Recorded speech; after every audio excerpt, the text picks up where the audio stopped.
Hey, you're alive. When I dragged you out of the river, I thought you were never gonna wake up. I checked your pockets for ID, a phone, maybe. I hope you don't mind. But all I found was some loose change. So, wanna tell me who you are? Well, it's nice to meet you. And I'm sorry to pry, but any idea why you were floating down the river? What's the last thing you remember?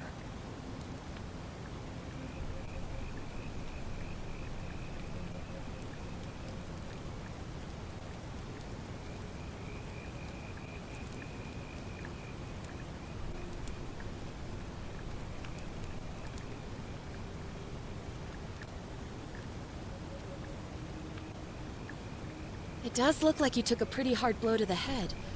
You're just lucky you've been given a second chance. Which is why I feel terrible for what I'm about to say, but I have a favor to ask. There are some ruins just behind you. Roman, I think. I need you to go in there and see if you can find a guy named Al for me. He went in there a few hours ago, and he hasn't come out. I've been freaking out, wondering if he's trapped, or injured, or worse.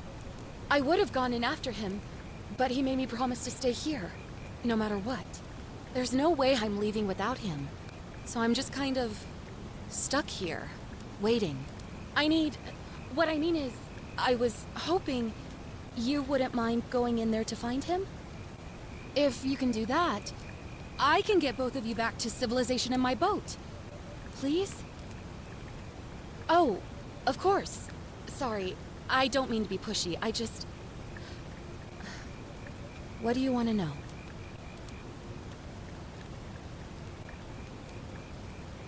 Oh, there's not much to tell. Feels like I've spent my whole life in a dead-end job with an endless commute. Know what I mean? Oh, I'd rather not say if it's all the same to you.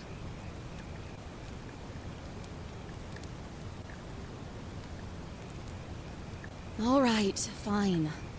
Sorry if I sounded cagey, it's just that I don't always get the best reactions when I introduce myself. My name's Karen.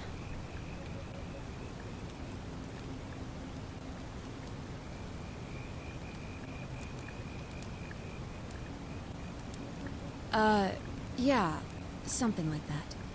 But right now, I have bigger problems, like finding Al.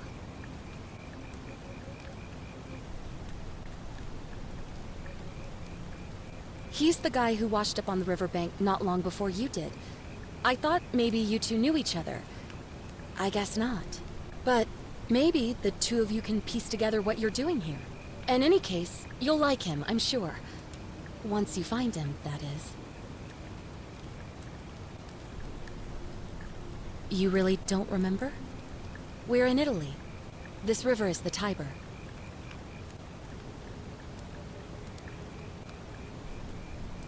Not much, really. But imagine what you might find in there. Priceless ancient artifacts. Al... What am I, an idiot? You could hike a long, long way in any direction and never find another soul. Trust me.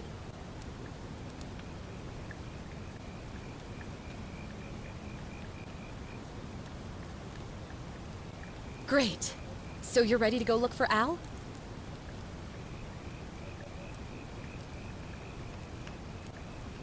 Thank you. The entrance is just past those columns behind you. Please, hurry. Oh, and he left this here. But I think you'll need it more than I will.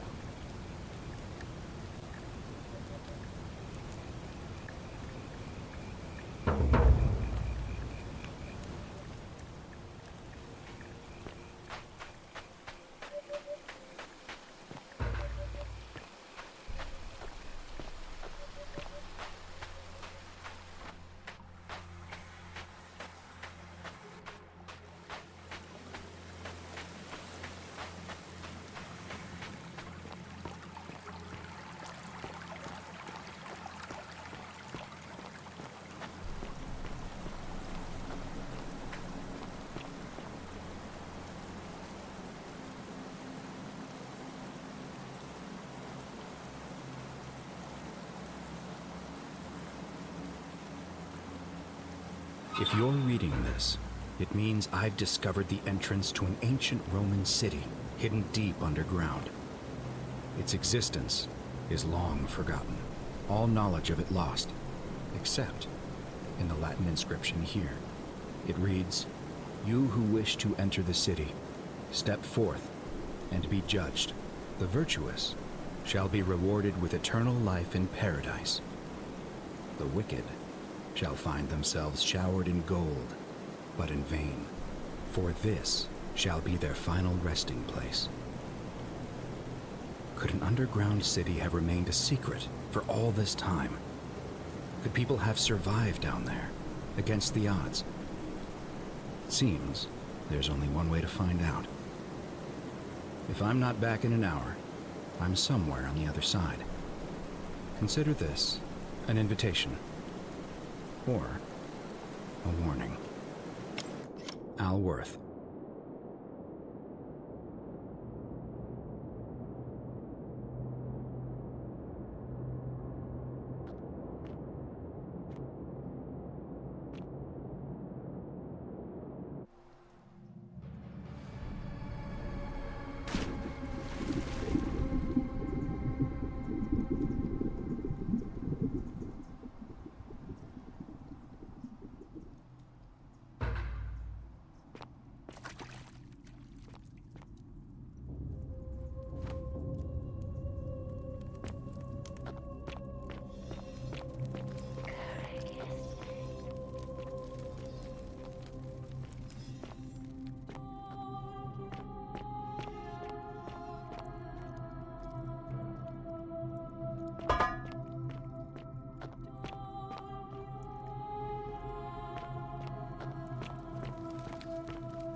To whoever reads this, I'm sorry you had to find me like this. And worse, that you'll suffer the same fate I did. I've spent a lifetime in this place, going around and around in circles, searching for a way out. The inscription was right. There is no way back. In here, there are only two options: death, or that godforsaken doorway into the past. I made the mistake of stepping through it. I wanted to set things right, and I tried. I really tried. Whatever I did, it took me right back to the beginning. Don't make the same mistake. Better to end it all now, and find out what awaits you beyond that portal.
Salve, friend.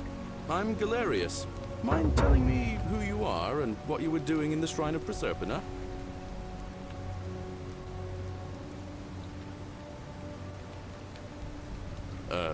What? I'm speaking Latin. You are too, although your accent's a little strange. Oh, I see what you did there. Changing the subject like that. Nice try. But I'll ask again.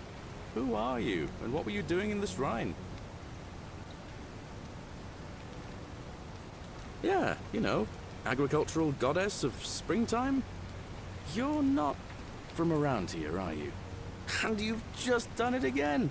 You're a sly one, aren't you? One more time. Who are you, and what were you doing in that shrine?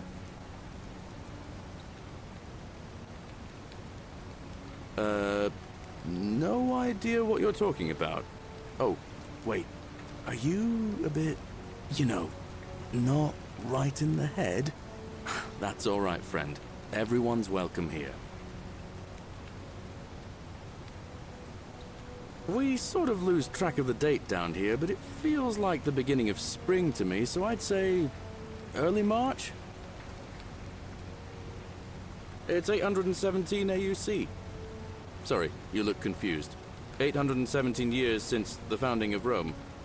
Which part of the Empire are you from, exactly?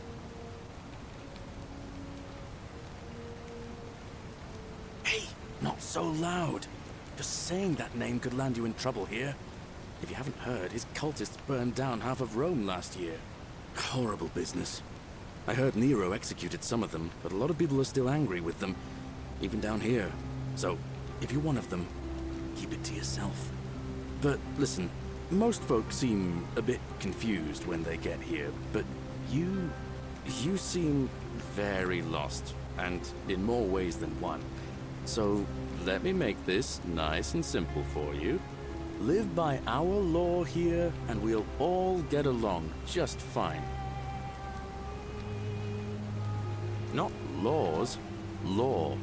There's just one, the golden rule, and the punishment for breaking it's kind of horrific. But our magistrate insists we take all newcomers to see him, so I guess I'll let him fill you in. So then, you coming? Follow me. When I first arrived, I couldn't believe there were people living down here. But, as you can see, we've got a nice little community now. Only 23 of us at the moment, if you count the 3 who are missing. No idea how, since nobody knows a way out. But it's just big and dark enough to get lost in, if you're not careful. Aren't you going to introduce me to your handsome new friend, Galerius? Keep it in your loincloth, Aurelia. I'm taking him to see the magistrate. That pompous old bore won't be magistrate for much longer. Anyone who helps vote him out today drinks at my bar for free tonight. Politics. I'd stay clear of it and her, if I were you. She's... it's not my place to say. Down on your right is our farm, where I grow all the food you'll ever want. As long as all you want is leek, cabbage, and wheat. Huh. That one usually gets a chuckle. The bloodless shadows wander without flesh or bone. Ah, don't mind Livia. She means well. She's just been in a bad place since... Well, you know, I don't know what happened to her. Up here on your right is the chasm. If you've got a weapon, it belongs way down at the bottom. Up on your left is the Forum, where you can visit the market or get yourself patched up in Lucretia's clinic in the Shrine of Apollo. Most of us have almost nothing, just what we had on us when we arrived, and what we've been able to make and scrounge up since. And this central plateau is where the magistrate and the other patricians live, so don't expect a warm welcome. Galerius, you're meant to be working the farm, not trudging dirt into the villas. Take it easy, Horatius. I was just taking our new friend here to see the magistrate. Well, he's asked me to escort the newcomer personally. The farm. Go. Now. You'd better go with him. But just remember, they're not like you and me. Don't let them use you. What was that? What did you just say? I said it'll take some getting used to. Yeah, I'm watching you, farm boy. Greetings, citizen. My name's Horatius. Magistrate Sentius asked me to escort you to him personally. Follow me, please. I expect the magistrate wants to brief you about the Golden Rule. It shouldn't take too long. He's busy preparing for the election later today. Follow me. The only thing you really need to understand right now is the Golden Rule. Let me see if I can explain it this way. When I was serving in the Legion, if there was a mutiny brewing in one cohort, the legate in charge wouldn't waste time finding the bad apples among hundreds. They just divided us into groups of 10, made us draw straws, and whoever drew the short straw had to be executed by the other 9. Didn't matter whether he'd done anything wrong. One of us in 10 would die for the crimes of the collective. We call it decimation. If that seems like rough justice to you, you're in for a rude shock. Because the Golden Rule is exactly 10 times worse. The magistrate can explain the rest. Who's up these stairs?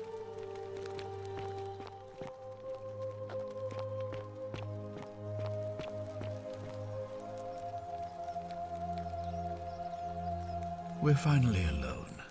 I assume you already know who I am. May I know your name? A curious name, to match a curious accent. But I digress. Now, you're probably wondering why I summoned you, and I'll get to that. But first, take a look at this wondrous place, would you? A secret city built deep in the mountains, many hundreds of years ago. Indeed. More importantly, consider the miraculous community we've built here over the last 7 months. 22 complete strangers brought together by the fates, living and working together in our own little paradise. And in all that time, not a single sin has been committed. No fights, no theft, nothing. Have you ever witnessed something so extraordinary as a city without sin? Nor could I until I came here. But the reason for this miracle is as simple as it is terrifying. If even one person commits a sin here, every last one of us will die. You see, the builders of this place, whoever they were, left inscriptions warning, "The many shall suffer for the sins of the one." From what we can gather, breaking the law here will anger the gods and provoke a terrible punishment, like the curses of Medusa and Midas combined, turning us all to gold. We've come to call it the Golden Rule. It's extraordinary that we've survived as long as we have, and each day I grow more and more afraid that our time in the sun is almost up. And now it seems that day is finally here. All that matters is that somebody in this city is about to break the Golden Rule. Why else would Proserpina send you now? Unless you and I can stop them, our doom is assured. I know that's a lot to take in, and you look like you have questions. Please, ask away.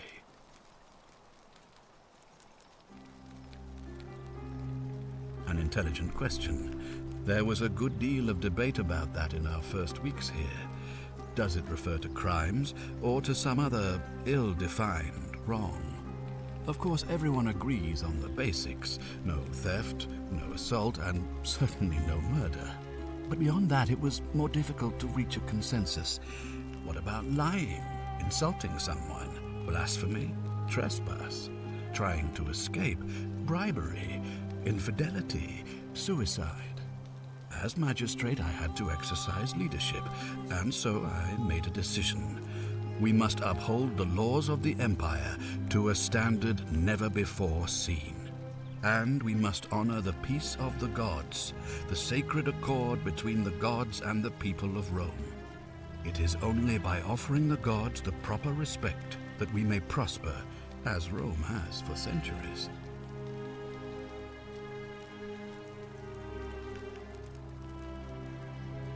While Barbaric? Barbaric? What are you talking about? The Empire is the most civilizing force in the known world. Rome is a beacon of light in the darkness. For 800 years she has borne great statesmen, philosophers, poets, artists, and engineers. We have comprehensive laws protecting the rights of our citizens, which have unified countless warring tribes all across the Mediterranean and beyond, from Gallia to Judea. All our citizens are treated the same, regardless of the color of their skin or their sexual preference. Can you say the same? When our people are starving, they are given food rations, and when they are wronged, they have the right to bring the guilty party before the magistrate. Our laws forbid treason, murder, assault, and rape, as well as theft and arson, and so on. No other civilization in the world is so advanced, and you have the hubris to call us barbaric?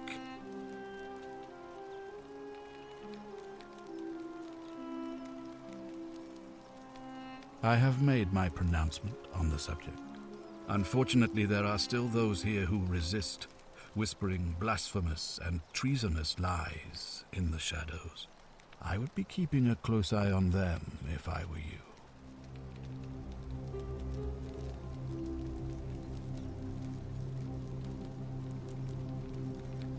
If I understand Prosperna's ritual correctly, that problem should take care of itself.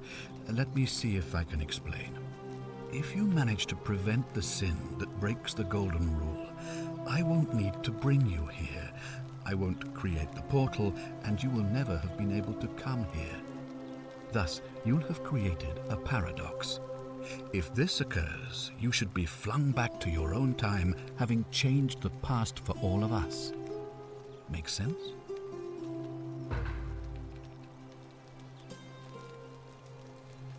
Ah, good. So, are you with me? Can I count on you to figure out who's about to break the Golden Rule? Wonderful. Now, I need you to investigate the city, talk to everyone, help them if it'll win their trust. I authorize you to enter private homes and inspect possessions and documents, unless, of course, you're asked to leave. Figure out who the culprit is, and as soon as you have a name, come back and tell me immediately. Oh, and one last thing. If I were you, I'd start my investigation by visiting Lucretia at the Shrine of Apollo in the Forum. I heard wailing from there not long ago. Seems like something's not right.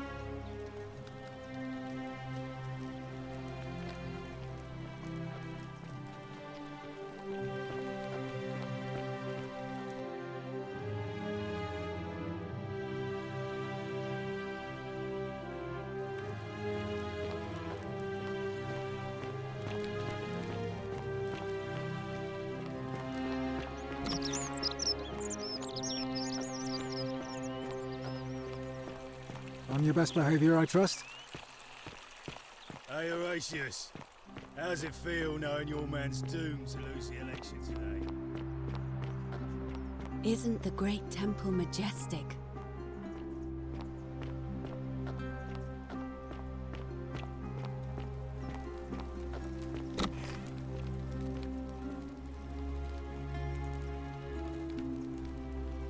Give me a moment. Sorry I'm such a mess. I just lost a patient and a dear friend. Yulia. She was a good woman.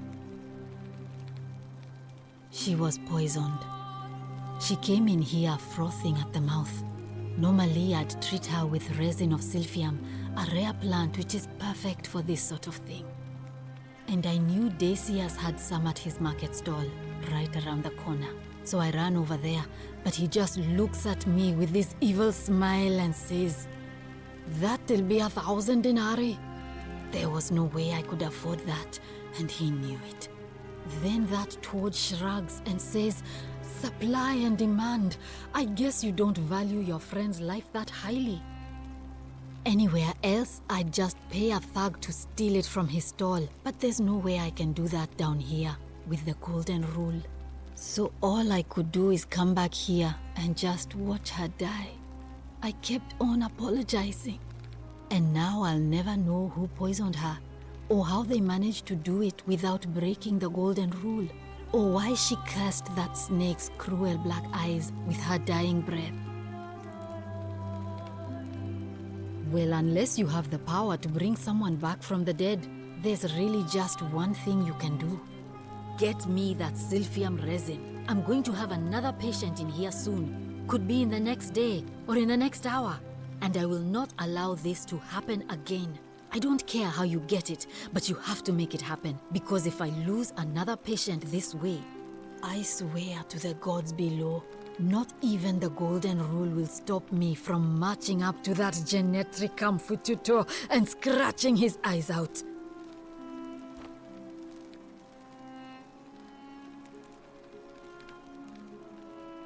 Well, come back if you get sick or injured. Day or night, I'll do what I can.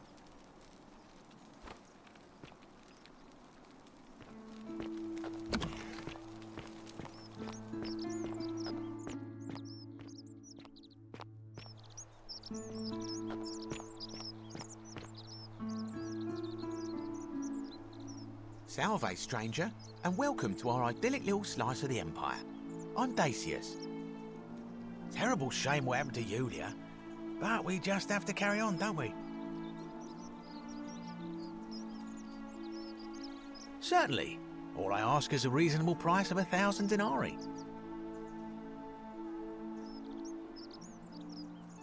Oh, it's perfectly legal. Simply a question of supply and demand, I'm afraid.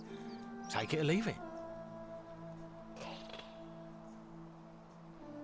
Hear what? Are you sure you're feeling all right? If you're hearing things, perhaps you should pay a visit to Lucretia's clinic. We don't want another Navia on our hands. She claimed the statues were whispering to her. Nobody else could hear it. Then she shut herself in the palace and we never heard from her again. But I digress.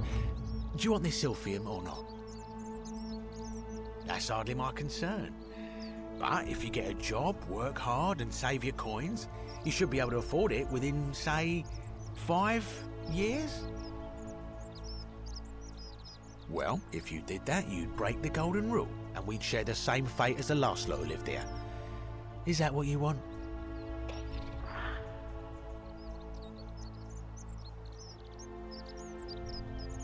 Do you think I don't know a bluff when I see one? Nice try. Very well. Perhaps I can interest you in something within your budget?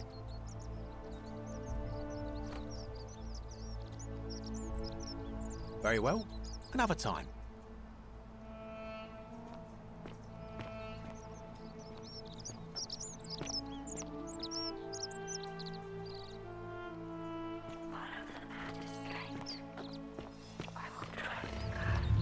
The many shall suffer for the sins of the one.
Salve, friend.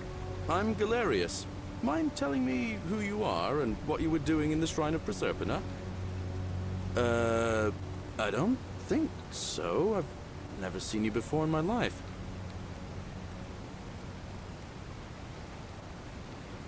Oh, I guess how much did I drink last night? Sorry to have bothered you. Oh, and since you seem to be in a hurry, you should try out this device I made. Worked real hard on it.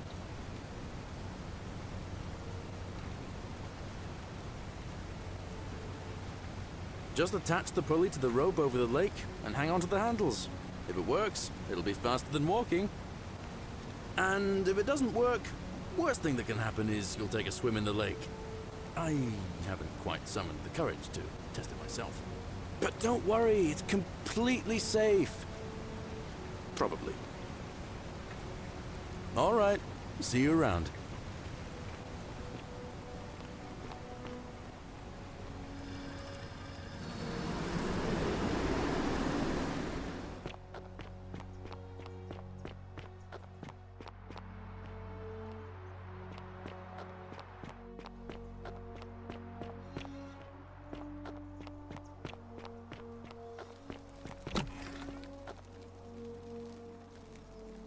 What are you doing in here? Can't you see this woman is dying? She's been poisoned. She needs the resin of a plant called Silphium, but that Culus cubulatus decius won't give it to me. What? Quick, give it here. Yulia, you need to swallow this. Here, let me help you.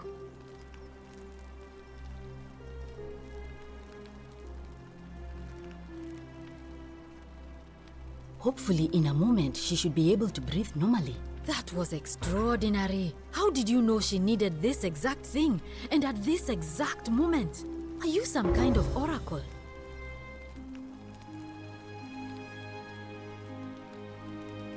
A what? I'm sorry, I must have misheard you.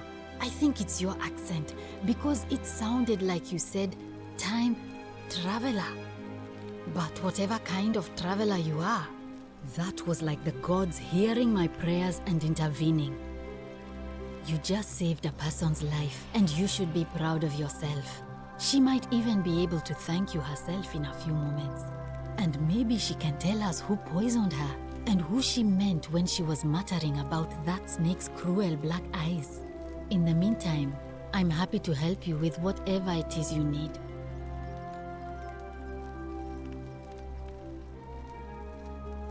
Sure. What do you want to know? Do you really want to know? I mean, if somebody poisoned her, then surely they would have broken the golden rule, and so maybe it's best we don't discuss it. Gladly.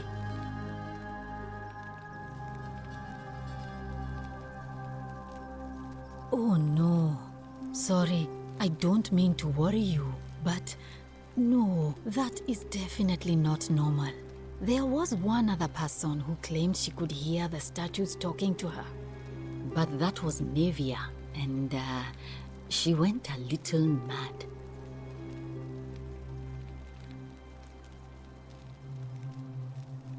Anything about what?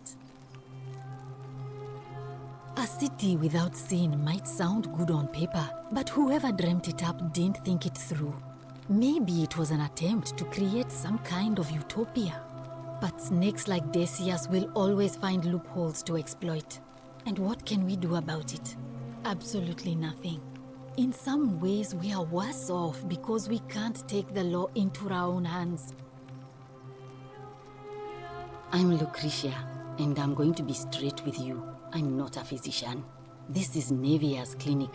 I've just been filling in ever since she disappeared. I'm tired and out of my depth and miserable all the time. But I'd rather take this on myself than let one of you lot mess it up. Well, she used to run the clinic. She was a midwife, not a physician. But she was the closest thing we had down here. And she was good, too. Until she suddenly lost all interest in us. One day she told me she'd made some profound discovery about the golden statues. This changes everything, she kept saying. But I had no idea what she was talking about. The last time I saw her, the last time any of us saw her, she was muttering to the statues, like she could talk to them. And then she shut herself in the palace, barred the door from the inside, and nobody's seen her since. She's been gone so long now, we figure she's either dead or up to something so strange that she doesn't want anyone else to know about it. But I really wish I could reach her, because that's the only hope I have of solving a troubling problem, a real thorn in the paw situation. One of my patients is suffering from terrible rheumatism. His joints are inflamed and he's in constant pain. I really shouldn't say. He wouldn't like it. And he's a little bit scary. He's become so irritable that the smallest things set him off. And I worry he'll end up losing his temper and lashing out. And you know what that means. I just know Nevia would know how to treat him, assuming she's still alive. But nobody seems to know how to get into the palace. Really? That would be wonderful. Thank you. Let me know how you go.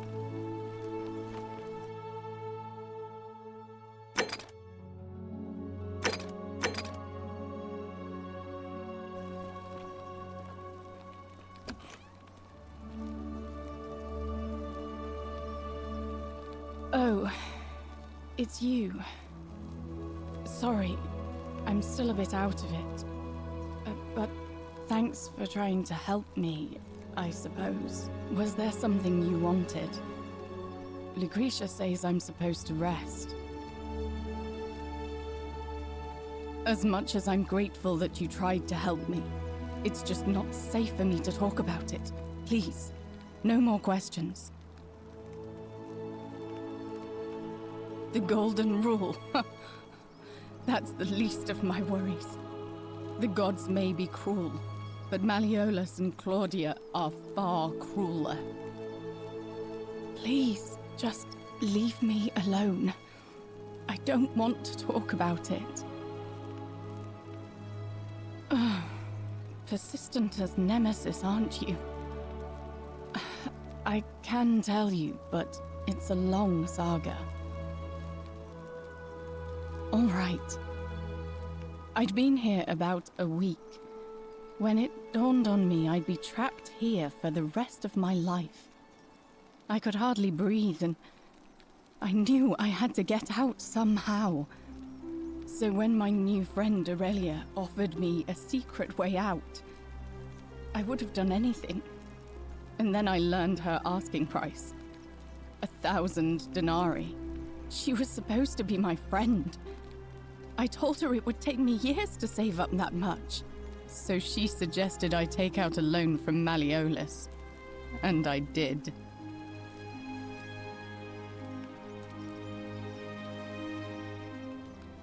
I'm not proud of it, but yes, I was surprised he agreed to it, to be honest.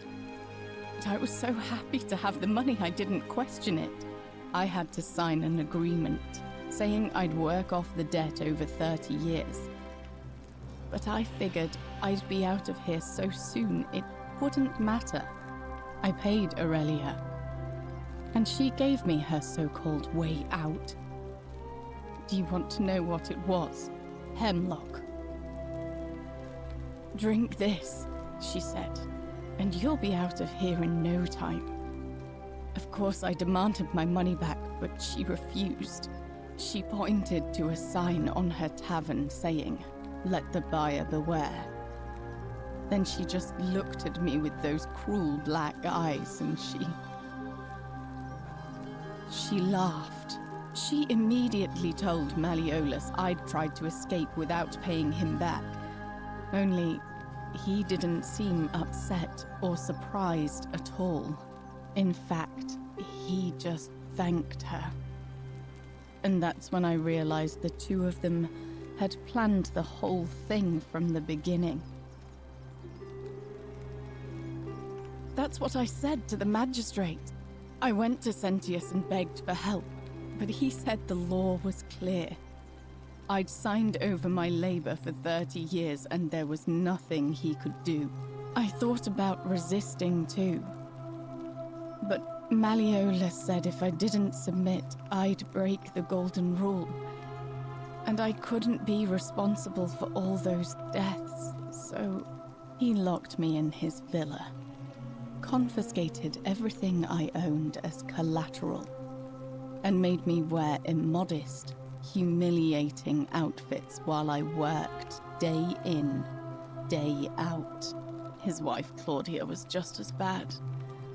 She set me to work on an endless stream of futile, demeaning tasks. I'd be on my hands and knees, scrubbing the floor clean for hours, only for her to pour slop on it and hiss, "You missed a spot." Those two took everything from me. But they forgot to confiscate one thing. My hemlock. I just wanted it to be over. But it seems I messed that up too. Should have drunk all of it.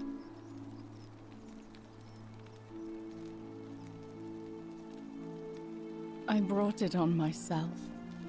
I trusted one of the most callous human beings I've ever met, and tried to swindle the other. I don't know how I could have been so stupid. When I've recovered, I expect their thug Domitius will come for me. He'll escort me back to their villa, and I'll be right back where I started. Only this time, I won't be able to lull myself to sleep at night with the thought of a permanent solution. Honestly, it would have been better if the poison had been allowed to run its course. I doubt it.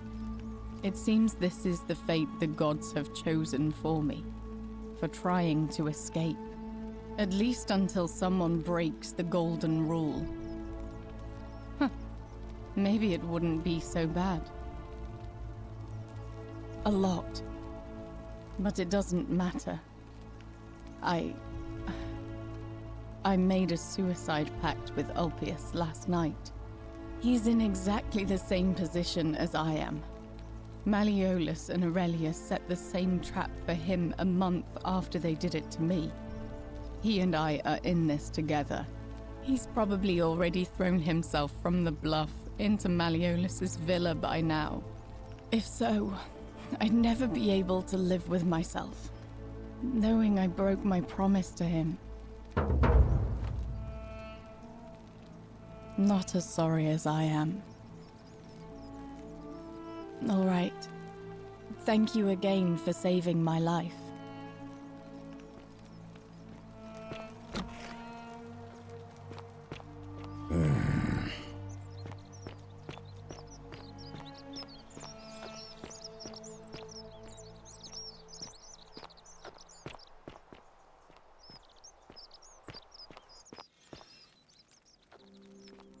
Hey, Virgil, how much would you want to make me a bow?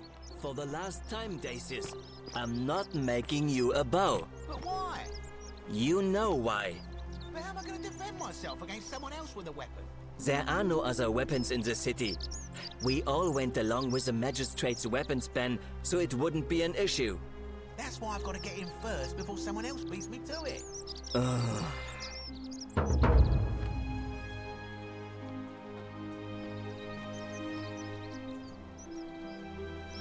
Ah, a new face.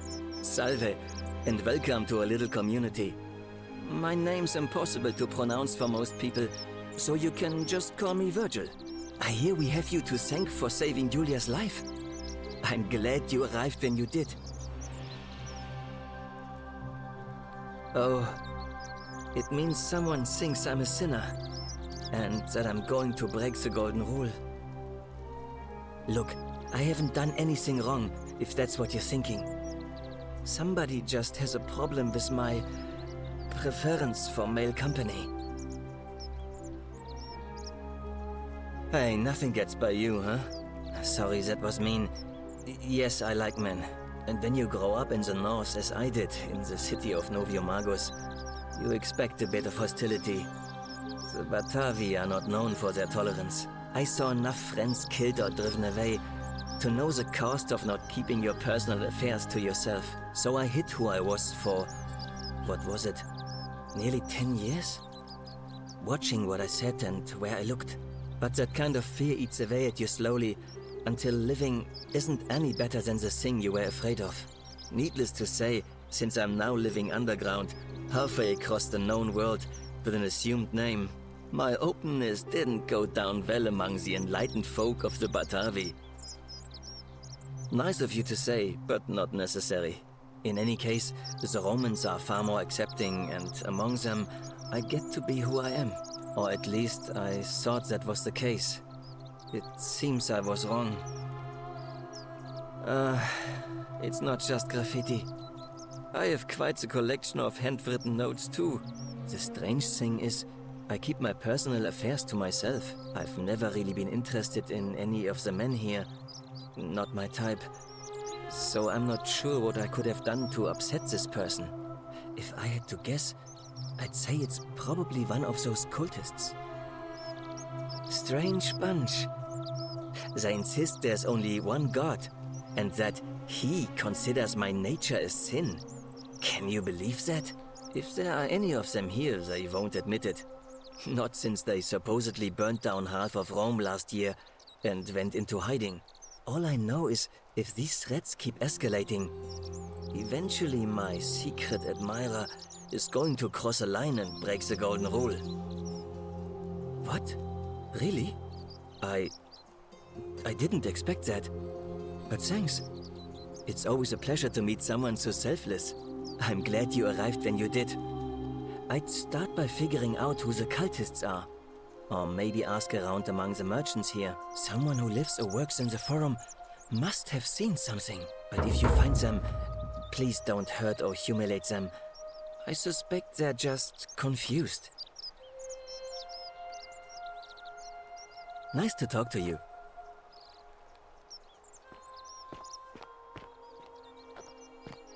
Wonder how much one of these statues is worth on the outside. Salve, stranger, and welcome to our idyllic little slice of the Empire. I'm Dacius.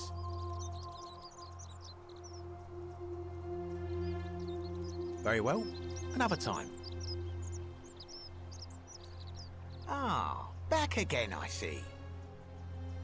I don't, I'm afraid, but I did overhear Fabia telling Georgius she saw something. She was headed to the baths not long ago. Very well, another time.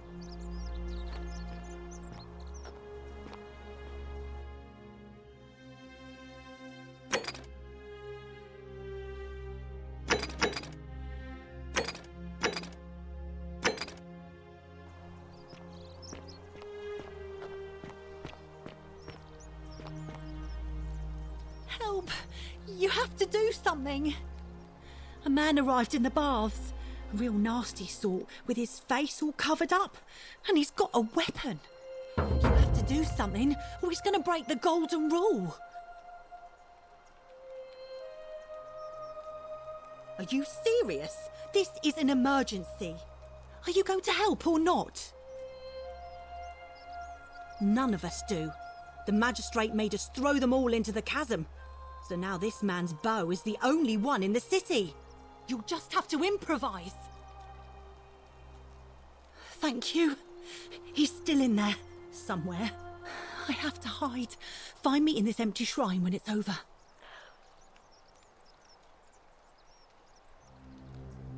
What? We don't have time for this. I have to go. Ugh.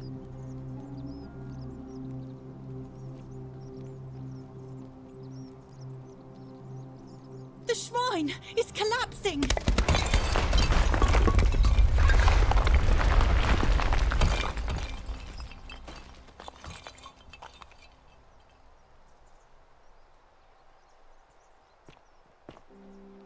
Fabia, no! Oh gods, she's dead! Did anyone see that? The whole shrine just collapsed on her. Oh, Fabia, why did you have to go in there?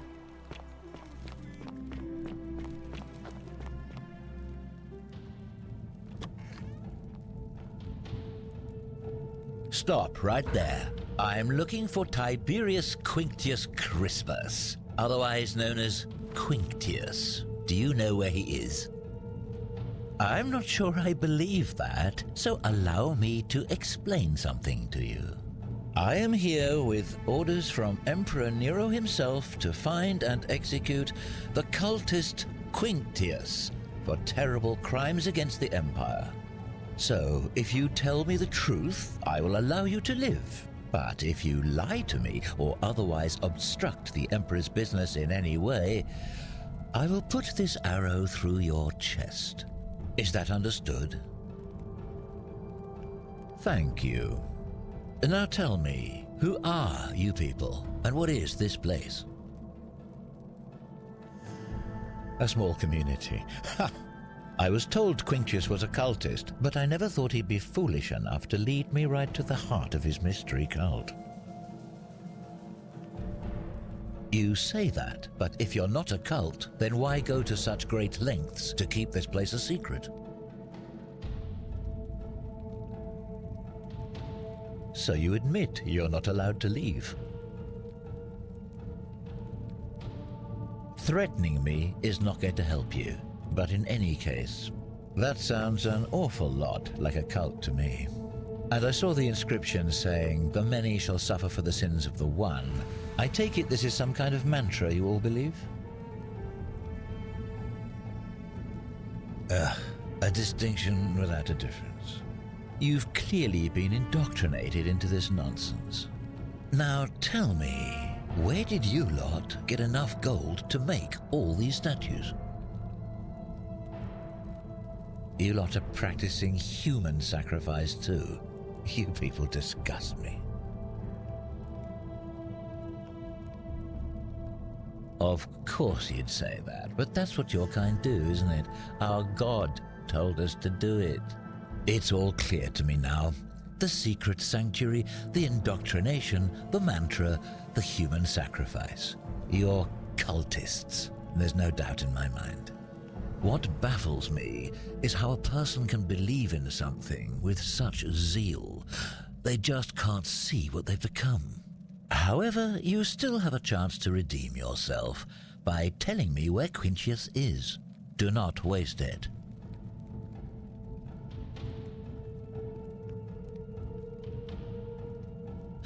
Gold? I don't care about gold. You don't seem to understand the situation, so let me make it abundantly clear. The only thing I care about is carrying out my duty to execute the cultist Quinctius. I have spent many exhausting months tracking this arsonist through cities and villages, roads and forests, bribing stubborn travelers and peasants for leads. At times, I was so bone-tired I could have sworn I'd approached the brink of death. But still, day and night, I pressed on for the glory of the Emperor. So, you see, I know he's here. Turning back is not an option, and right now, the only thing standing between me and my triumphant return to Rome is you. So, for the last time, are you going to tell me where he is, or do I have to put an arrow in you and ask the next person I meet? Very well, here's what I know. He's a 40 to 50-year-old man with distinctive eyes, one green and one blue. He's also known to have delusions of grandeur. The Emperor says he and his cult, your cult, are responsible for starting the fire which burnt half of Rome to the ground and killed thousands in the process. All I know, all I care about, is that the Emperor believes he is guilty and wants him dead. The details are not my concern. This is your last chance. Are you going to tell me where he is or not? Then you're of no use to me. Do you have any last words?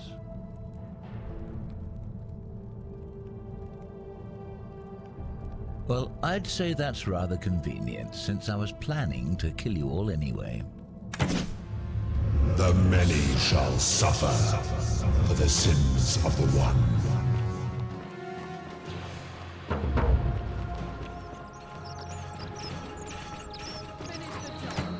Go on.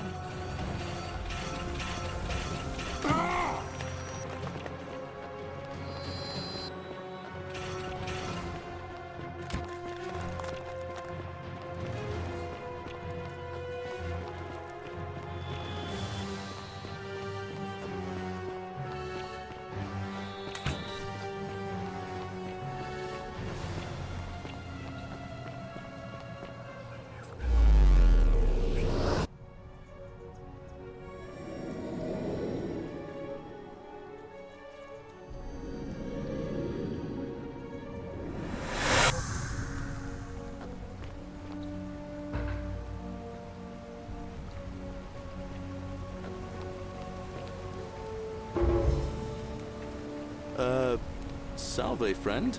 I'm Galerius. Mind telling me who you are and what you were doing in the Shrine of Proserpina? Oh, sounds serious. I'm listening. Yulia? Oh no. All right, I can do that. I'll go, but once I'm done, I'll need you to tell me how you know all of this.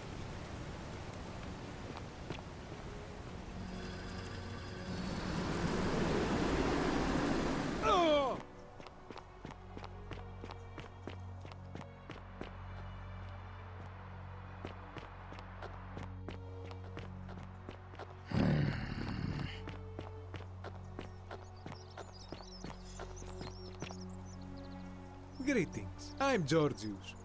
It gladdens me to see another foreigner in our midst. We must stick together, you and I. And I must say, my sartorial friend, your clothing is most extraordinary. Leather boots in place of sandals, trousers with precise stitching, and such a curious design. I have traveled distant trade routes from the markets of Damascus to the farms of India, and never have I seen anyone dressed quite like you. Tell me, I must know, from which exotic part of the world do you hail? Then you are an explorer, like me. Wonderful. You must have many stories to share. I cannot wait to hear them. We will have much time here to get to know one another. But for now, do you require assistance? I know you do not require clothing, so information perhaps?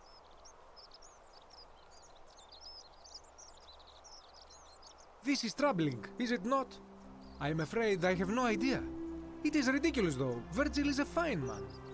But my young friend Fabia confided in me that she saw someone leaving graffiti on his shop front last night. Perhaps you should ask her about it.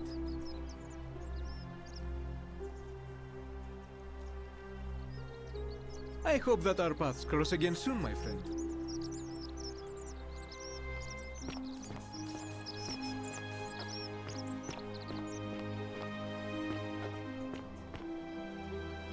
Help! You have to do something! A man arrived in the baths. A real nasty sort, with his face all covered up. And he's got a weapon. You have to...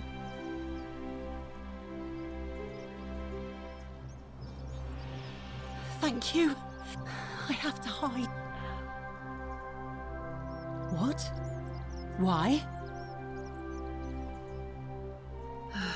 All right, fine. Come and find me in my bakery instead. Please be careful.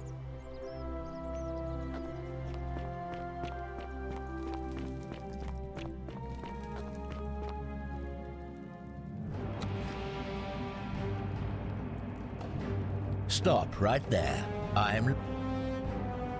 Thank you. For your service to the Empire, I'll let you live for now, but you'd best make sure our paths don't cross again.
You took care of him?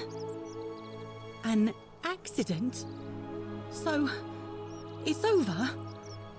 Oh God, that's such a relief. I really thought we were all going to die. I do have a question though. That shrine, the one I was going to hide in, did you know it was going to collapse? I don't understand. Oh, I see. I should probably keep my big mouth shut then. Sorry. I promise, nobody else will ever know what you did. But I know. That was really clever. Thank you. I'm glad you're here. Oh, speaking of which, welcome. I'm Fabia. Sorry I was a bit frantic before. Need anything? Terrible shame, that is. Maybe this'll help. Late last night, I was cleaning my oven when I heard some noises outside. The forum's usually dead quiet at that hour, so I came out to see what was going on. To be honest, I thought maybe poor old Dooley had got out of his cell and was snooping around again. So I put my head out and saw someone in front of Virgil's shop. I couldn't tell who, it was too dark. I called out to them, but they just turned and ran off without a word. All I remember is they ran past a lit torch and the light glinted off something metallic. Armour, I think. So I suppose it could only be one of three people, Horatius, Domitius or Rufius. I hope that helps. All right, thanks again for taking care of our problem. I won't forget it.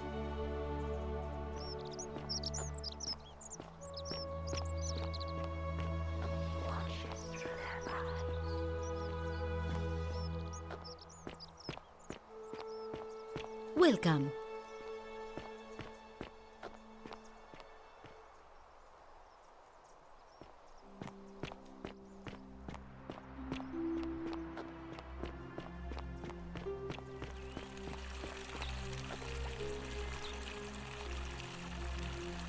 What is it, citizen?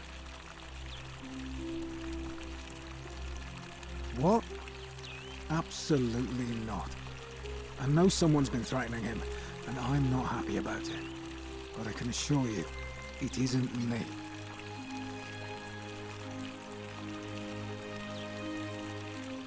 All right?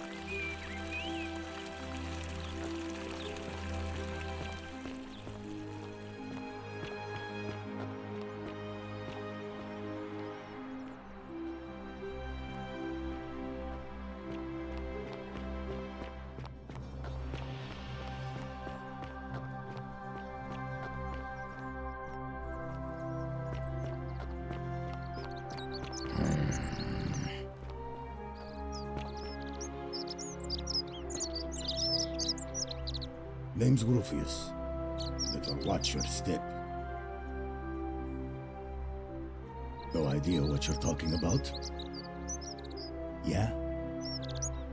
Prove it. Can't talk long. Got to stay sharp, but... family's from Seleucia on Tigris, Babylon province. But I've been roaming a long time now. Even joined the legions. The 6th. The one they call Ironclads.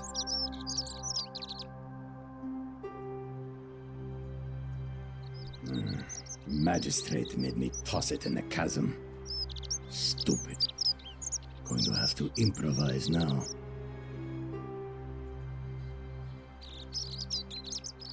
If we have to. Whatever.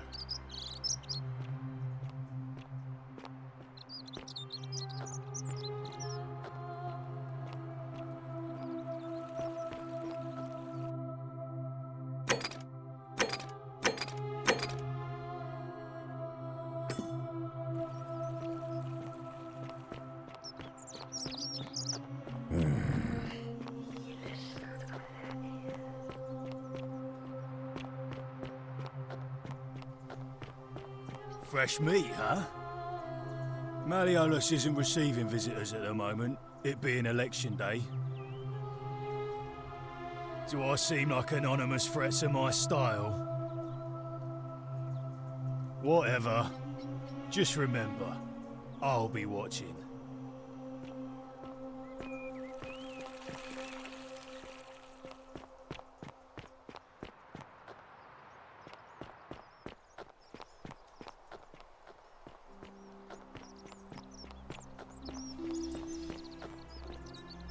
you there? I'm sorry to trouble you, but I couldn't help but notice that fine bow you're carrying. No idea how you managed to get your hands on it, especially in the light of our dear old magistrate's ban, but I'm impressed. And before you ask, no, I wouldn't dream of trying to buy it from you. I have no use for a wooden bow myself. But I would like to propose a joint business venture of sorts. Tell me, do you have any idea how people here end up as golden statues? Well, between you and me, I found an old scroll from years ago, hastily written, in which the author claimed something extraordinary and terrifying. He wrote that when the golden rule is broken, statues spring to life all over the city, wielding golden bows and begin firing golden arrows at the inhabitants. Supposedly, 1 or 2 of those arrows is enough to turn a full-grown man into gold. Now, of course, that is a travesty, a terrible, horrible waste of human life, which has to be stopped.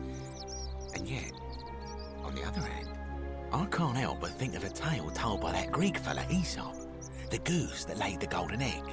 With the ability to transmute organic matter into gold, one could create infinite wealth. Use your imagination, golden animals, insects, trees and plants. The Midas touch without the drawbacks. We are talking riches beyond imagining. And even if we were to split all those riches between the 2 of us, half of infinite wealth is still infinite. Interested?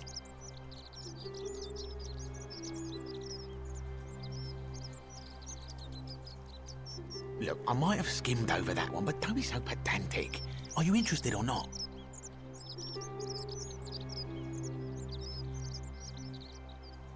Excellent. So the first question is, how do we get our hands on one of those golden bows? Now, I have a plan, but first, tell me, are you familiar with the story of the goddess Diana? Good. Then none of this should be a surprise to you. Diana is our goddess of the hunt, the moon, and the underworld, depending on who you ask. The one thing priests and poets agree on is that she carried with her a golden bow and a quiver of golden arrows. And it just so happens that there is a shrine of Diana in this very forum, with a prominent statue of the goddess herself. And would you like to guess what she's holding in her hand? Precisely. I can't tell you how many hours I've spent in that temple staring at it, trying to figure out how to retrieve it without breaking you-know-what. Oh, gods, no. If you tried that, we'd all be dead within moments, I'm sure. No, here's what I propose. You give your bow to me, I cover it in a thin layer of gold leaf, and we create a replica of a golden bow. Then you enter the shrine, extinguish the braziers, and under cover of darkness, swap out the fake for the original. It's not theft exactly, it's more of a trade. But make no mistake, this is a dangerous path, and there's no way of knowing where it will lead. But in my experience, all the best adventures begin with a risky first step. Now, you must have questions. Ask away. So, are you in, partner?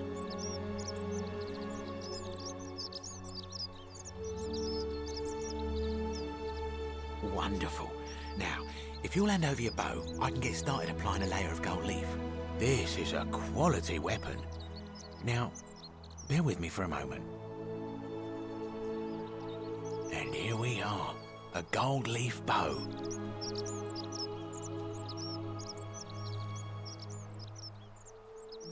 Now I've gone and unlocked the Shrine of Diana for you, so as quick as you can, head on inside.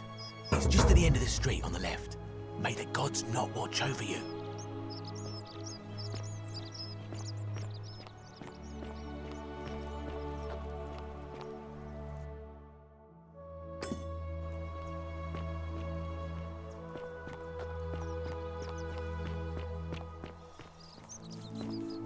Greetings and salutations.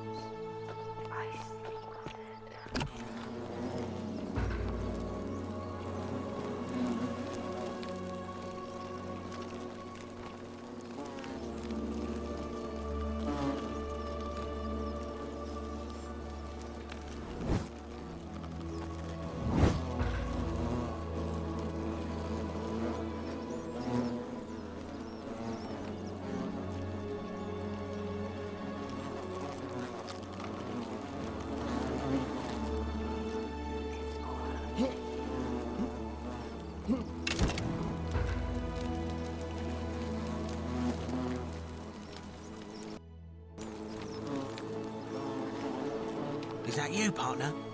Do you have the bow? Wonderful. Just go ahead and slide it under the door for me and I'll unlock it for you. And yet you did. And now, here we are. With me out here and you in there. Until you give me my bow. No, technically, I never said that. I said, if we were to split all those riches between the two of us, infinite wealth is still infinite. It's hardly my fault if you can't tell the difference between a hypothetical and a promise, now is it? Oh, I do love a good loophole. You're just gonna have to take your chances, I'm afraid. The bow, now. And don't even think about giving me the fake one. I'll recognise my own handiwork. I would reconsider my position quickly if I were you. I'm not sure if you noticed, but you're stuck in there with a hornet's nest, and they can be rather aggressive toward intruders. You know, some say it takes 27 hornet stings to kill a man, but I always wondered how anyone could have known that. Let's find out if they were right, shall we?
My beloved Galatea, I write this so that one day, when we're finally together, you will understand what I've done and why I had to do it.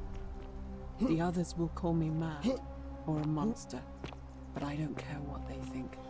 Everything I'm doing here, I'm doing for you. I'll start at the beginning. Soon after my arrival here, as I walked down a corridor lined with golden statues, I thought I heard a whisper behind me. A rasp of air, as if vocal cords of metal strained to say a word or two. I tried to dismiss the idea, tried to concentrate on my work as the city's medic, but that tortured whisper haunted me. Weeks later, in the hallway to the bathhouse, I heard it again, and found myself drawn to the statue of a Roman woman wearing a stola. Her face was contorted with anguish and fear, and, disturbingly, it was as if she was looking right at me. As I walked past her, I heard that strained whisper again, and turning back, I discovered that even though I had moved, she was still looking right into my soul. That was when it dawned on me. This was no statue. This was a woman trapped within that golden prison. Naturally, I told the others, but when I could not reproduce the results of my experiment, they would not believe me. But from that moment on, I knew the full horror of this place. Immobilized within these statues are living human beings. It was that day, my love, that my heart broke.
You're not supposed to be here.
My beloved Galatea, after I learned the terrible truth about the golden statues, I wandered the city as if in a nightmare.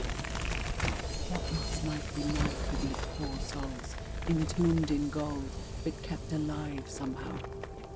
Trapped in their own personal Tartarus, consigned to eternal torment, too horrific for any sane mind to comprehend.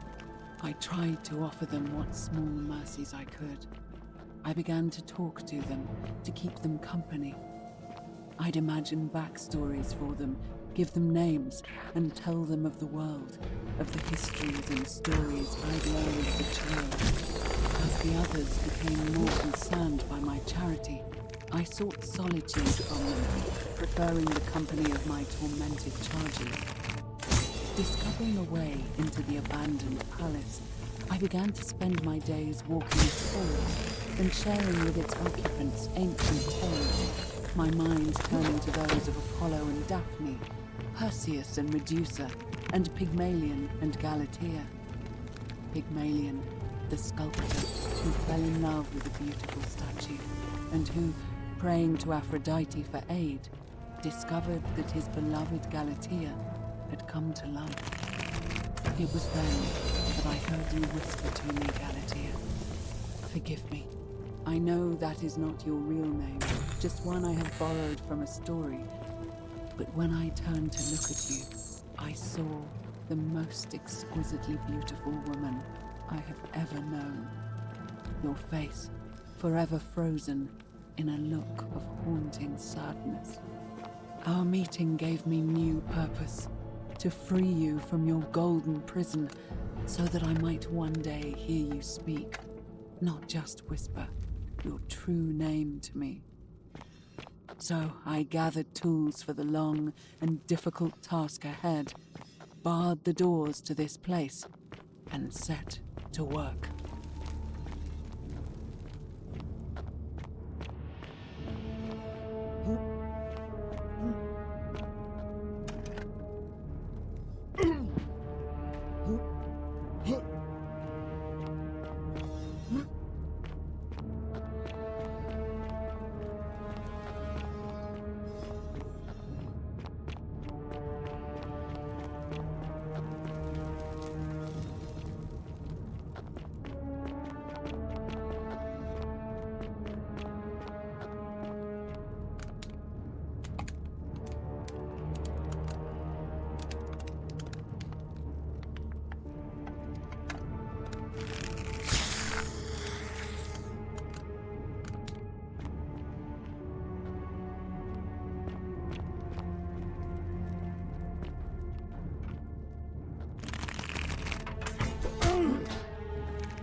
My beloved Galatea, my attempts at freeing these souls from their golden prisons have not been going to plan.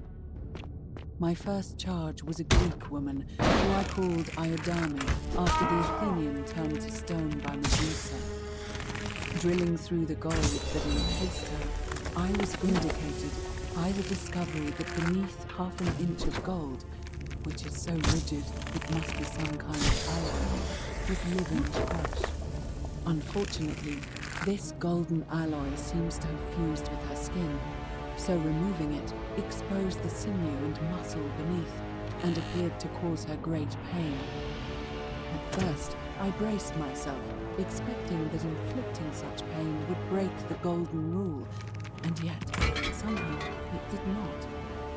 It seems whichever god is responsible for imprisoning these poor souls does not care about their suffering at all. They are forsaken.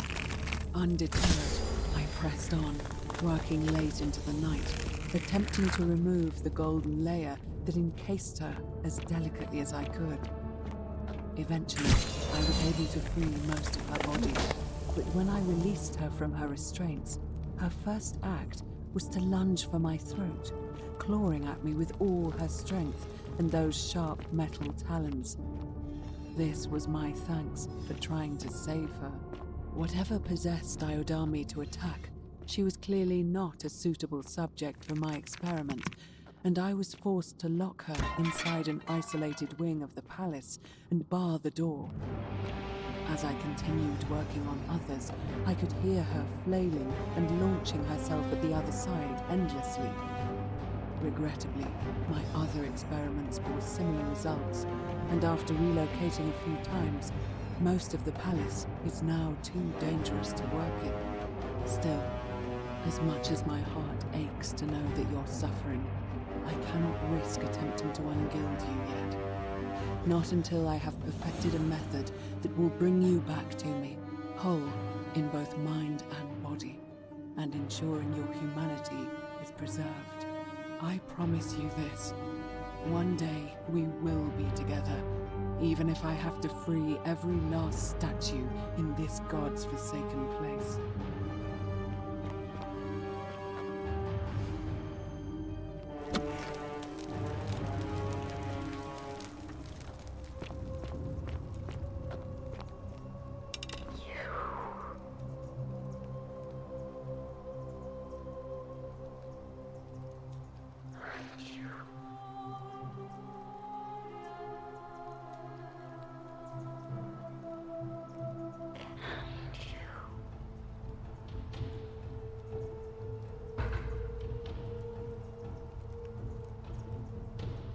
And you must be the wretched snake who broke into my palace and disturbed my experiments. And, worst of all, look at what you made me do to her. This never would have happened if you just stayed away. You're going to pay for that.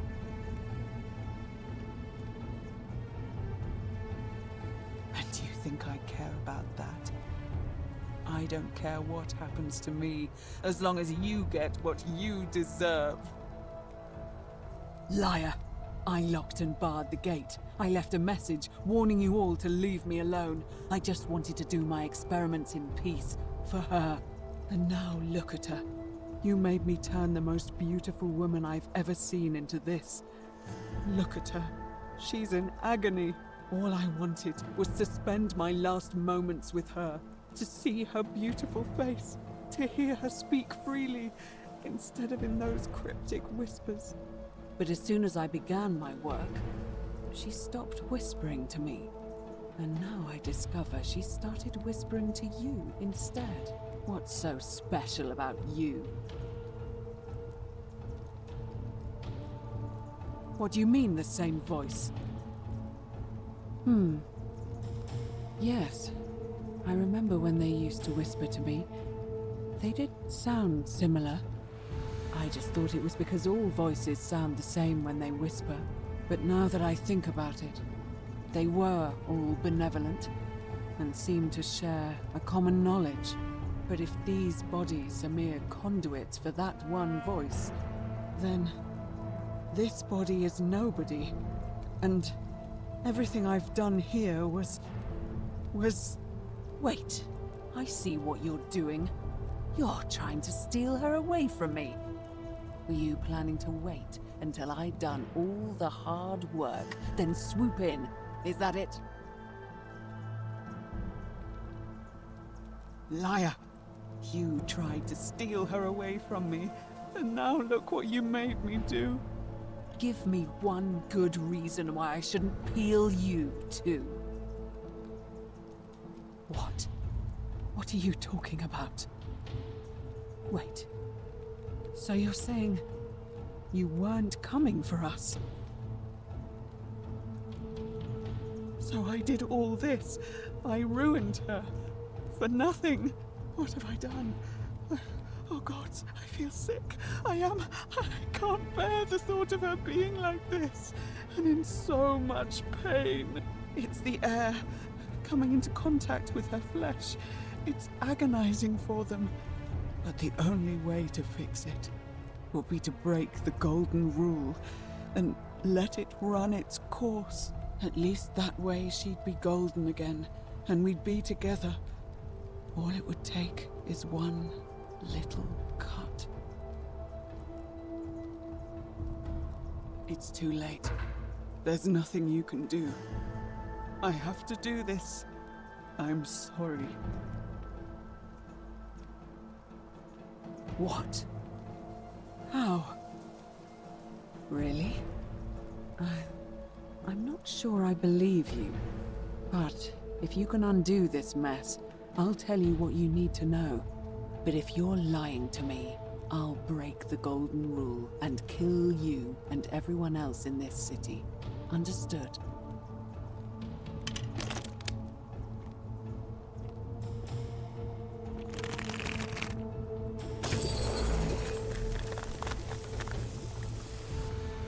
You did it. You took away her pain. I don't know what to say. Thank you, thank you. I swear I will never harm her again. I swear it. I'll stay here to keep her company. But these poor souls, what can be done for them? I've tried everything I can. I fear the only one capable of releasing them properly is whichever god doomed them in the first place. In any case, I must honor our bargain. The treatment for rheumatism is willow bark. I believe there's a pot of it already in the Shrine of Apollo. Now, please leave. The door here leads out onto the palace balcony. You should be able to make your way down from there. Go, and never return.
Feeling all right?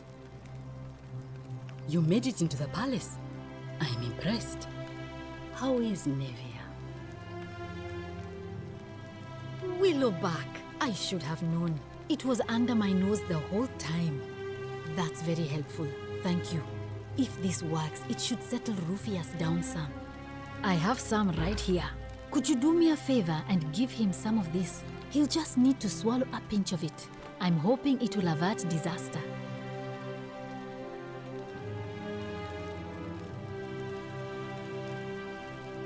Thank you. I'm really glad you arrived when you did. That's a shame. Thanks again for saving Yulia's life. Apollo smiles upon you.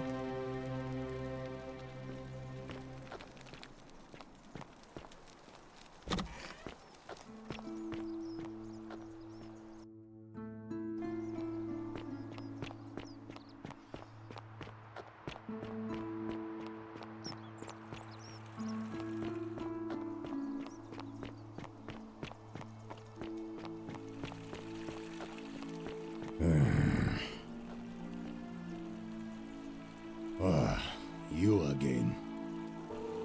What business is that of yours? Willow bark. And this will work? Oh, thank God. Finally, some relief. This is what I've been praying for. Maybe God hasn't abandoned me after all. Thank you. I've been in a lot of pain lately. The rheumatism, these cursed statues always watching, and the crisis of faith.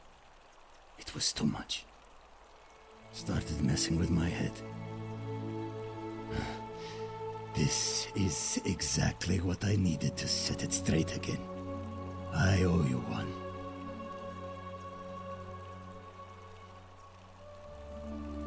See you around.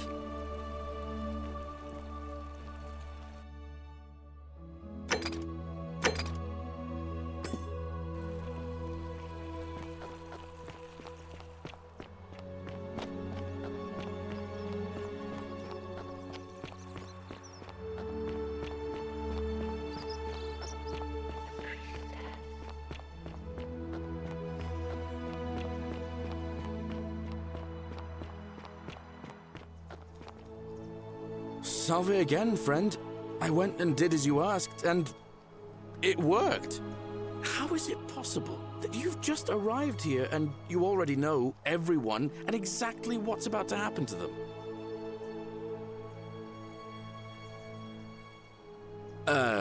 You're toying with me, right?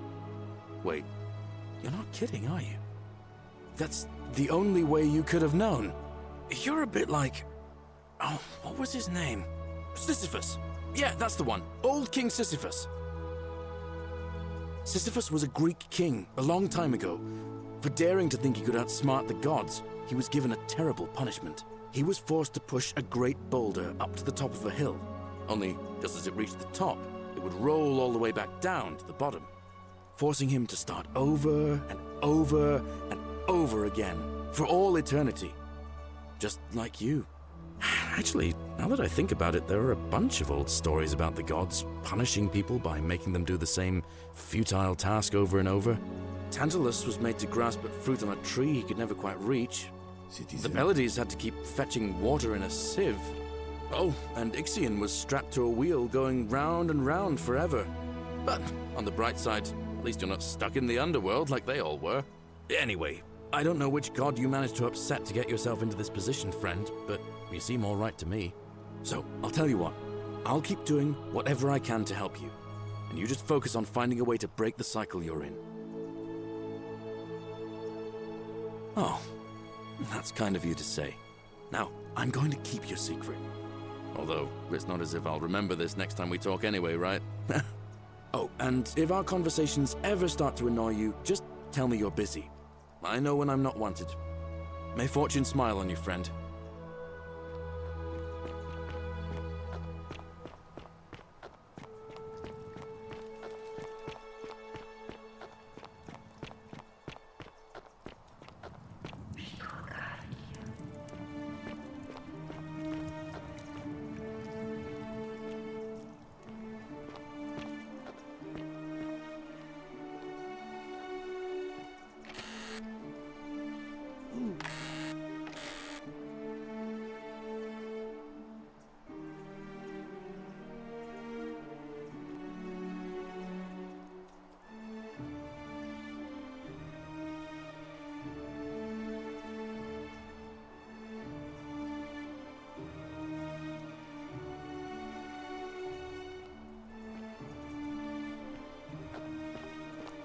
You, Sisyphus, attack or pursue the stone that always returns.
Vote for Maniolus for you a free again. drink at my tavern. No idea what you're talking about? Look, I haven't been at my best lately. I know that. It's the rheumatism. It starts with constant pain in all your joints. Then the pain starts to mess with your head. Makes you angry, mean. I know that's not an excuse for how I acted. But it's the truth. But with the willow bark, I'm already starting to feel like myself again. And I know I said I owe you one. So I'll leave him alone from now on. It's not as if I was ever going to hurt him anyway. I was just lashing out. Keep an eye out for Santa. I'm going to go and clean up the graffiti. Just forget this ever happened. Will you?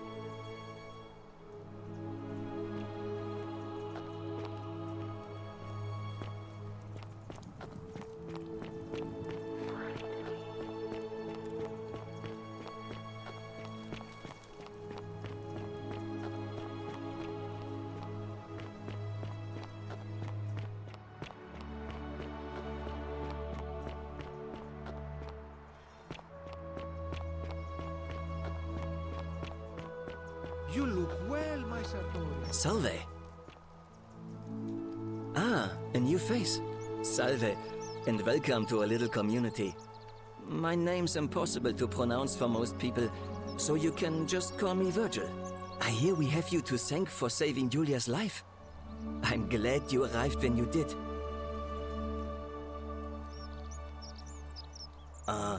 What demon or spirit told you about that? You went snooping in his place? That was risky. We're lucky you didn't cross any lines. Have you spoken to him about it? Really? How did you manage that? Poor fellow. I've heard that can really mess with a person's head. Well done for figuring that out. Really? That's promising. I'll keep an eye out for him. Nice to talk to you.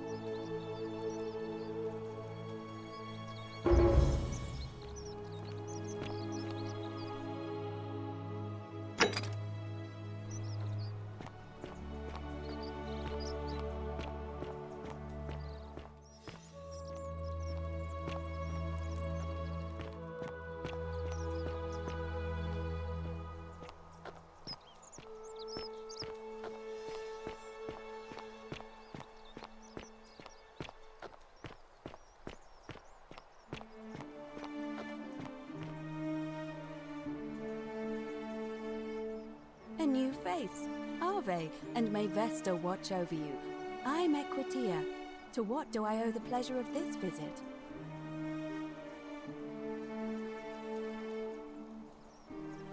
my.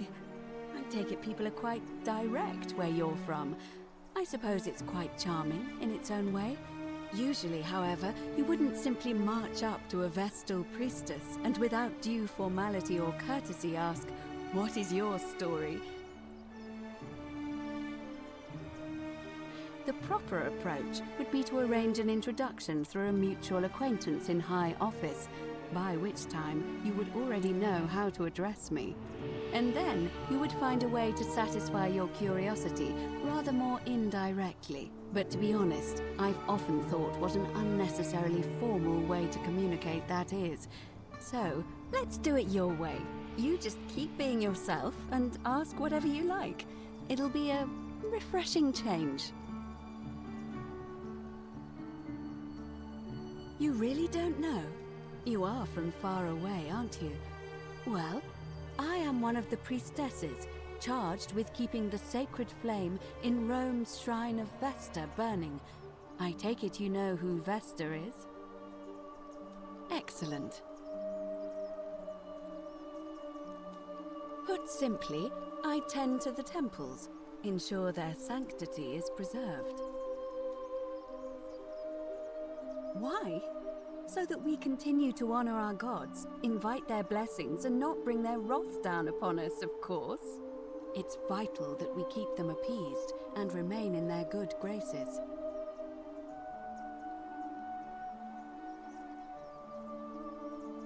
See you again soon, I hope.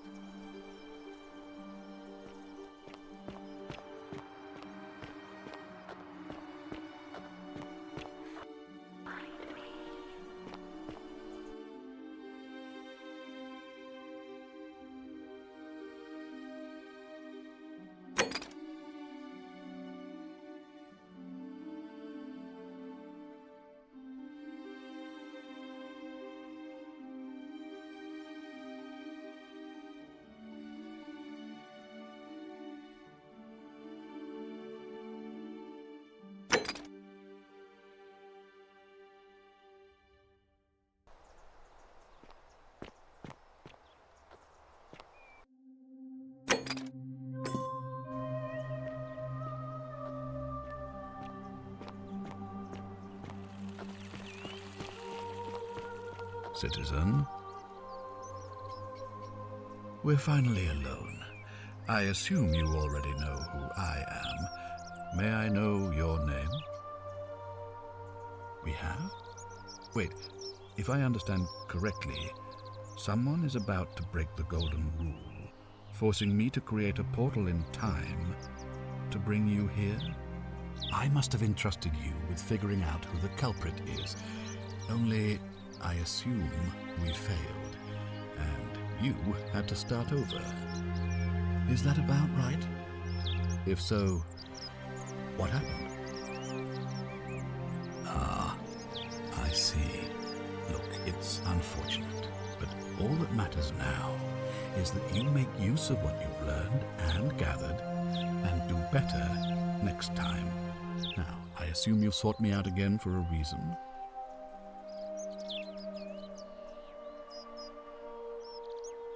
Ask then. Do you ever stare at a problem for so long that you can't see it for what it is anymore? What's needed here is a fresh pair of eyes. The less I prejudice the independence of your investigation, the better.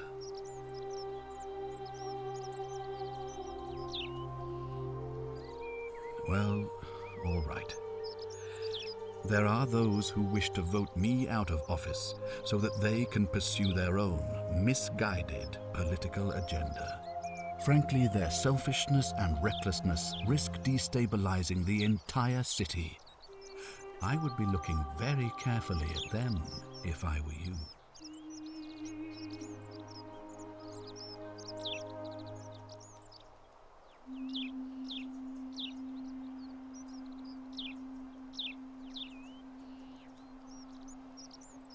Good. Now, was there something else you wanted to discuss? Of course. What is it? Well, If you stopped one person from breaking it and you're still here, then there must be someone else about to break it still. Allow me to explain. When I discovered the ritual to Proserpina, the instructions came with a warning about paradoxes. The crux of it is this. If you do anything to change the course of history in such a way that your very being here is impossible, you will have created a paradox. To illustrate, when the golden rule is broken, I will open the doorway that will bring you here to prevent it from being broken. If you manage to succeed in saving our lives, then I will have no reason to open the doorway, and you will never have come here. A paradox. You see? The same thing would happen if you, say, inadvertently, allowed me to die. If I can't summon you, then you can't be here, obviously. If either of those things were to happen, I am given to understand you would be flung back to your original time, having changed the course of history for us and yourself. So the fact that you are still here means someone is going to break the golden rule, and there is yet work to do. Understand? Excellent. So it looks like you'll have to continue your investigation. Now, was there anything else you wanted to ask? Thank you. I'll be waiting here for news.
Thank you. I am delighted and deeply honored to have been elected your magistrate. Yes, thank you. I'm delighted and deeply honored to be elected your magistrate. And now, I make this solemn promise to you, good citizens. Did you just leap into my villa from the balcony 100 feet above? That was either extremely reckless or impressively clever. Well, why have you risked life and limb to see me?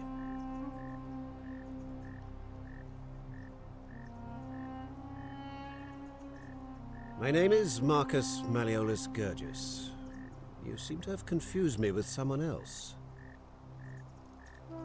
You mean my heterochromia? I am guilty of nothing more than having different colored eyes. And I'm hardly the only person with the condition. Alexander the Great had it too, as it happens. I like to think it is simply the way the gods have chosen to mark a natural-born ruler. Nothing more. Well, I am not suffering from any delusions, as today's election will firmly establish. Unlikely, because it simply isn't true.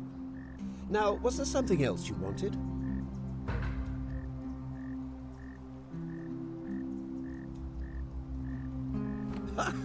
Are you insane? You barge into my villa uninvited and then make outrageous demands? Why would I withdraw from an election I'm bound to win?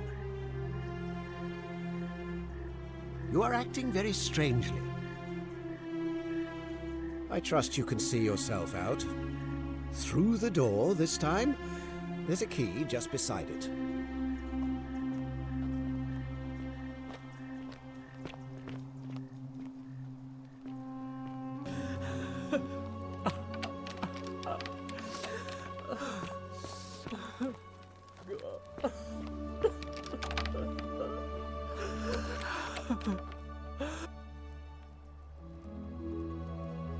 You're not supposed to be in here.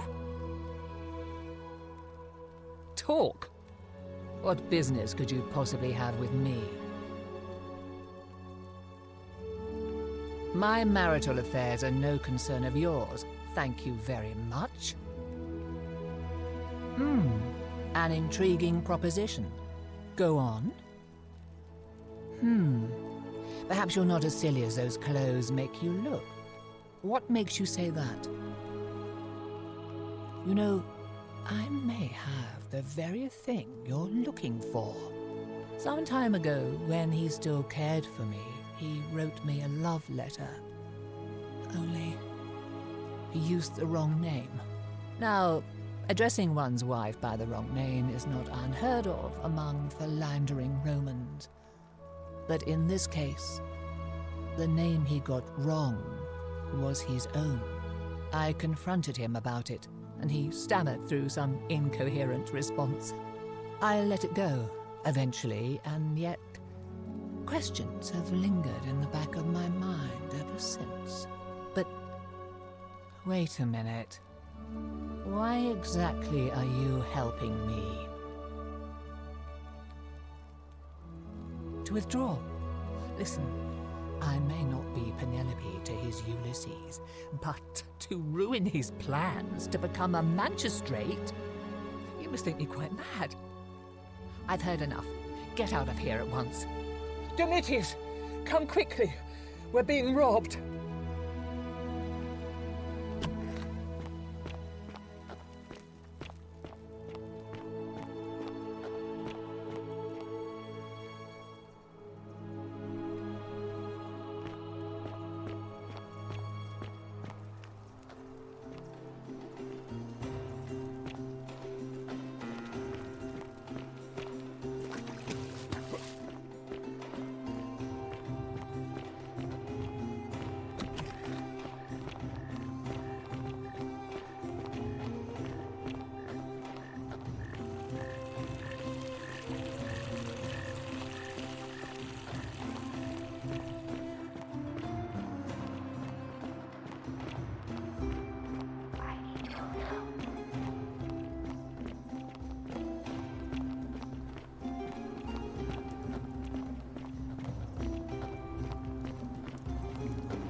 Citizens, we have a quorate body of voters gathered here to elect the city's magistrate.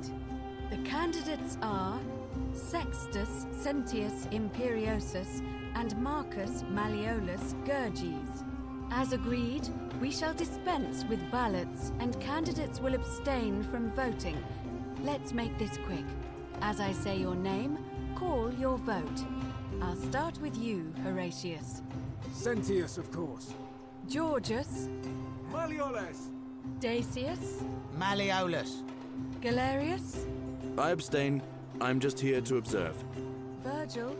Malleolus. Rufius. Malleolus. And finally, Domitius. Malleolus. Who else? Citizens, you have made your decision. Your new magistrate is Marcus Malleolus Gurges. Hail, Magistrate Malleolus. I said, hail, Magistrate Malleolus. That's more like it. Thank you. Thank you. I am delighted and deeply honored to have been elected your magistrate. And now, I make this solemn promise to you, good citizens. Under my leadership, you will finally enjoy the freedom you deserve. No more shall you walk on eggshells, fearing simply to live and breathe, because the tyrant Sentius told you it was forbidden. For my first act as magistrate, I hereby announce a day of celebration to mark the end of an era. The myth of the Golden Rule is no more. The Golden Rule is real, you idiot. For his attempt to deceive us all, Sentius is hereby found guilty of treason against the Empire. What? I have committed no crimes. This is madness. His sentence: to fight for his life in gladiatorial combat against Domitius. Here and now for your entertainment. You have no idea what you're doing. You're going to get us all killed. Wait, I exercise my right as a Vestal priestess to pardon him. I will not allow you to do this. You're showing your true colors now, priestess. Your corruption sickens me. Domitius, ignore her. Proceed. This is insanity. You'll doom us all. Lies! It is time the Golden Rule was exposed for what it is. A children's fable, exploited by a treacherous leader to instill fear in all of us. This is why he's in his gladiator gear. They've been planning this all along. Shut up, all of you. The magistrate has spoken. I'm going to enjoy killing you, old man. The many shall suffer for the sins of the one.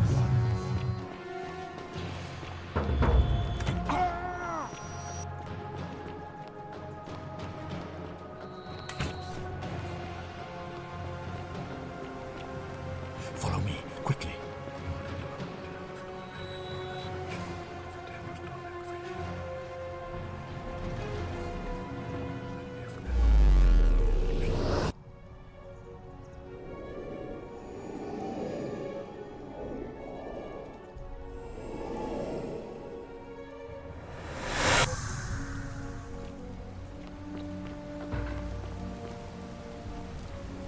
Salve, friend. Mind telling me who you are and why you look like you've just taken on a gladiator and lost? Oh, sounds serious. I'm listening.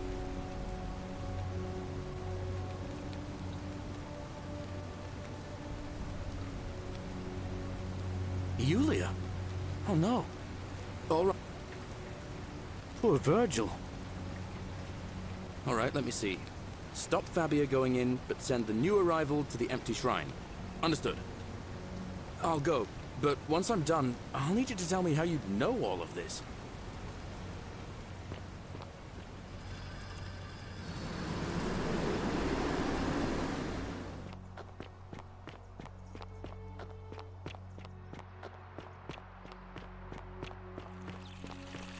All weapons are to be tossed into the chasm. Magistrate's orders. What is it, citizen? All right?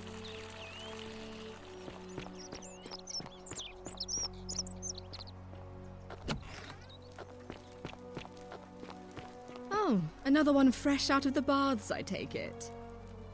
Ugh, I wish Horatius would stop letting barbarians in here. What do you want? I'm Sentia, eldest daughter of the magistrate. What are you doing in here? Really? I'd never have noticed, what with your...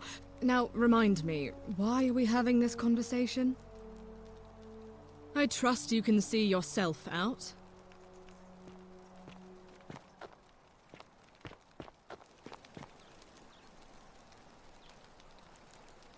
We're finally alone. We have? I must have... Is that about? Seems rather Of course. What is it? Yes?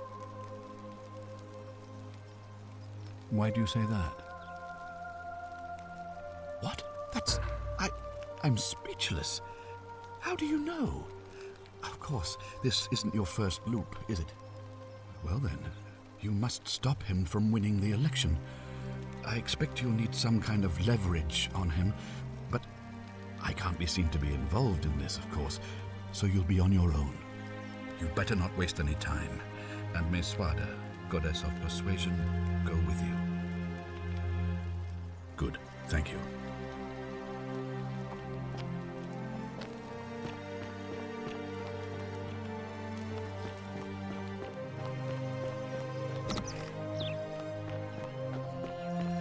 All weapons are to be tossed into the chasm. Magistrate's orders.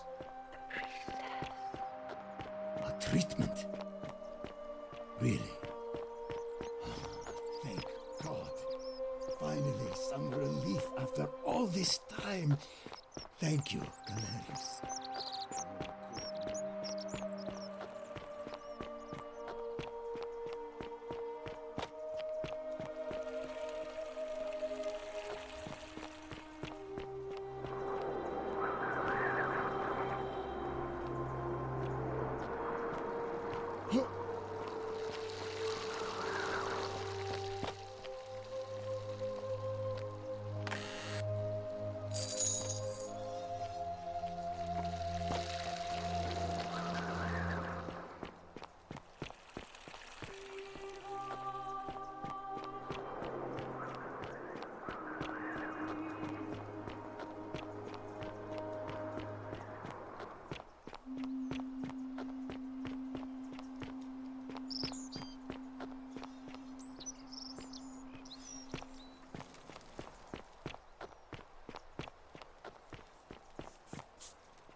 Salve, friend.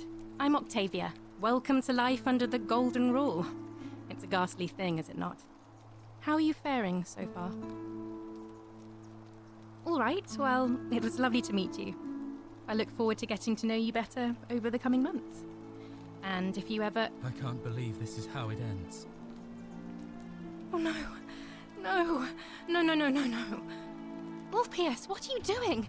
Get back from there. If you lose your balance, you'll fall. That's the idea. What? Why? Why would you want that? Why do you think I'm stuck for the rest of my life working for a man who treats me like an animal? I know things are hard for you right now. They're hard for all of us. We're all in this together, Ulpius. Please just think this through. If you do this, it could be the sin that seals all of our fates. Is that what you want? I'm sorry, but I just don't care anymore. Please, Ulpius. Help him. If he goes through with it, it could be the end for us all. I don't know what to do. I've never had to deal with this sort of thing. Please, you need to talk to him. Thank you. And please, choose your words carefully. Let me guess. You're going to lecture me on how suicide is a crime against the Empire. I screwed up my life. That's what's wrong. I borrowed money, and when I couldn't pay it back, I wound up in debt bondage. I'll be stuck slaving away for that Culus Cumulatis Malleolus for the rest of my life. I'm out. Wherever you are, Scintilla, my love, I'm sorry. Ulpius, no!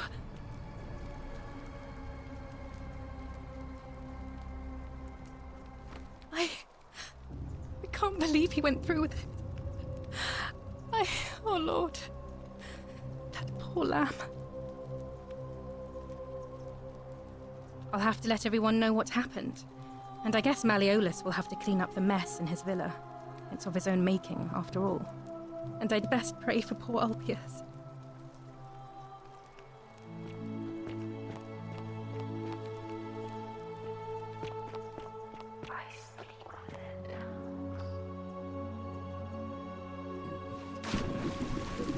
Thank you. Thank you. I am delighted and deeply honored to have been elected your magistrate.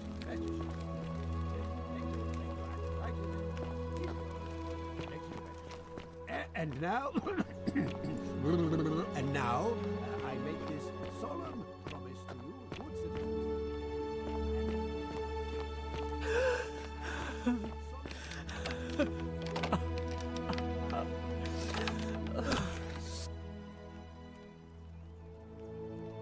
You're not... Talk.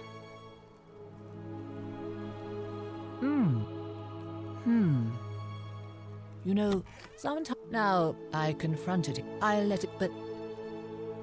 Oh, aren't you charming? I'm quite sure my husband would seethe with impotent rage if he overheard you say that. I love it. It seems our interests are aligned.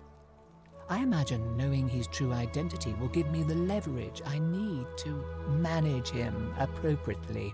But first, I need you to do something for me. I want you to bring me some wine. Just one small urn should do it. Oh, don't look at me like that. I know this must be hard for you to wrap your sweet little pleb head around. So what do you need me to spell out? Let me tell you something about Malleolus. He talks a lot about freedom, but what he doesn't tell you is that he means freedom for men. After all I've done for him, counseling him through his entire election campaign, and he had the audacity to lock me in here. He said it was for my own good, and that my drinking was unbecoming of a lady, let alone the wife of a magistrate. I'll show him unbecoming. Tonight, at his victory party, I'm going to get good and merry, and if he tries to discipline me again, I'll threaten to expose his true identity in front of everyone. I am so looking forward to it.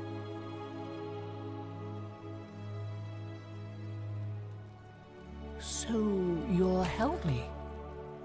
Excellent. Now, you'll need to pay a visit to that strumpet Aurelia in her tavern. I expect you'll have to flatter her a bit. If that doesn't work, you might be able to get some advice from Yulia, who's probably still at the shrine of Apollo. I heard they used to be close. They both appreciate the poetry of Sappho of Lesbos, if you get my meaning. Thank you.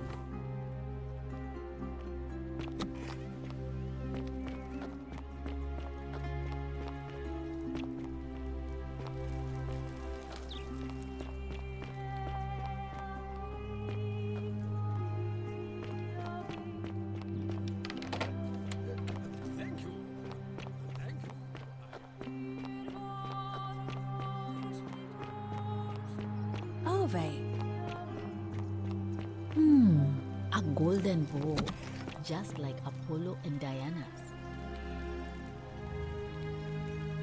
Sorry, was there something you... No. I did hear from Ulpius that she disappeared. It's very sad, but I'd been locked in Malleolus's villa for months before she...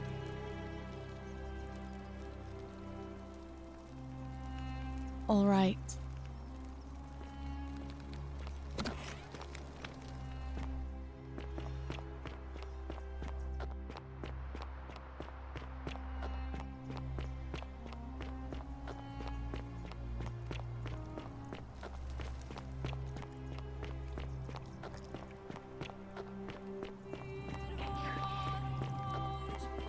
Cerberus lifts his triple head and lets out his threefold braying. Livia, would you stop muttering like Medea over a cauldron? You'll scare away my customers.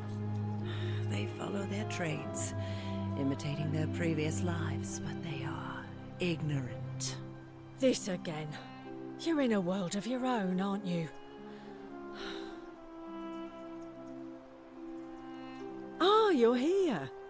I'm so glad you decided to visit. I'm Aurelia, and I hope I'm not being too forward, but the moment I laid eyes on you, I was intrigued. You're not like any Roman man I've ever seen. You seem so refined, so civilized.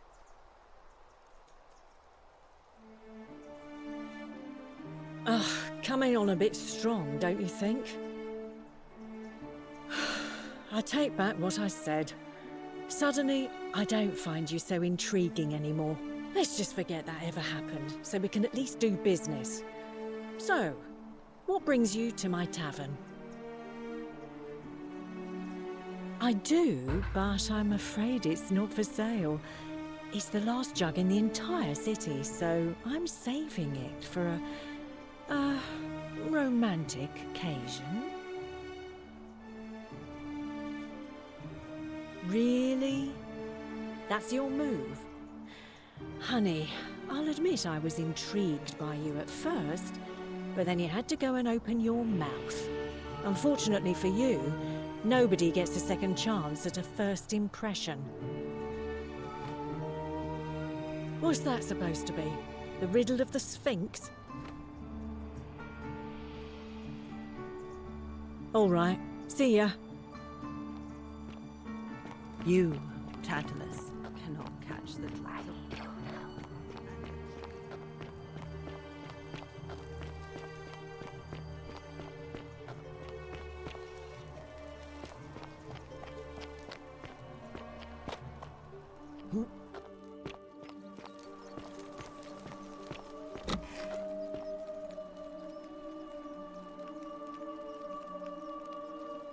Oh, it's you again. Really? You're going to give that snake a taste of her own medicine? I'm in. What do you need? Ah, so you need to sweep her off her feet, then? Is that it? I think I can help you with that. As much as it disgusts me to say this, we were sort of involved before she betrayed me. So I know her better than anyone. The thing you need to know about her is this. She's obsessed with money. An ostentatious display of wealth probably wouldn't hurt. One more thing, and I feel dirty saying this. She keeps a journal upstairs in her room, beside her bed. If you could somehow take a look, that might tell you how she thinks. May Nemesis guide you. All right. Goodbye. A golden bow, just like Apollo and Diana.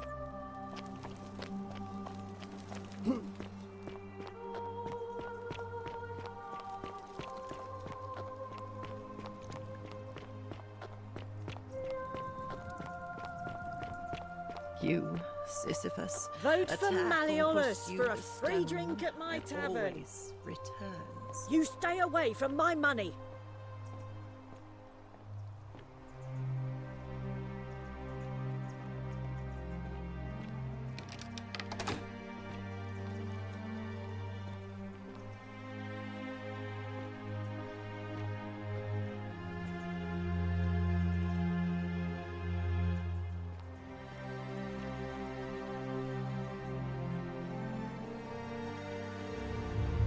The many shall suffer for the sins of the one.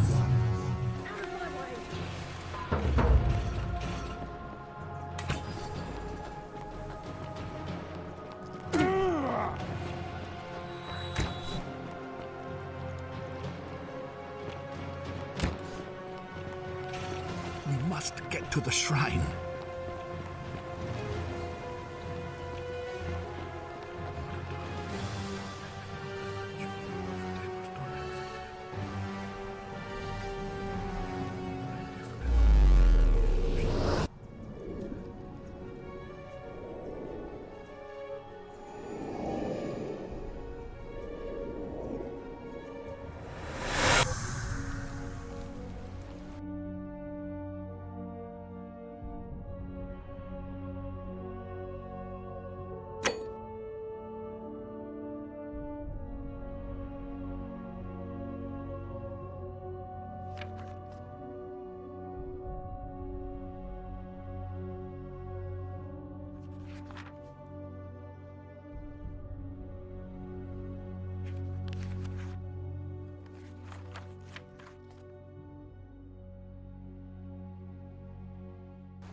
Salve, friend. Oh. You live. All right, I'll go.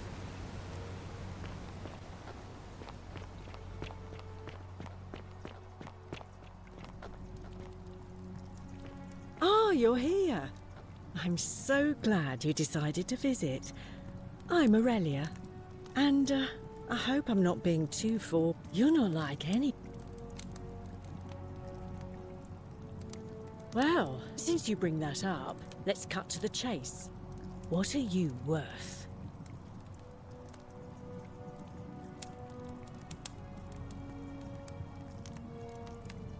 So you do. And that would make you rich as Croesus on the outside. But down here, it's not worth much. Sisyphus. What else have you Attack got? or pursue the stone, and always I have that much myself. Maybe if you had at least 10,000, things might have been different. I take back what I said. Let's just forget that ever happened.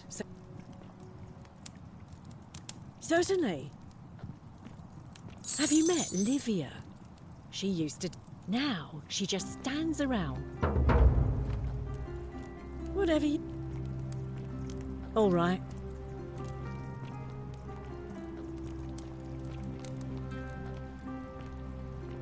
Just as the ocean accepts the rivers of all the world, so this place accepts all the souls. But it does not notice the crowds that come. The bloodless shadows wander with some the house of the ruler of the depths. They never do. The newly arrived are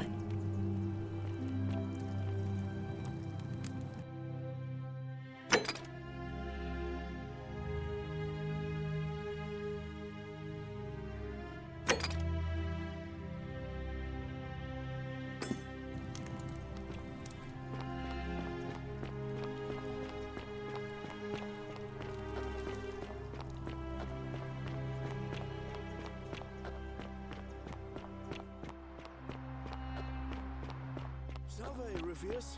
I hear your rheumatism has you so riled up you've been harassing Virgil. What?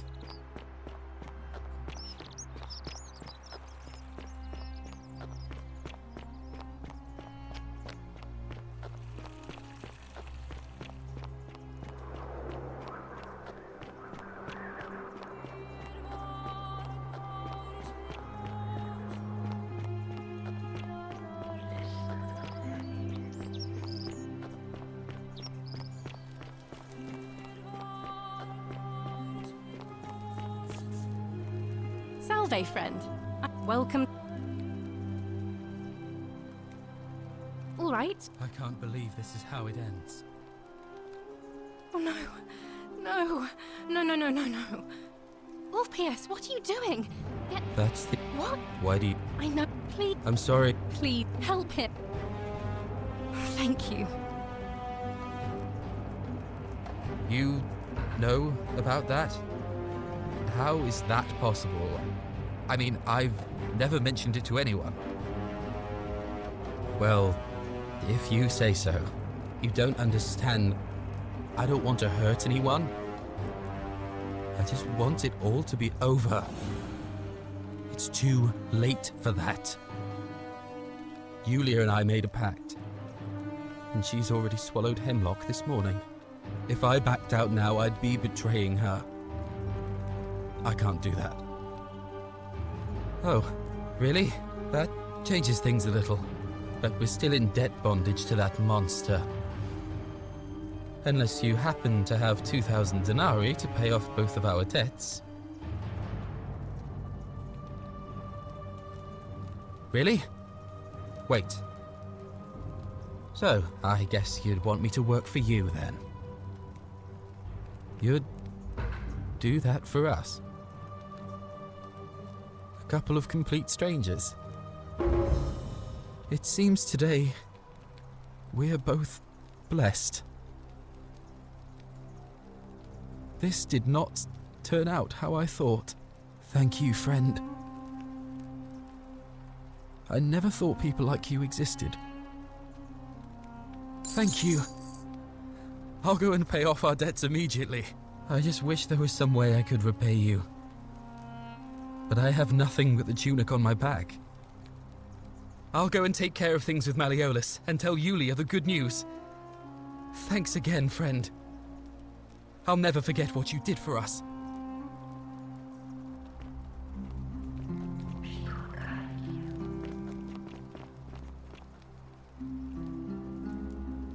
What you did was extraordinary, and I'll never forget it. I'm thankful that you're here. Can I help you with something? Please keep that to yourself. I know you're not from around here, but things are very difficult for us right now. There was a terrible fire in Rome last year, and our emperor decided to make us his scapegoats. There were executions. It was horrible. Oh, thank you. You have no idea how much I appreciate that. Here, in this place, the magistrate has me earning my keep by cleaning and pruning the gardens. It's not quite how I expected my life to go. I used to live in a lovely villa on the banks of the Tiber. I was even betrothed to a handsome young man from a prominent family. But long hours of menial labor for the good of the community has its own charms too, I suppose. Oh, much the same way as many of the others. When the fires came to Rome 7 months ago, my family and I fled for the Tiber, hoping to escape on a barge. We were among the fortunate ones with enough coins for passage, but unfortunately, there were a lot of desperate people, and they boarded before we could depart. A scuffle broke out, and I was pushed overboard. The last thing I remember was the water, rising up to hit my cheekbone. I woke up by the river, near that shrine, and stumbled across this place. Oh, that's all right. I'm sure it's all part of God's plan for me.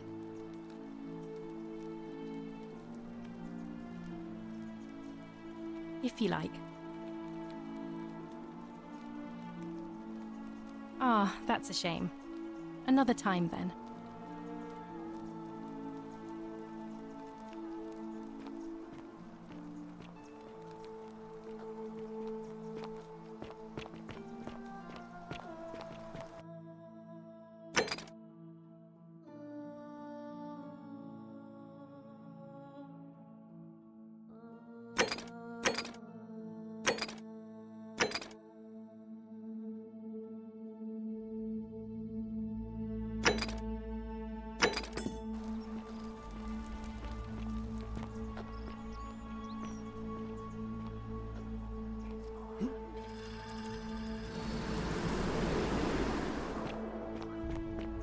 I hope you're coping.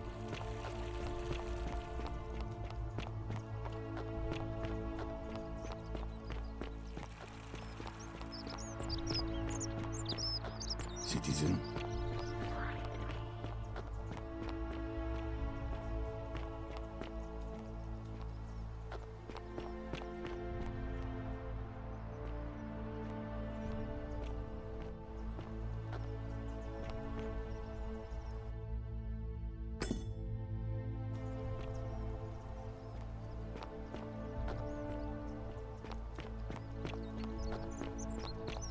Whatever's in that great temple up there on the bluff, I bet it's worth a... Hello there, friend. May I... Are you well? Malleolus. I mean, sent... Very well.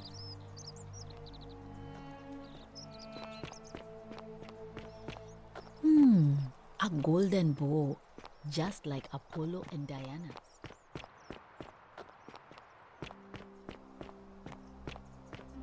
How come you're allowed a weapon and I'm not?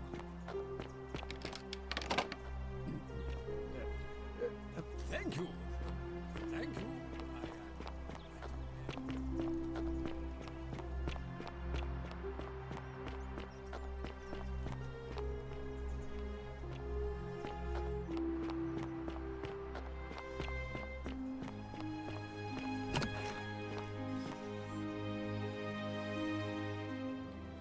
A new face. Ave, and may Vesta watch over you. I'm Equitia. To what do I owe the pleasure of this visit?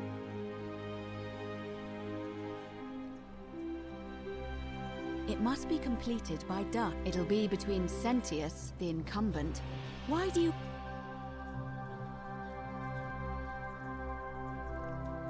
all of the male citizens who are willing and able... Well, but if it's any consolation, by using whatever gifts the... You can. Certain. See you again.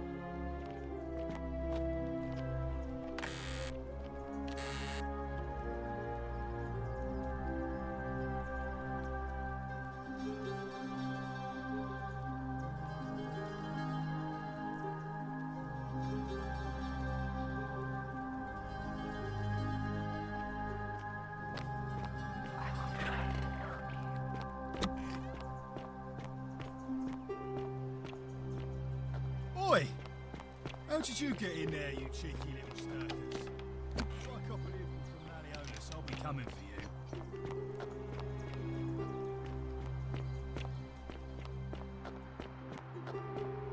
you. Isn't the great temple majestic? Be careful who you trust.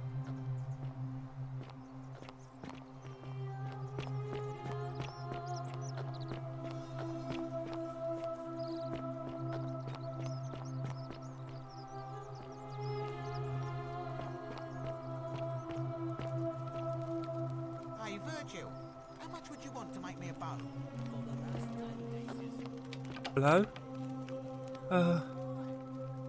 Hello? My name's Dooley.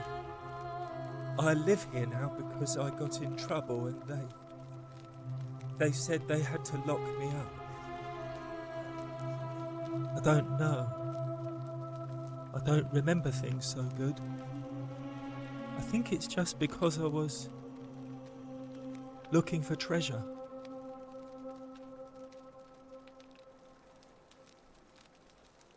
Yes, but I wasn't. I was just looking. They said I did it more than once, but I can't remember things so good. Then they called me mean names. They called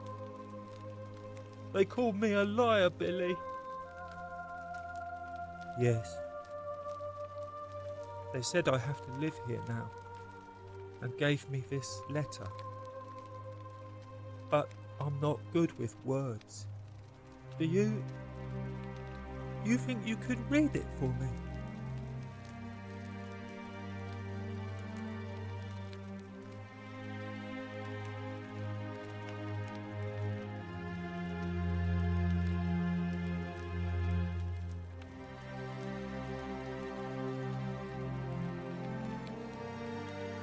What does it say? My treasure. My friend Hannibal used to look after me. He said he always would. But then, he died. It was very sad. He said if anything ever happened to him, I had to find something very precious hidden away. He gave me this key and made me promise to keep it safe until I found the treasure. But I couldn't find it. All I remember is he said something about the cisterns, but when I went up to the high one, they put me in here. Now nobody looks after me, except my friend Galerius and Ek, the priestess lady. She's a nice lady. Hannibal said I shouldn't give it to anyone I didn't trust.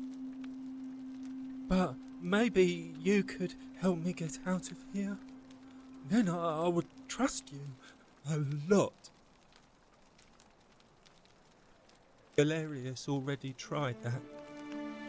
He said the magistrate wouldn't listen, no matter what. Like Galerius? He's nice. I like Galerius. He made me a doll and everything. If you help make him magistrate, he can get me out of here, and I can give you the key to my treasure. Hannibal said it was in the cisterns. I can't remember what it was, just that it was way up high and very precious. Bye-bye.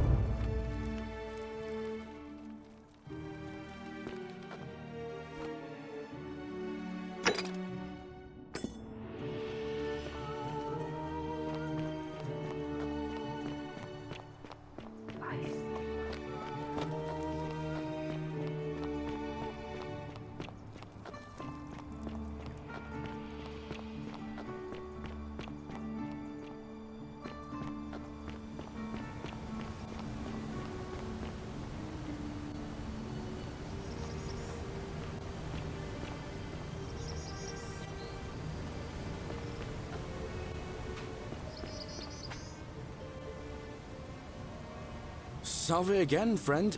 I went and... How is it? Oh, come on. You're a Sisyphus. Sisyphus, he was forcing... Tantalus was... Oh, and Ixion was... Anyway, I don't... So, I'll tell you what. Anytime from now, I'm going to keep... Oh, and if our conversations... Salve again, my... Now... I've bounced the idea around once or twice, mainly as a way of getting Dooley set free. God knows Sentius is never going to do it. But from what I hear, Malleolus has the election stitched up. Nobody's going to take him on and win. And maybe that's not such a bad thing. I mean, he talks a lot about freedom, so I'm hoping if he's elected, he'll release Dooley from his cell. That's good enough for me. And how could you... Oh, wait. You've seen it in another time loop, haven't you? Well, in that case, we need to find a way to make sure Malleolus loses. Better yet, get him to withdraw altogether. If you can do that, and Sentius is the only candidate left, I'll run against him. Deal? All right, friend. Hope you find a way to break that cycle you're in.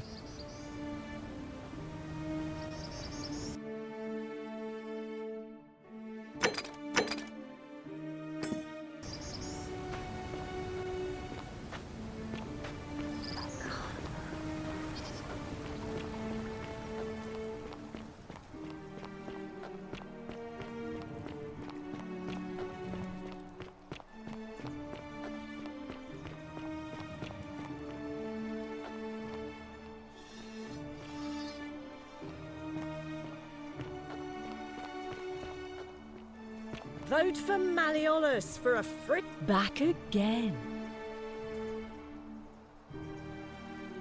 I do, but I'm afraid it... Well, even if you could get into my lock... Everything. Good idea. Of course, there's plenty of wine on the outside. I'm happy to tell you all about it. So, how badly do you want it? Is it worth, say, 1,000 denarii to you? Well, I can't tell you too much, or you'd figure it out for yourself. But I promise you, you'll never have to spend another hour in this city ever again.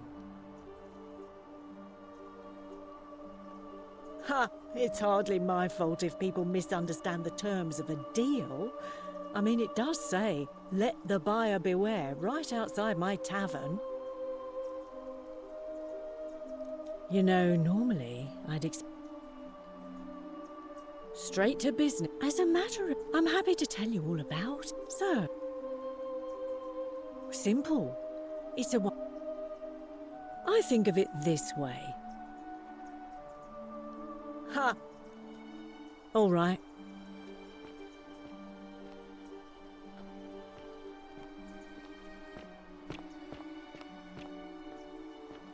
You stay away from my money.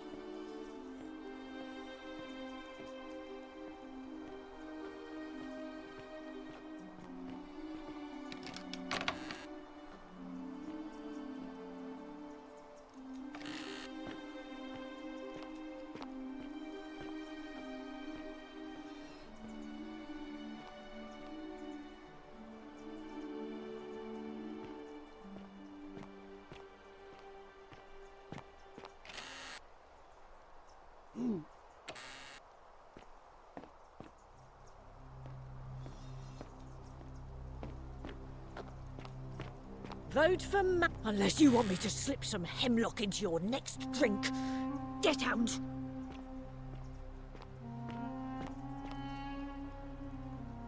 Cerberus lifts his triple head and lets out his threefold braying. Livia, would you stop muttering like Medea over a cauldron? You'll scare away my customers. They follow their trades, imitating their previous lives, but they are ignorant. This again. You're in a world of your own, aren't you?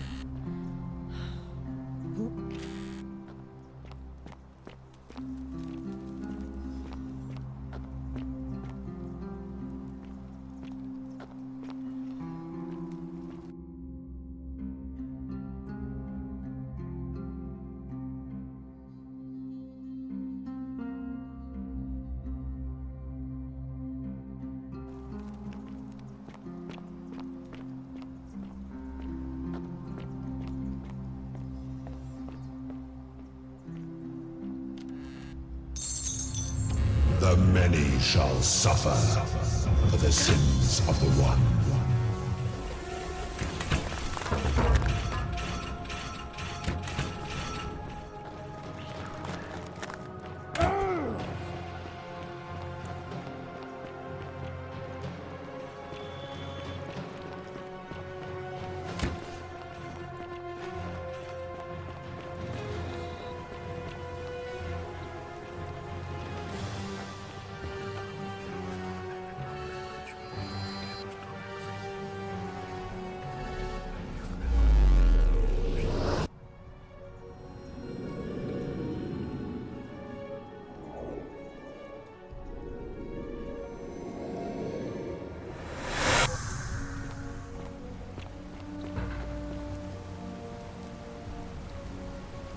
Salve, friend.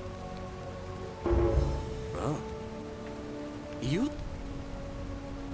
But how did you... Alright, I'll go.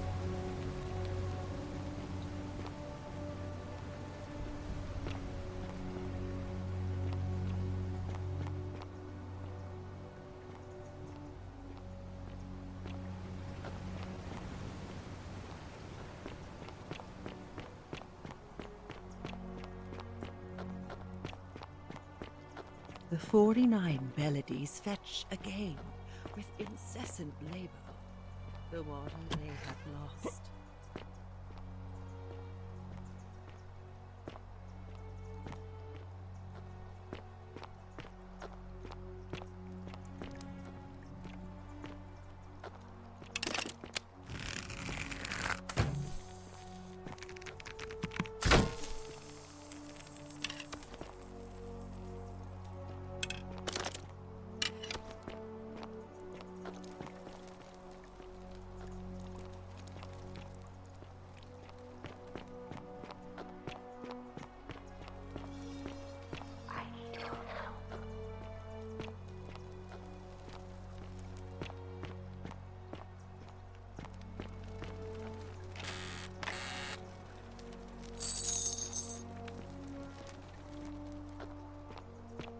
Lucretia, no time to explain, and for us to give you the Sylphium resin for Yulia.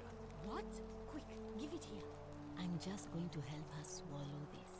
I think she's going to be all right.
Galerius, you're amazing.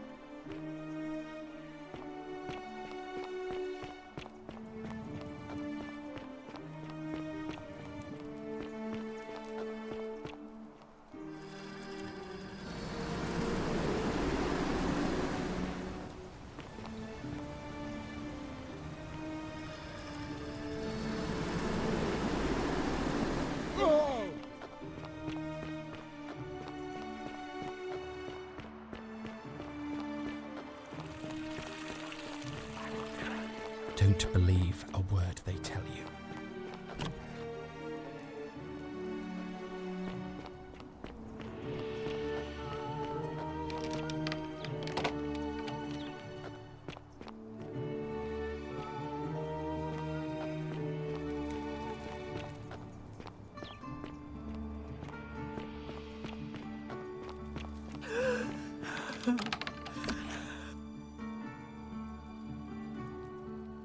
You're not supposed to be tall. My marriage. You barge into my villa and offer me wine. I'd have you thrown out, but it just so happens that is exactly what I need. The question is, what do you want for it? Ah, it seems Bacchus smiles on me once again. and I believe I have just the thing you're looking for. Some time ago, he wrote me a letter and signed it Quinctius, apparently by accident. I've kept it ever since, hoping one day I'd find out what it meant. I'll happily show it to you for that wine. Thank you. Here's the letter.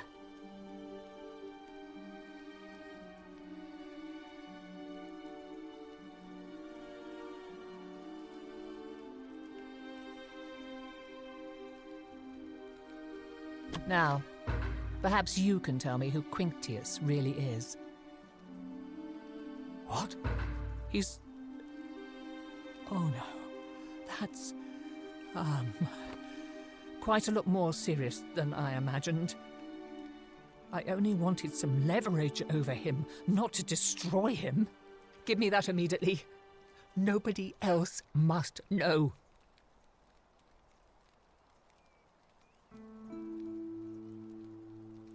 What? No. You tricked me, you mendacious little stirkers.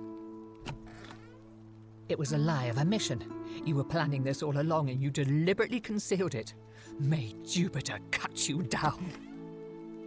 I curse you. I curse your life and mind and memory. May you be unable to walk or eat or drink. May this drag you to the depths.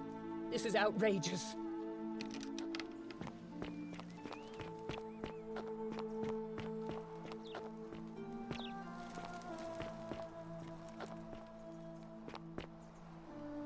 Domitius doesn't usually let anyone in here without a hefty... My name is Mark... You... and I'm I like to think it is...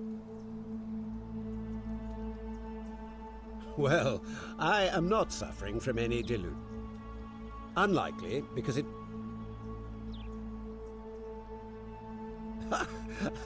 Why?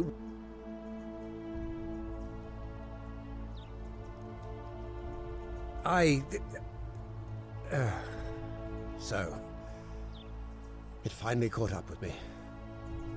I suppose that makes you... what? One of Nero's assassins? So, you're not going to kill me? Oh, so much work and money. Oh, well, if I do it, you'd let me live?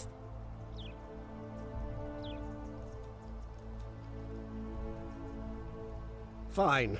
Ruling this cesspit of a city would have been beneath me anyway. I'll have Domitius notify the priestess of my withdrawal and release those two from debt bondage. There, you got what you wanted.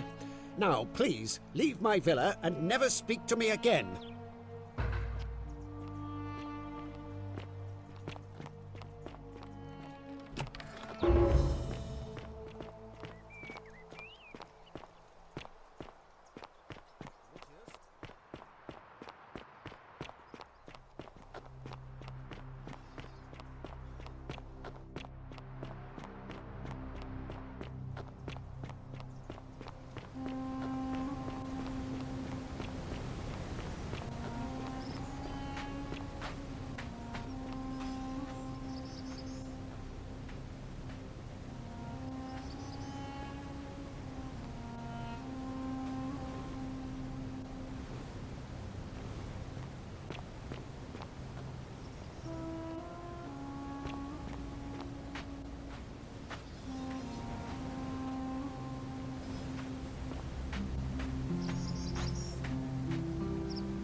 Salve again, friend.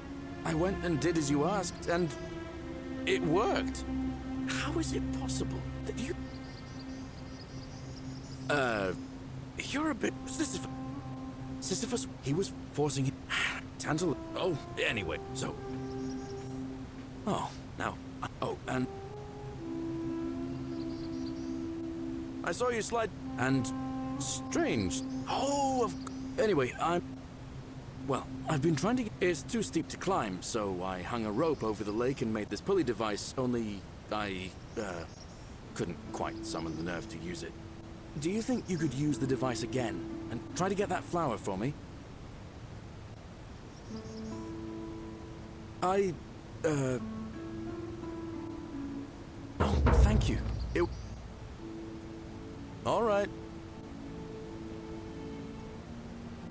Salve again? No. But... He did? Oh, that was... I'll let Equitia know I'll be running. All right, friend.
Salve again, my Sisyphean friend. Oh, and I'm in the running for magistrate. Feeling kind of nervous, but I'm hoping it'll all be worth it when I order Dooley's release. I just hope I'll... Now. Brilliant! You did it! Well done! This is going to make her so happy. Equitia, what I really want to do is walk up to her, give her the flower, and confess I've been madly in love with her since the moment we met. But on the other hand, I can't shake the feeling that the consequences could be... terrible. You mean, aside from her execution? You see, Equitia is a Vestal priestess, meaning she's taken a vow of chastity, the breaking of which would be an extremely serious affront to the gods and a capital offense. Even if she was just suspected of being unchaste, it could lead to her execution. Unchaste Vestals get buried alive. Oh, and I'd get flogged to death for good measure. But at the same time, she's just so kind and graceful, and I feel so much love for her that if I don't tell her, it'll burn a hole in my chest. I don't know what to do. What do you think? What would you do?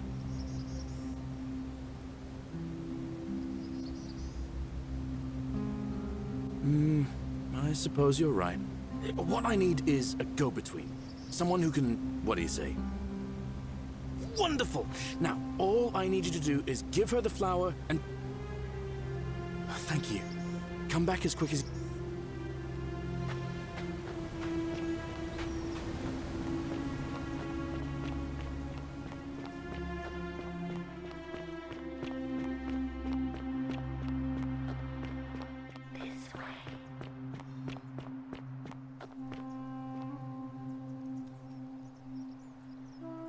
A new face.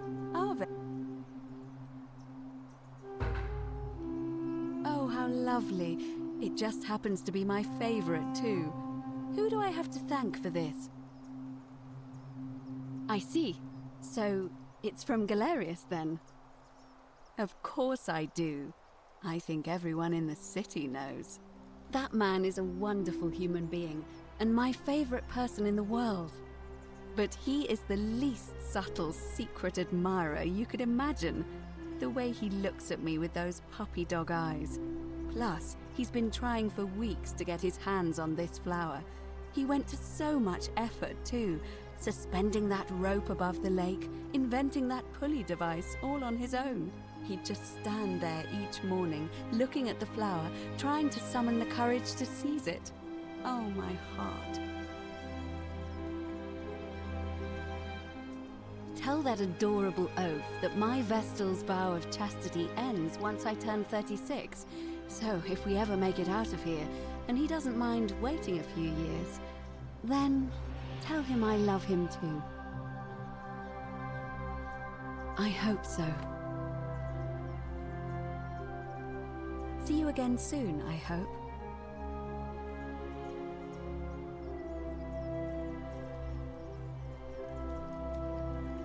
Don't believe a word they tell you.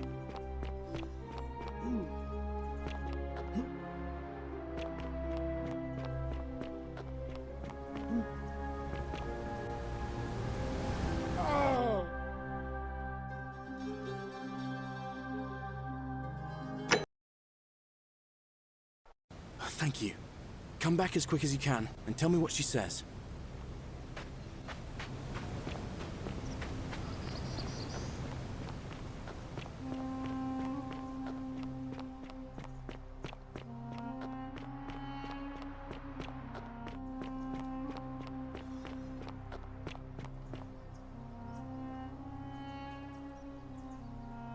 A new face, are they?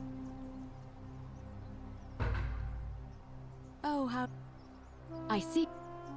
Of course, that... But pluck, he'd... Tell, then... I hope. See you again.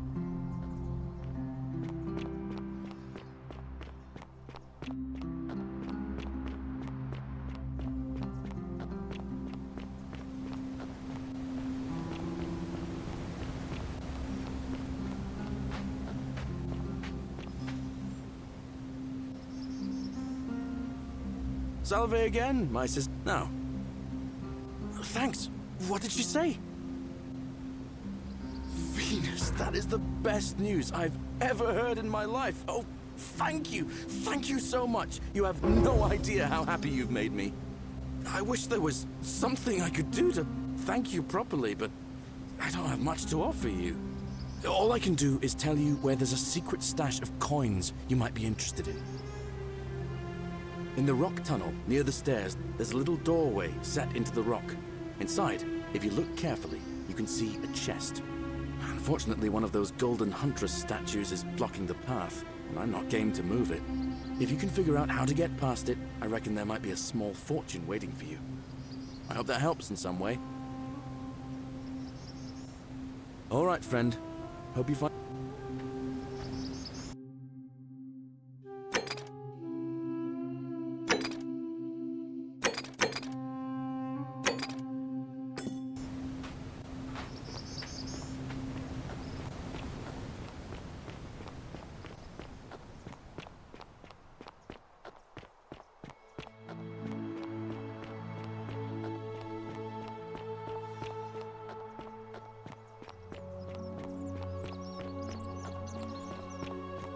Ah, a fellow traveler from a... Greetings. I'm... My friend... Galerius. Did you know he saved the life... But of course... I hope that our...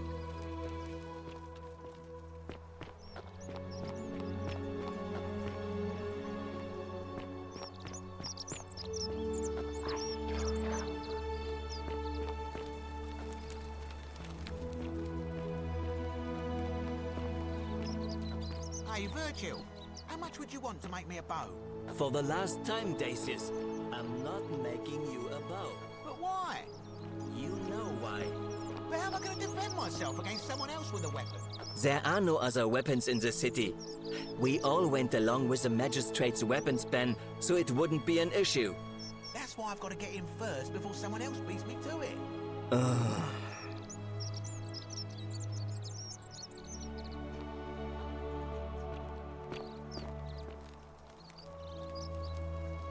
Ah, a new face. I hear we... Galerius. All right. Nice to talk. Wonder how much one of these statues is worth. Hello there, friend. Well, I'll take your word for it. Now you're talking, I'm interested. How about... Oh, that's a little excessive, don't you think? All right, but I'm going to need you to tell me before I pay up. Wait. Let's not be too hasty, friend. I just want a little assurance that I can trust you, that's all.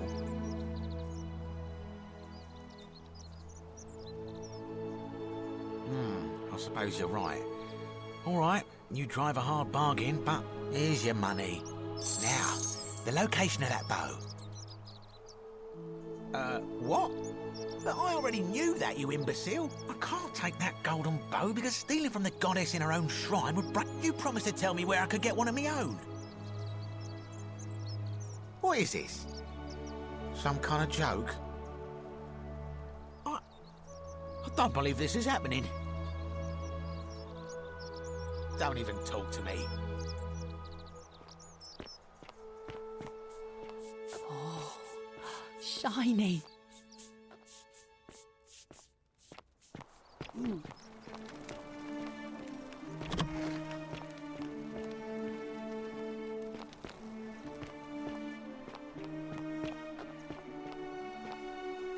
What is it, citizen?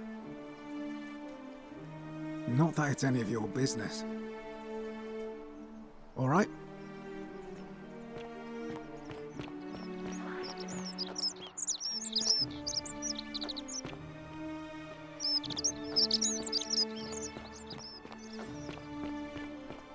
Are they? Oi! How did you get in there, you cheeky little... What now? Whatever.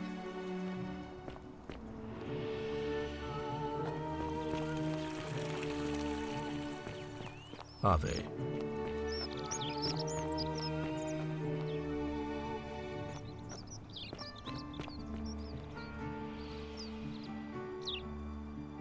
We're fine. We have... Is that... Look now. You mean Duilius? Releasing him is out of the question, I'm afraid. That man is a liar. Perhaps you're not aware he was caught multiple times, sneaking around in places he should not have been. Look, I can see where you're going with this. You think it was not so long ago, during the Republic. Here, we see to it that he has food, a privilege that would be taken away from all of us. Where the man has no self-discipline, poor comprehension of what is going on around him, and is an incorrigible rule-breaker. I will not jeopardize the lives of my people. Sextus, before I... Very well. Ask them. Good. Of course. What? Yeah. Why? It looks like you'll have to... Thank you.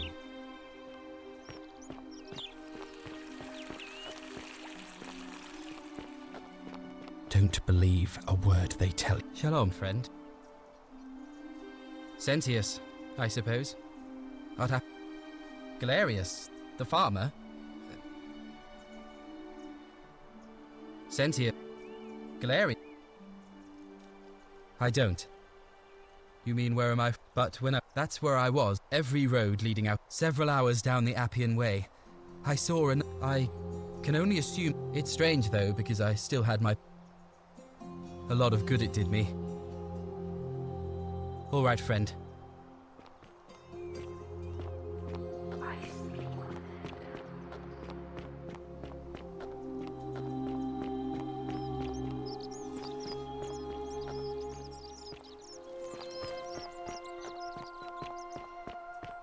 Salve, don't even talk to me.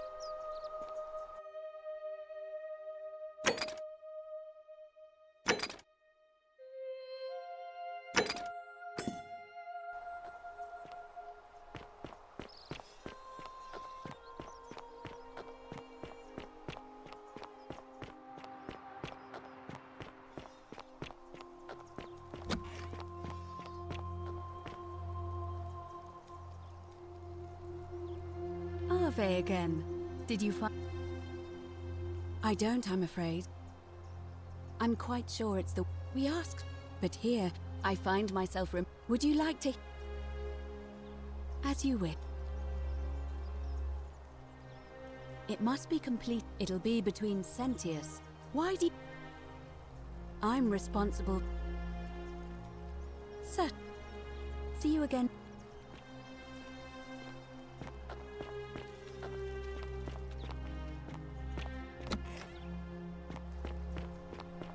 How come you're allowed a weapon and I'm not?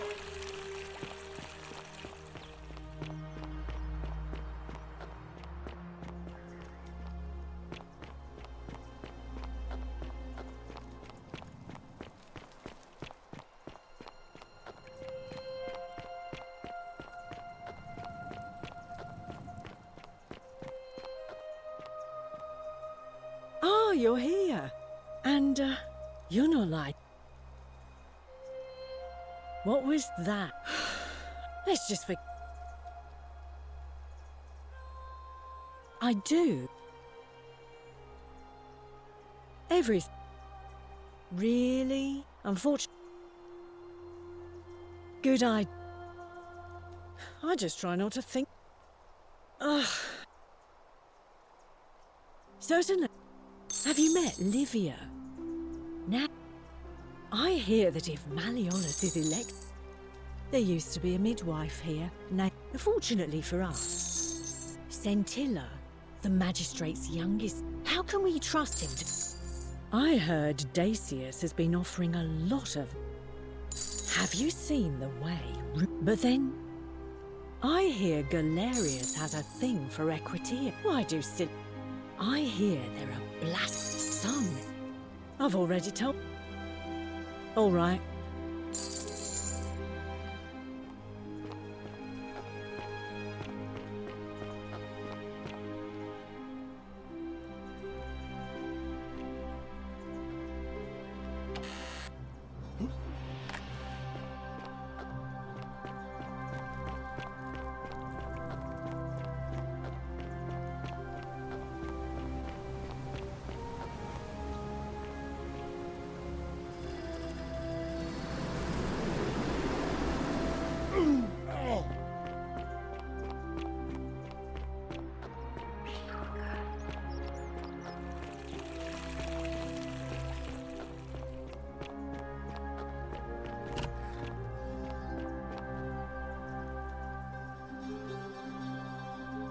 Vague.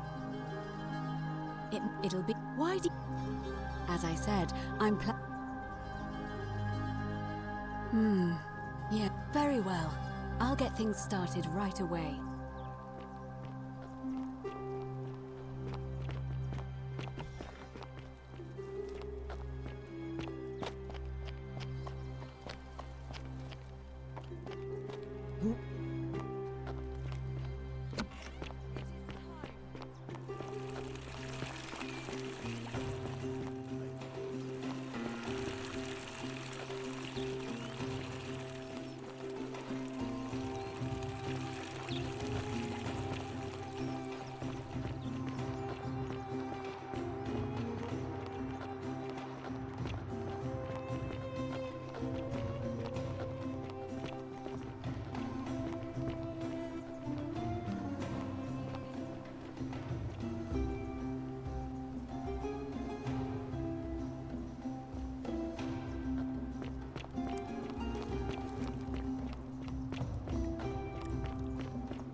Citizens, we have a quorate body of voters gathered here to elect the city's magistrate. The candidates are Sextus Sentius Imperiosus and late nominee Gallus Galerius Helver. Marcus Malleolus Gurges withdrew his candidacy earlier today. As agreed, we shall dispense with ballots and candidates will abstain from voting. Let's make this quick. As I say your name, call your vote. I'll start with you, Horatius. Sentius, of course. Georgius. Galerius. He saved the life of my dear friend Fabia. Dacius. Sentius. Virgil. The man who put a stop to the threats I've been receiving. Galerius. Ulpius. Galerius, the man who saved my life. Rufius. The man who treated my rheumatism. Galerius. Citizens, you have made your decision. Your new magistrate is Gallus Galerius Helver. What? It has been decided. Magistrate Galerius, would you like to make a brief address? I just want to say, this isn't something I ever wanted. Now that you've put your trust in me, I'm going to do everything I can not to let you down. I'll need some time to put together a list of the changes I want to make around here. But I promise you, there will be changes. My first order is that Dooley is to be freed. Horatius, release him from his cell immediately. Please. Wait, do I need to say please? I suppose not. That's it. You can all get on with your day. Nothing else to see here. Move along.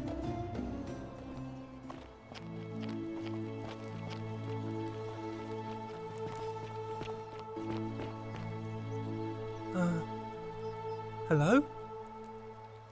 Oh, thank you. You can have my shiny, and maybe you can help me find my friend Hannibal used, but he gave me a key to the system. Please help me. Oh, thank you.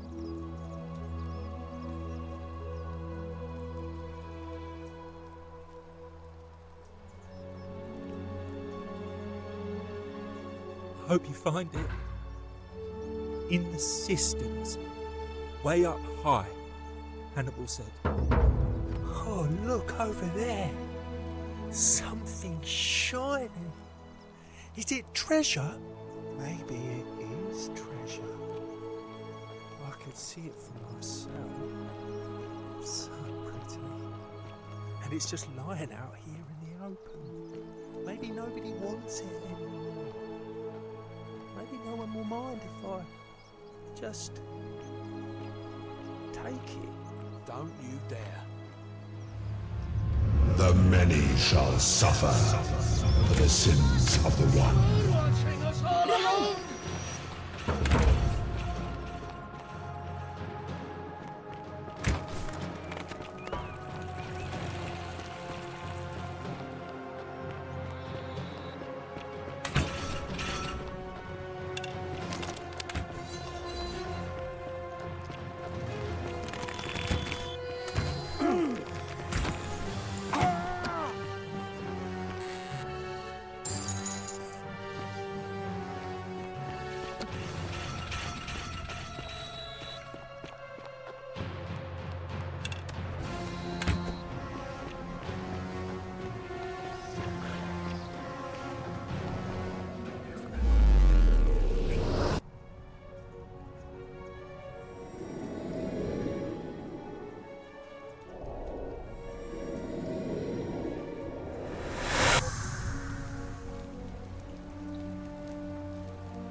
Salve, friend. Mind telling me who... Oh. You...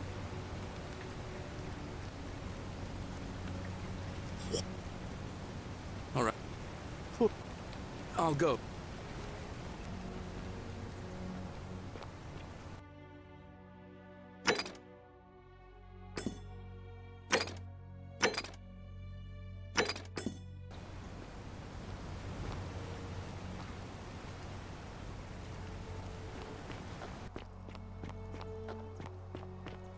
The 49 melodies fetch again with incessant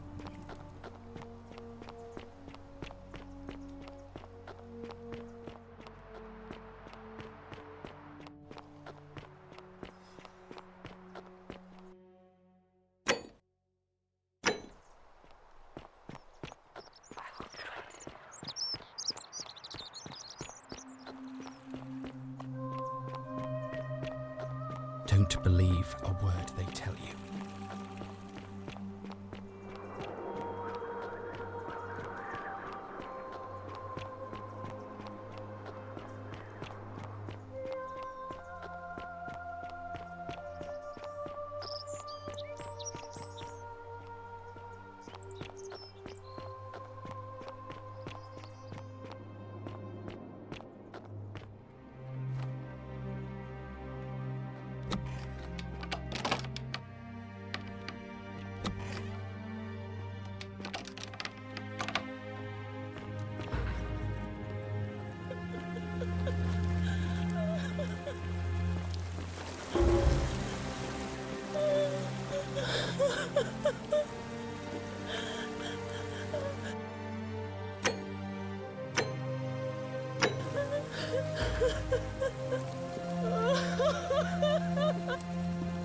You?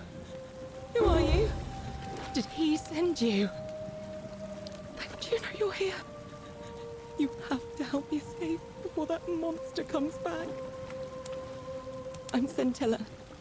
I found a way out through the Gate of Horn, but it's locked.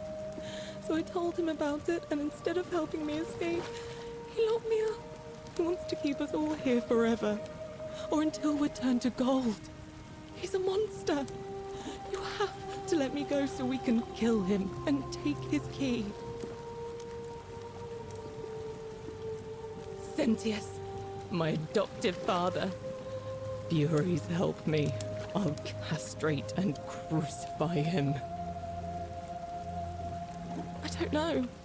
He said the gods are on his side because they don't want us to escape either. I'm going to take that key from around his neck, even if it means cutting his throat to get it. I'm done caring about the golden rule. I just want out. Help me, and we can escape together. There won't be enough time. Just you and me. What do you say?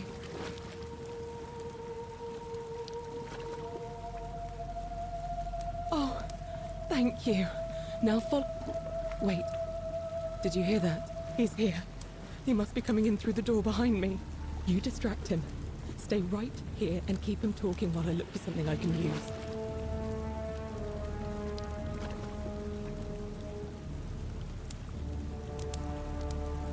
What did you do with Scintilla? Where is she? So that is how it's going to be. Oh well, this doesn't change anything for me. It's a shame, really, if you'd just done what you were supposed to. You'd have been looping through time forever until you gave up and killed yourself, just like that soft-hearted pleb, Al. Come now. Surely you didn't think you were the only one here who remembered everything. You see, my connection to the portal somehow preserves my memories from one loop to the next. Whether that was Proserpina's intention or a happy accident, I'll never know. But I'm surprised you hadn't noticed. Here I was thinking you're a little bit sharper than Al was. Or perhaps you're just more willing to break the rules. He was a moralistic fellow, never once compromised on his principles. And because of that fatal flaw, he relived this day many thousands of times before we finally had this conversation. I watched him come through the portal each time, always a little older, a little more disheveled, a little more haunted. And when he finally saw the futility of it all, as you're about to, it broke him.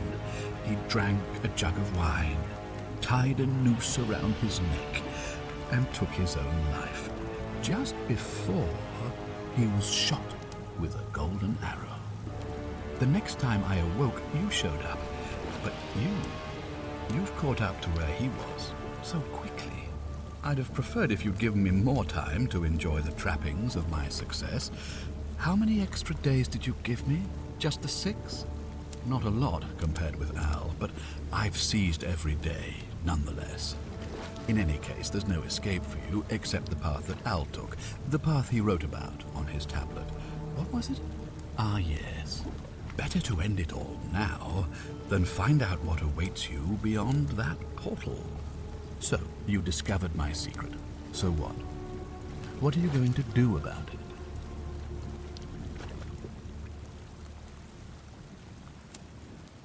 Why? Isn't it obvious? Because I have grown attached to all this. My title, my beautiful villa, the sun on my face, the music of birds chirping. And as long as this day keeps repeating itself, I get to enjoy it all, over and over again, for eternity. Don't you see? I have found a way to prolong my life indefinitely, to cheat death. I have become, in effect, as immortal as the gods. Can you honestly say you would not wish the same for yourself?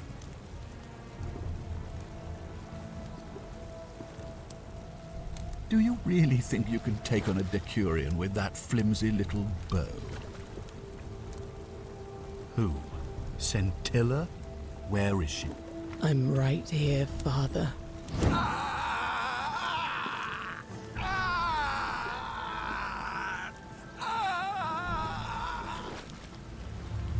The many shall suffer I have his for the key. sins We of can the open one. the gate.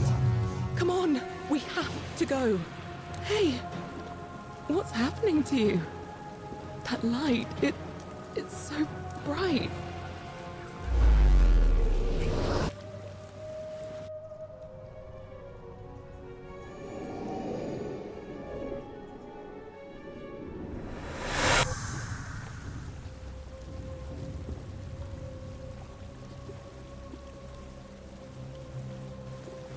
Hi there.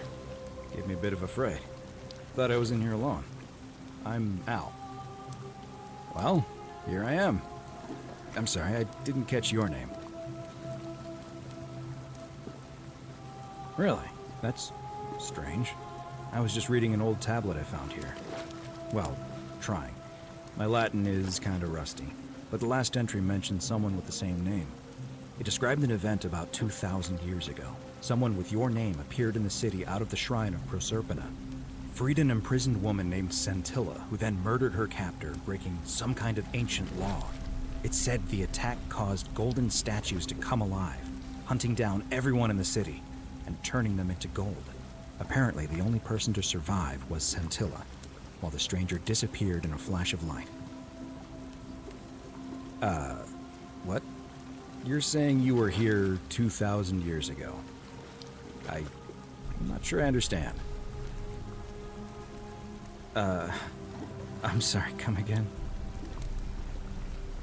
Let me see that. God, why does this writing look so familiar? I've spent a lifetime in this place going around and around in circles. This is disturbing, but I don't understand how I could have written it. I'm not following. So you're saying, because a man from 2,000 years ago is dead, he never created a time portal, so I never went through it, and that's why I don't remember any of this. I guess you saved my life then, as well as helping that poor woman to escape. That's a lot to take in.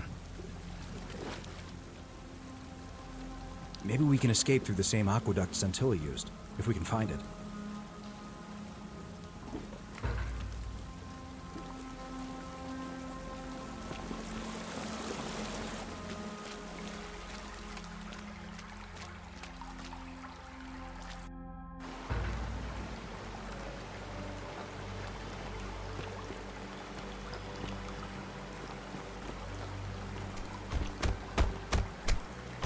I'm gonna pause here for a moment and make sure nobody else has ever lured into this temple. You go on ahead. I'll be there soon.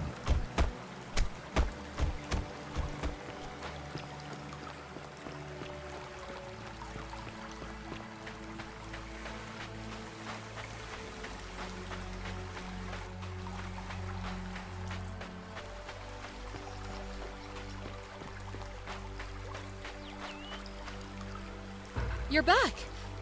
But you're alone. Does that mean you didn't find Al? Oh, what a relief. Thank you so much. I was beginning to think you'd both become trapped in there. Why don't you tell me what you discovered while we wait? Really? Sounds amazing. And did you... Oh, look!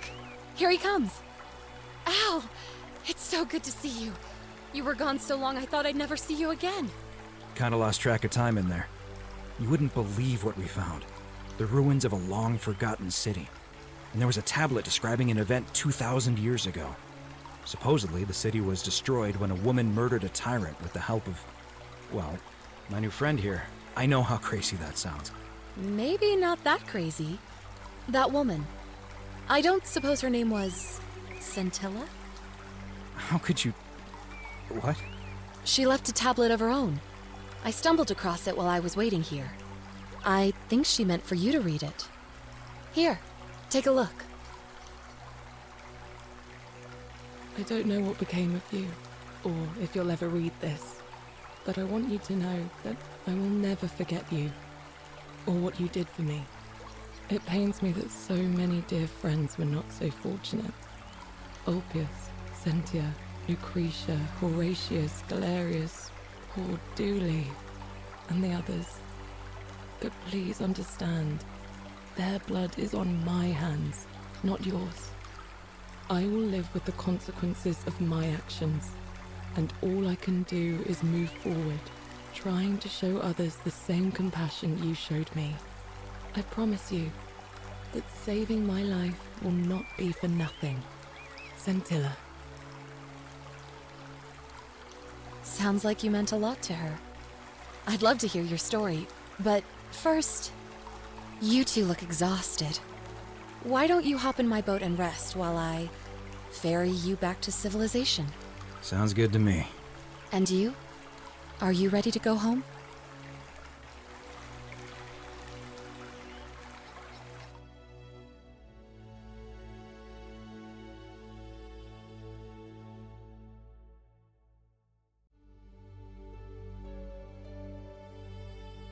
You. Thank you know you're here.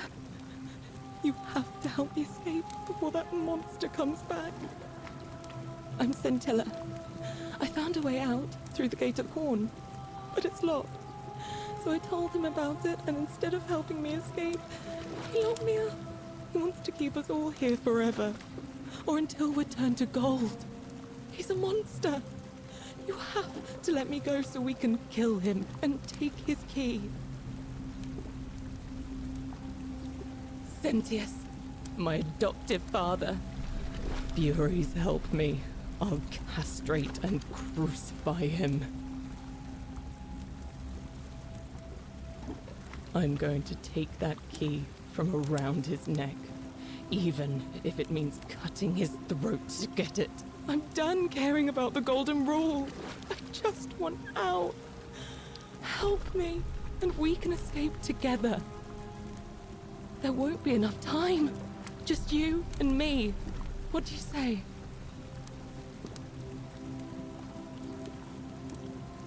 There's no time. Wait, did you hear that? He's here. Quick, you have to let me go. It's now or never.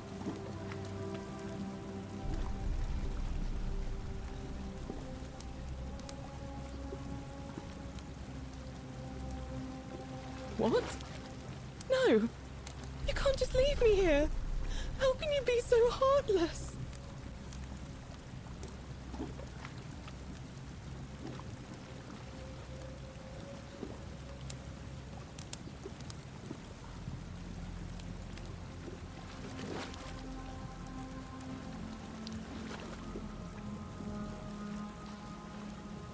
It's no use.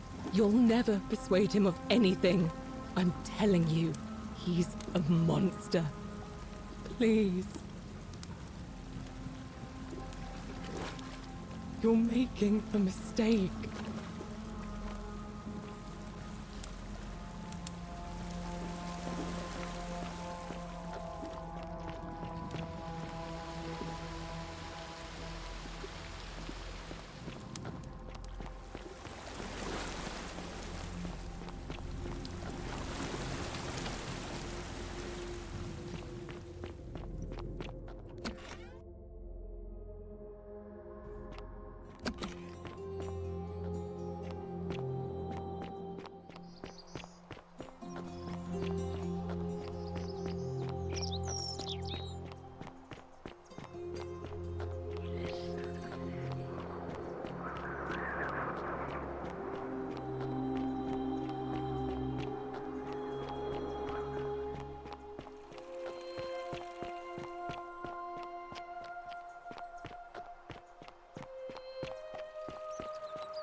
Whatever's in that great temple up there on the bluff, I bet it's worth a fortune.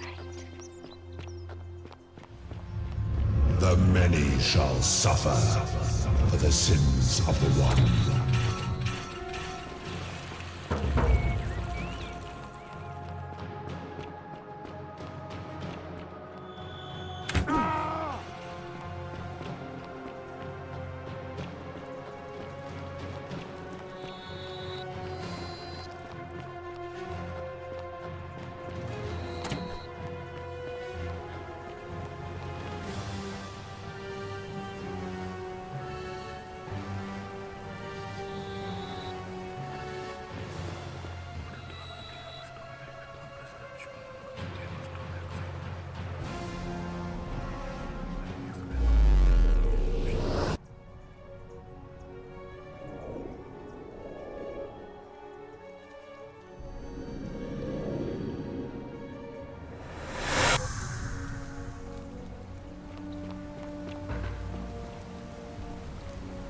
Salve, friend.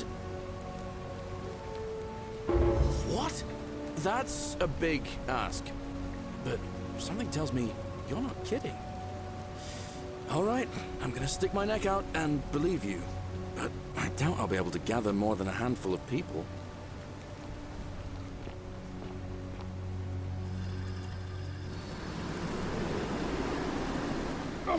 Oh!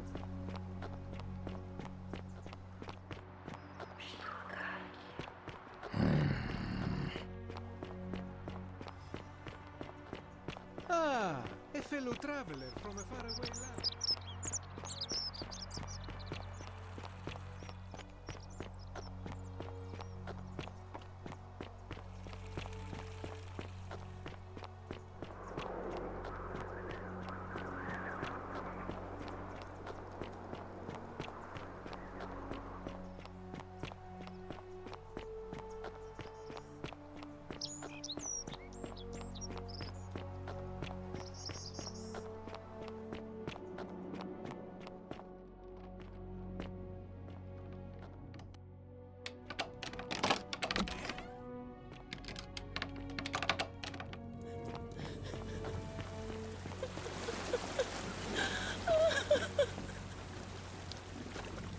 You? Who are you? Did he send you? Do you know you're here? You have to help me escape before that monster comes back. What? God, am I going out of my mind? Are you going to let me go or not? How did you know? Wait, did you hear that? He's here. He must be coming in through the door behind me. You distract him.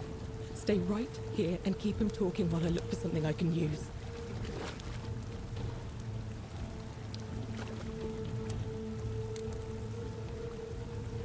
What did you do with Scintilla? Where is she? So that is how it's going to be. Oh well, this doesn't change anything for me. It's a shame, really. If you'd just done what you were supposed to, you'd have been looping through time forever until you gave up and killed yourself. Just like that soft-hearted pleb, Al. Come now. Surely you didn't think you were the only one here who remembered everything. You see, my connection to the portal somehow preserves my memories from one loop to the next. Whether that was Proserpina's intention or a happy accident, I'll never know. But I'm surprised you hadn't noticed. Here I was thinking you were a little bit sharper than Al was. Or perhaps you're just more willing to break the rules. He was a moralistic fellow, never once compromised on his principles. And because of that fatal flaw, he relived this day many thousands of times before we finally had this conversation. I watched him come through the portal each time, always a little older, a little more disheveled, a little more haunted. And when he finally saw the futility of it all, as you're about to, it broke him. He drank a jug of wine, tied a noose around his neck, and took his own life. just before he was shot with a golden arrow. The next time I awoke, you showed up, but you've caught up to where he was so quickly. I'd have preferred if you'd given me more time to enjoy the trappings of my success. How many extra days did you give me? Just the 7? Not a lot compared with Al, but I've seized every day nonetheless. In any case, there's no escape for you except the path that Al took, the path he wrote about on his tablet. What was it? Ah, yes. Better to end it all now than find out what awaits you beyond that portal. So, you discovered my secret. So what? What are you going to do about it?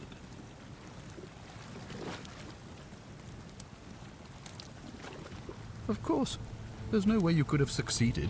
Every soul who has ever found themselves here has broken the golden rule eventually. It is inevitable. Man will always sin sooner or later. Any idiot could tell you this, but where others might see tragedy, I saw opportunity.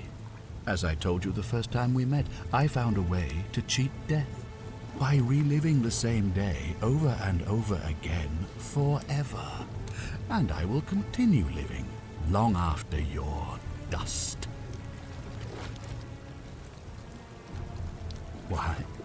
Isn't it obvious? Because I have grown attached to all this. My title, my beautiful villa, the sun on my face, the music of birds chirping. And as long as this day keeps repeating itself, I get to enjoy it all, over and over again, for eternity. Don't you see? I have found a way to prolong my life indefinitely, to cheat death. I have become, in effect, as immortal as the gods. Can you honestly say you would not wish the same for yourself? Do you really think you can take on a Decurion with that flimsy little bow? Who? Scintilla? Where is she? I'm right here, Father.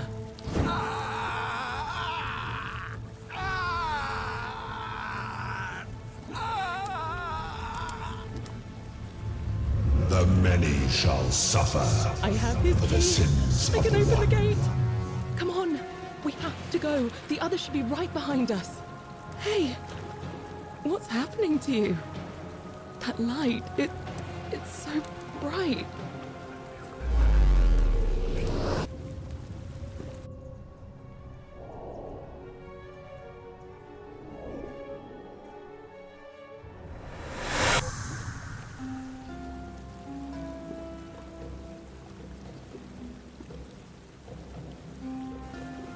Hi there. Gave me a bit of a fray. Thought I was in here alone. I'm Al. Well, here I am. I'm sorry, I didn't catch your name.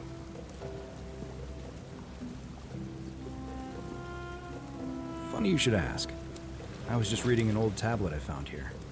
Well, trying. My Latin is kinda rusty, but the last entry mentioned someone with the same name. It described an event about 2,000 years ago. Someone with your name appeared in the city out of the shrine of Proserpina. Freed an imprisoned woman named Scintilla, who then murdered her captor, breaking some kind of ancient law. It said the attack caused golden statues to come alive, hunting down everyone in the city and turning them into gold. Apparently, Scintilla and a handful of other citizens managed to escape, while the stranger disappeared in a flash of light. What? You're saying you were here 2,000 years ago? I'm not sure I understand. I'm sorry, come again? Let me see that. God, why does this writing look so familiar? I've spent a lifetime in this place going around and around in circles. This is disturbing, but I don't understand how I could have written it. I'm not following. So you're saying, because a man from 2,000 years ago is dead, he never created a time portal, so I never went through it, and that's why I don't remember any of this. I guess you saved my life then. as well as helping a bunch of others to escape. That's a lot to take in. Maybe we can escape through the same aqueduct Scintilla used, if we can find it.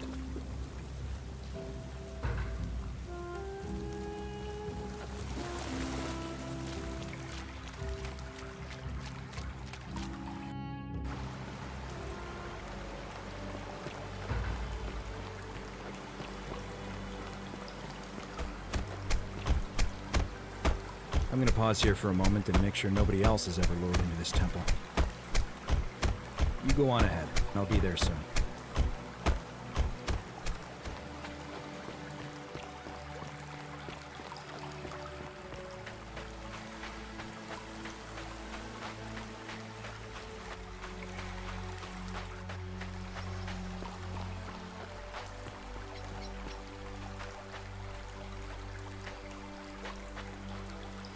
You're back! But you're alone. Does that mean you didn't find Al? Oh, what a relief. Thank you so much. I was beginning to think you'd both become trapped in there. Why don't you tell me what you discovered while we wait? Really? Sounds amazing. And did you... Oh, look! Here he comes. Al! It's so good to see you. You were gone so long I thought I'd never see you again. Kinda lost track of time in there. You wouldn't believe what we found. The ruins of a long-forgotten city. And there was a tablet describing an event 2,000 years ago. Supposedly, the city was destroyed when a woman murdered a tyrant with the help of... well, my new friend here. I know how crazy that sounds. Maybe not that crazy. That woman. I don't suppose her name was... Scintilla? How could you... What? She left a tablet of her own. I stumbled across it while I was waiting here. I think she meant for you to read it. Here, take a look. I don't know what became of you, or if you'll ever read this, but Octavia, Lucretia, Horatius, Equitia and I will never forget you, or what you did for us. It pains us that so many of our dear friends were not so fortunate, including Ulpius and Galerius, who heroically tried to rescue Dooley, but never made it back. But there is no point dwelling on what might have been. All we can do is take this gift you've given us, and try to show others the same compassion you showed us. We promise you that saving our lives was not for nothing. Scintilla et al.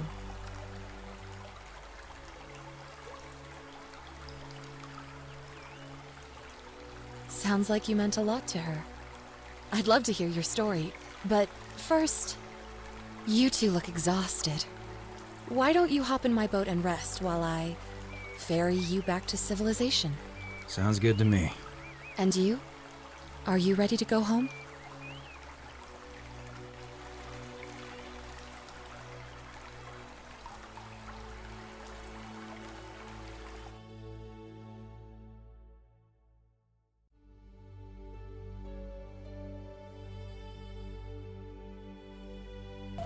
You? Who are you? Did he send you?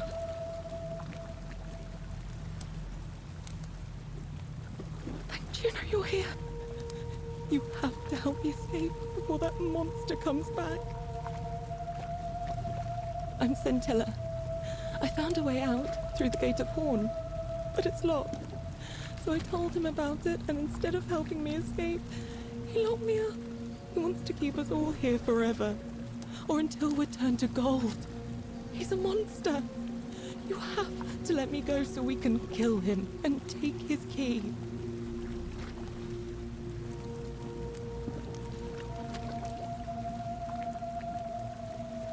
Sentius, my adoptive father.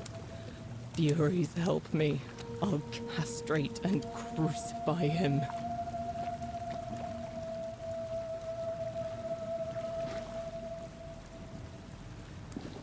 I'm going to take that key from around his neck, even if it means cutting his throat to get it. I'm done caring about the Golden Rule. I just want out. Help me, and we can escape together. There won't be enough time. Just you and me. What do you say? What? No! You can't just leave me here! How can you be so heartless? It's no use. You'll never persuade him of anything. I'm telling you, he's a monster. Please. You're making a mistake.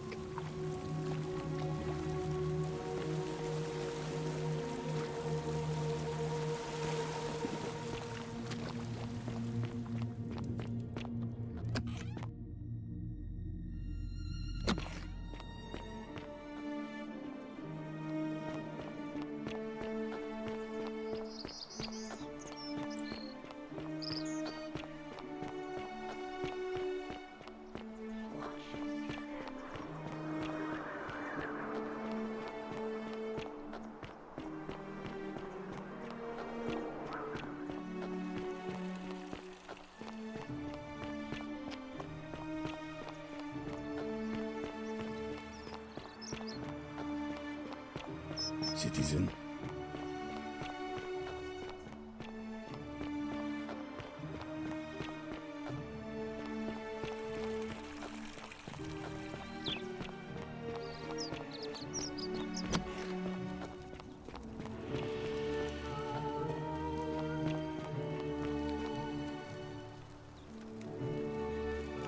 We're finally alone. I assume you already know who I am. May I know your name?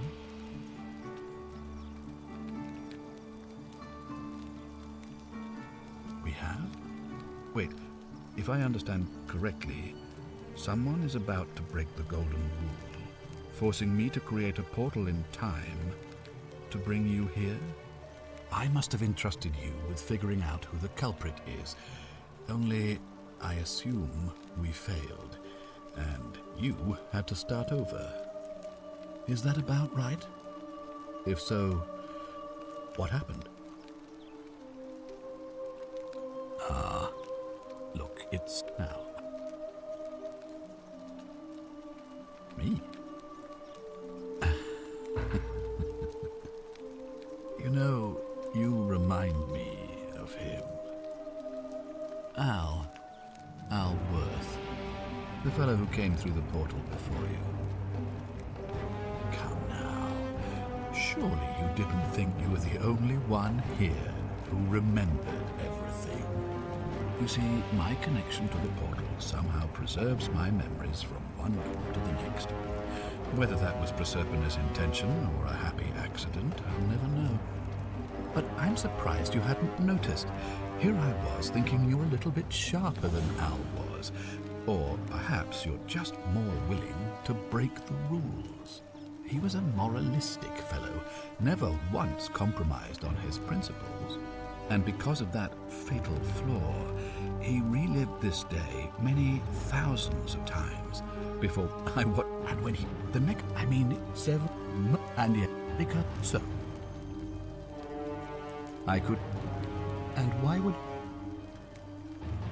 I certainly, we both know you're not that, but believe, now get out.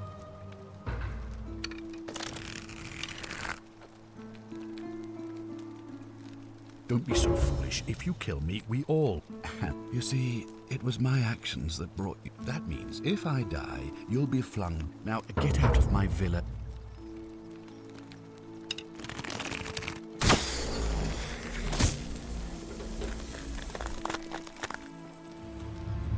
The many shall suffer for the sins of the one.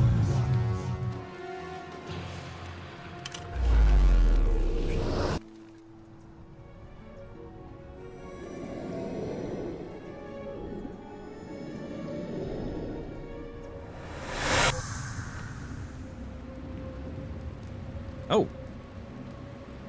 Hi there. Gave me a bit of a fright. Thought I was in here alone. I'm Al.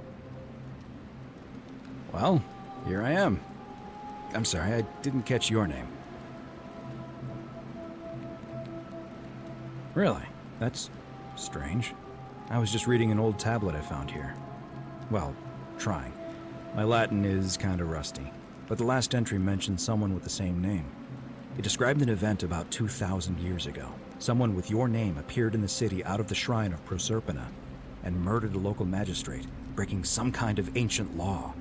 It said that the voice of a furious god rang out, and the ground trembled and statues sprang to life, firing arrows at the city's inhabitants. Apparently, as the citizens screamed and died in pain, the stranger just vanished in a flash of light. What? You're saying you were here 2,000 years ago? I'm not sure I understand. I'm sorry, come again? Let me see that. God, why does this writing look so familiar?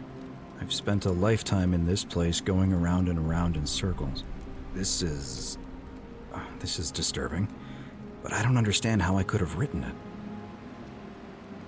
I'm not following. So you're saying, because a man from 2,000 years ago is dead, he never created a time portal, so I never went through it, and that's why I don't remember any of this. I guess. So what you're really saying is, you brought me back from the dead to let me die all over again. You saw the tablet. I spent a lifetime searching for a way out and never found one. I can't see how I could possibly find one now, so it seems like we're both gonna die here. A mistake? You murdered a man in cold blood, and now there's a city full of dead people. And it's only a matter of time before we join them. I guess all those old Latin inscriptions were right. Pro peccata unius multis dolabunt. The many shall suffer for the sins of the one.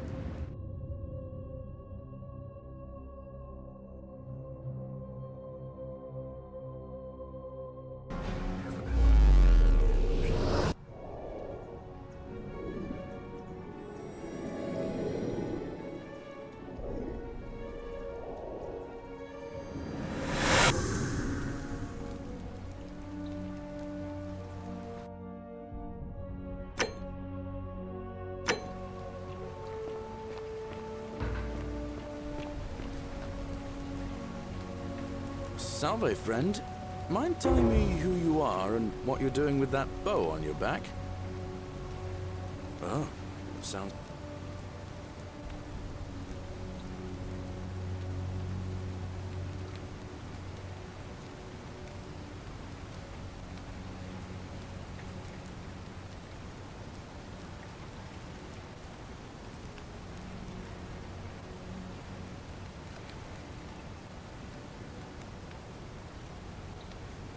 Yulia? Oh no. All right, Poor Virgil. Poor Rufius too, I guess. All right, got it. All right, let me see. Stop Fabia going in, but send the new arrival to the empty shrine. Understood. What? Are you... You're serious, aren't you? I doubt Domitius will let me talk to him, but I'll make sure he passes on the message. I'll go, but once I'm done, I'll need you to tell me how you know all of this.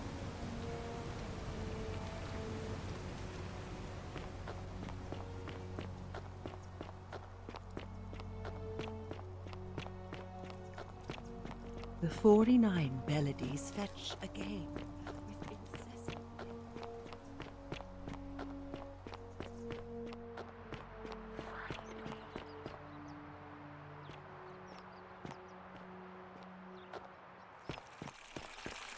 Keep an eye out for Scintilla, would you?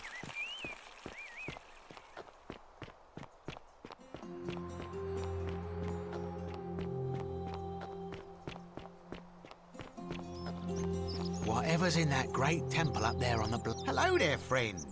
May I say, that is a glorious bow you're carrying. Do you mind if I ask where you acquired it?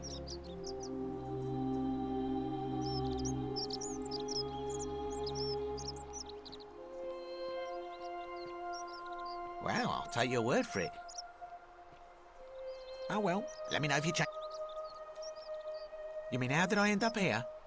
That is a lengthy tale. All right. Well, you see, I'm in the business of procuring rare and precious objects liberated from the enemies of Rome. Mostly sculptures, vases, the occasional slave. Fetch a magnificent price in Roman high society. Had myself a nice little shop in Rome, just off the Forum. Lots of foot traffic and close to the docks. Good place to be when the fires broke out. See, about 7 months ago, half of Rome caught on fire. Everyone who couldn't get to an outer gate was running for the river, open to escape by barge.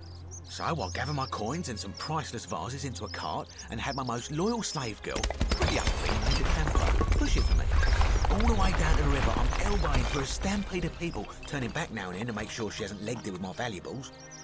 But, to my surprise, we make it, and I see this barge loading up, and it's so full it's almost sinking.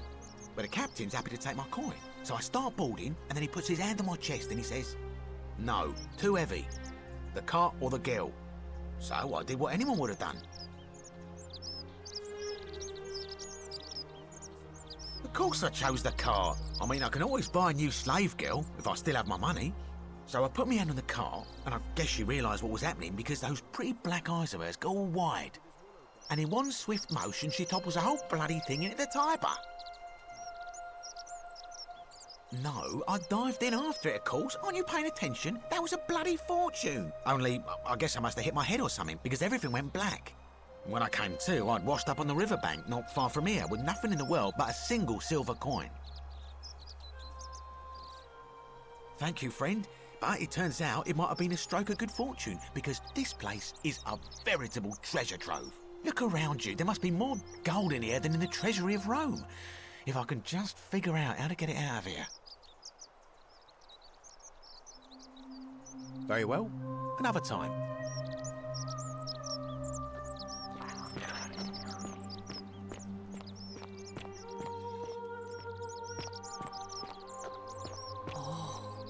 Shiny. Hey, Virgil. Salve and welcome. Need something? Oh, there's not much to tell. I mostly just bake bread and try to help out where I can. I suppose it all started about 8 months ago. I was living in Rome with my family when I got sick. Terrible timing. My pa had just arranged a husband for me, a fisherman's son. I was about to meet him for the first time when I came down with an awful fever. I spent the next week in bed. Pa paid priests to make offerings to Asclepius, a white rooster, then a goat. But nothing worked. In the end, they decided I'd do better outside the city. Clean air in the countryside would do me good, they said. But after about a day in a carriage on the Appian Way, I was getting worse, not better. I remember closing my eyes for a bit, and I guess I must have fell asleep, because when I opened them again, I was in a forest by a river. I suppose the driver took off with his fee and left me for dead. Can't say I blame him. I wouldn't have wanted to catch what I had either. Anyway, I went searching for help, stumbled across the trapdoor temple, and here I am. It's nice of you to say, but you should save your sympathy. Lots of people here need it more than I do. All right, thanks again for taking care of our problem. I won't forget it. I'm so glad you didn't go through with it. It wasn't for lack of trying. And now Malleolus is going to... Ah, a fellow traveler from... Greetings, I'm Georgie. My friend. My story? How kind of you to ask. I am a tailor and I run the humble shop in the Forum. A good question. A very good question indeed. And I would be happy to tell you if only I could remember it clearly myself.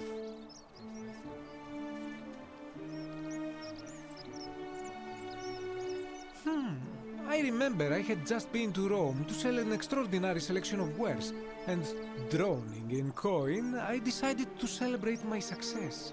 I rented a prestigious villa by the Tiber, invited over a few select friends, and we began making our way through some of the most exquisite wine money could buy.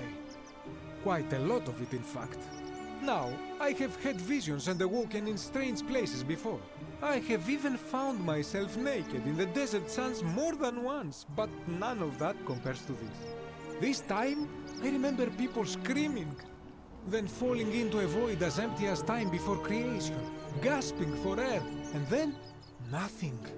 When I regained my faculties, I was lying naked by the banks of the Tiber, gods know how many miles from my villa. Indeed. I'm lucky I was carrying a little extra weight. I believe it kept me afloat. In any case, it seems I'd been rescued and resuscitated by a benevolent stranger. I went to find firewood for his campfire, stumbled across a cave, and discovered that trapdoor temple. And here I am. You mean to say, with all the turmoil... I'll tell you, it is I say, the more of our customs we preserve down here... Oh, if we all end up as golden statues for... Anything you... I hope that our paths cross...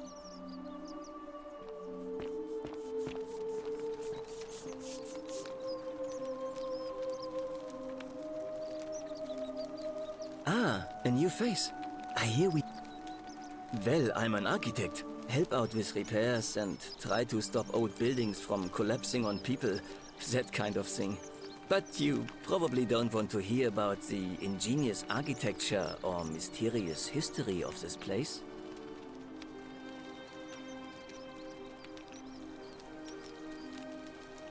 Gladly. Personally, my favorite thing about this place is the aqueducts. Those series of adjoining arches. They're an ingenious feat of Roman engineering with a very practical purpose. They take fresh water coming from outside the city and distribute it all across the chasm. It's funneled below the palace and into a cistern beneath the great temple. Some of it flows down into another cistern beneath the villas, and the rest is funneled to the shrine of Proserpina, where it fills the lake, and allows us to fish and farm. Hey, not so loud. Just talking about that could anger the gods for all we know. I'm not saying it's impossible, but you'd have to find a way inside somehow.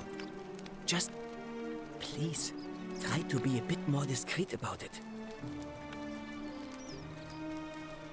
Oh, I'm glad you asked. But there's one thing that... Or it could mean that who really... If only there was a way... Of course. Nice to talk to you.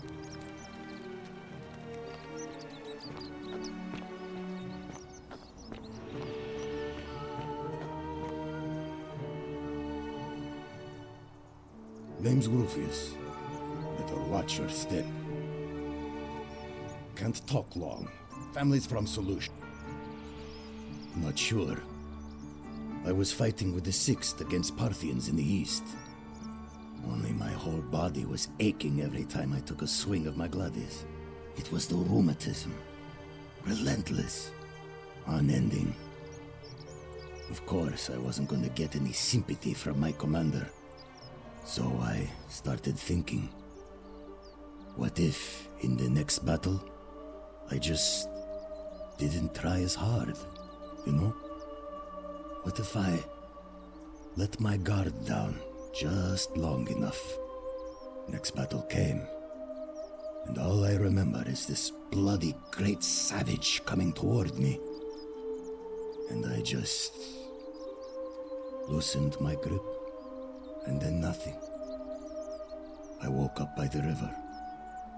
Some strange man in an eagle headdress had fished me out.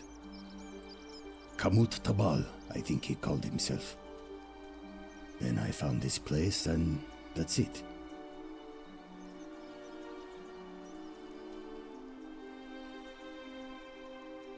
Are you calling me a liar? I've just opened up to you and you're dead.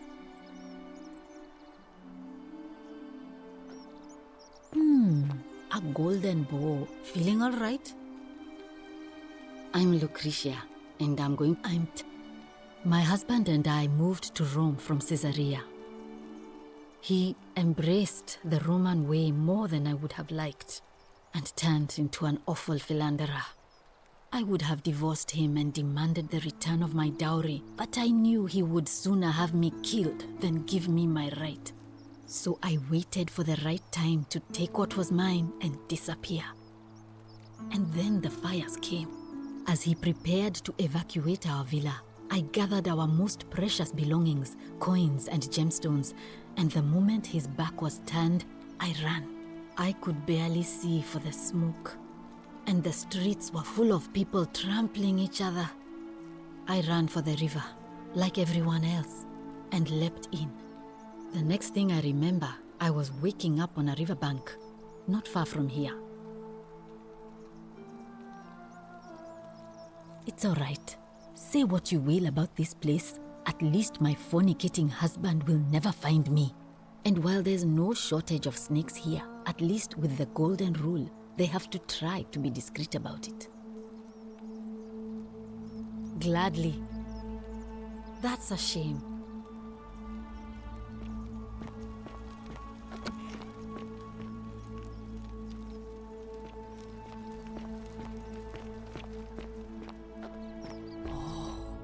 Shiny. Salve.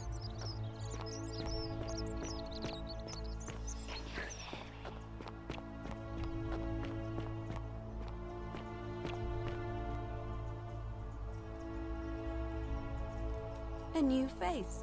Oh, I suppose you should. But to be, let's do it. You know, I'm not entirely. Karen, you say? Older. I see. I wonder if. No.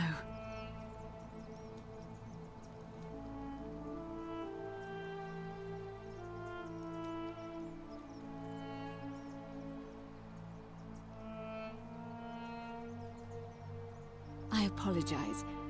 I don't mean to be cryptic. It's just that you've got me thinking. Have you spoken with any of the others about how they arrived here too?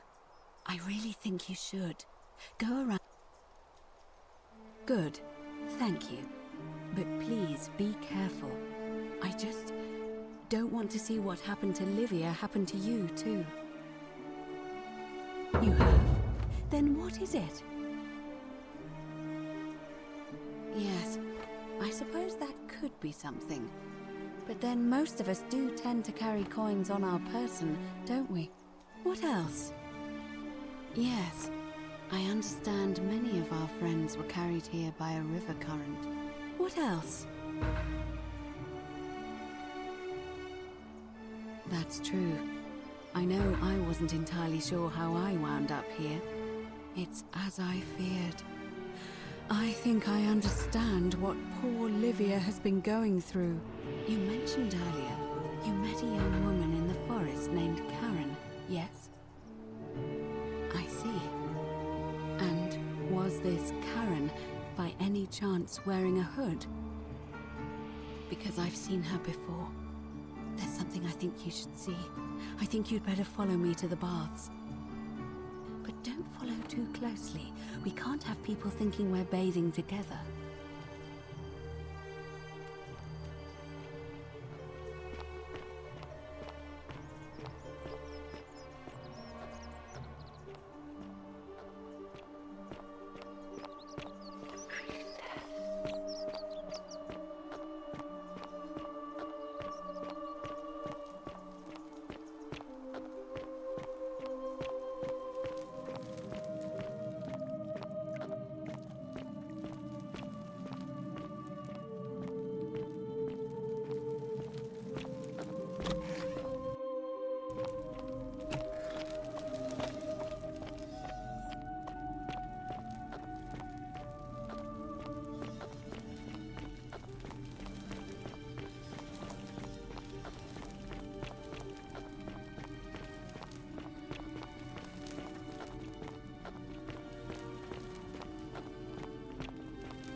All right, you're here. You were asking how I knew the young woman you met by the river was wearing a hood. Here, look down at the bottom of the baths. It's a little hard to make out in this light. If only we could see. Oh, what a marvelous lamp. But do you see it?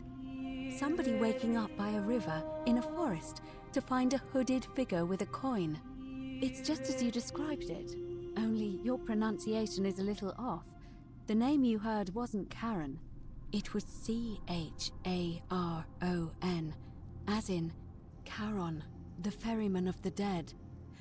Charon, who, in exchange for the right coin, helps the souls of the newly deceased cross the Styx, the river that separates the land of the living from the land of the dead. When I dragged you out of the river, I thought you were never gonna wake up. I checked your pockets for ID, but all I found was some loose change. Feels like I've spent my whole life in a dead-end job with an endless commute. Sorry if I sounded cagey, it's just that I don't always get the best reactions when I introduce myself. My name's Karen. There are a bunch of old stories about the gods punishing people by making them do the same futile task over and over. But on the bright side, at least you're not stuck in the underworld like they all were. I'm so sorry, my friend. I'm so sorry. I take it you know what this means. I'm afraid so. It's all starting to make sense. All these people whose last memory was running from the fires toward the river. It seems none of them escaped with their lives after all. Perhaps we should be grateful they don't remember their final moments. It also tells us that the Golden Rule is the work of Pluto, the god of the underworld, and why his epithet has always been Father of Riches. I know it's a lot to take in, and you look as if you have questions, so I'll try to answer them if I can.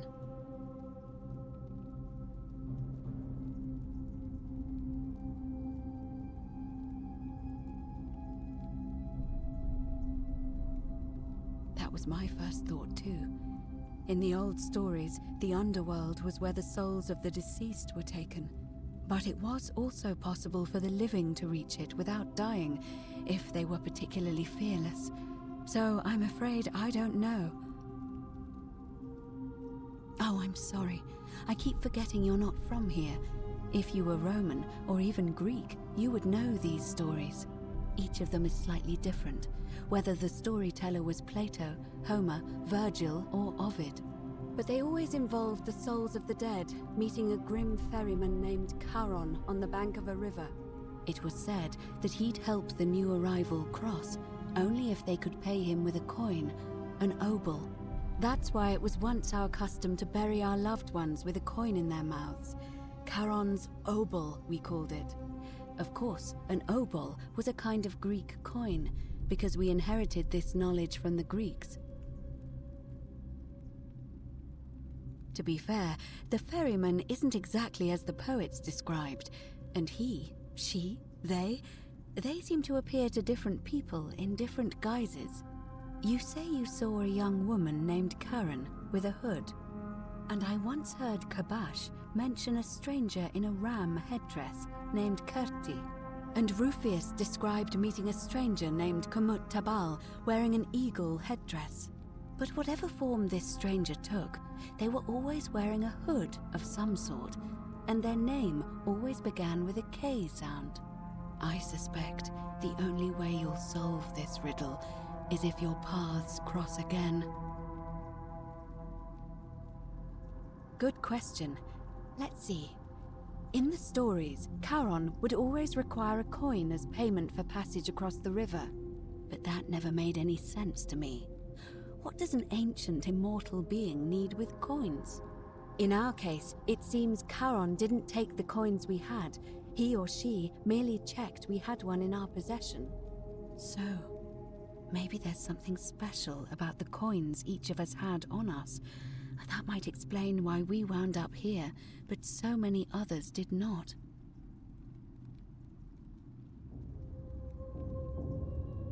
No. I mean, I had my suspicions, especially after Livia's ramblings, but I would never have figured it out without your help, I promise you. Now that we know where we are, we have to figure out what to do about it if we don't want to be cast into gold for eternity. We don't have much to go on, except the old stories. I remember 4 in particular about heroes in the underworld. Hercules, the demigod and son of Jupiter. Orpheus, a Thracian poet. Sisyphus, a king of Ephyra. And Aeneas, a Trojan hero. Hercules was able to leave the underworld because he cowed its god with his strength. Sisyphus and Orpheus both relied on their wits instead. They persuaded the goddess of the underworld, Proserpina, to help them escape. And finally, Aeneas was able to escape with the help of a spirit guide, who led him through a secret gate. So it seems you have 2 options: to confront the god of the underworld head-on, or find a way to escape with the help of Proserpina or some other guide.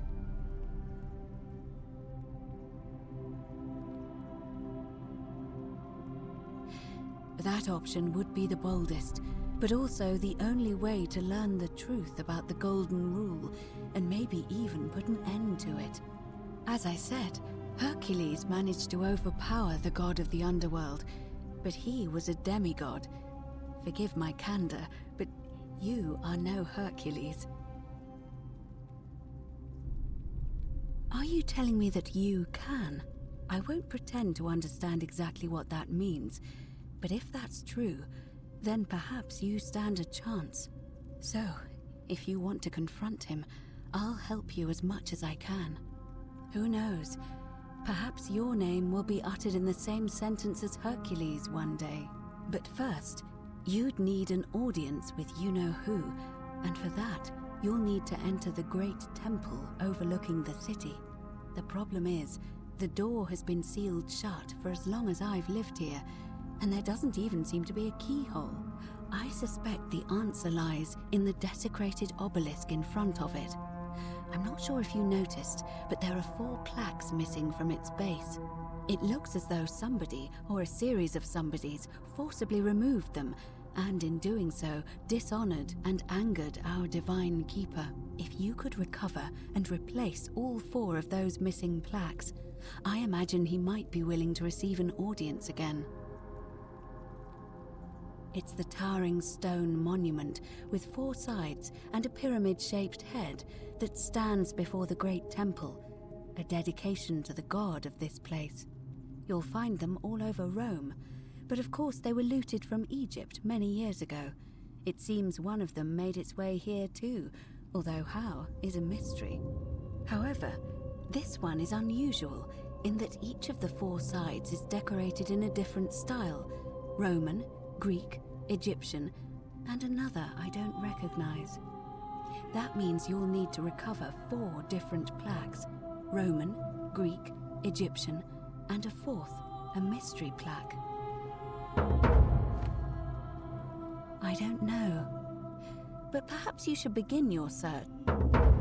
Perhaps Kabash, our Egyptian resident, would... But I did hear Aurelia is peddling rumors about... I'm afraid you're on your own with that.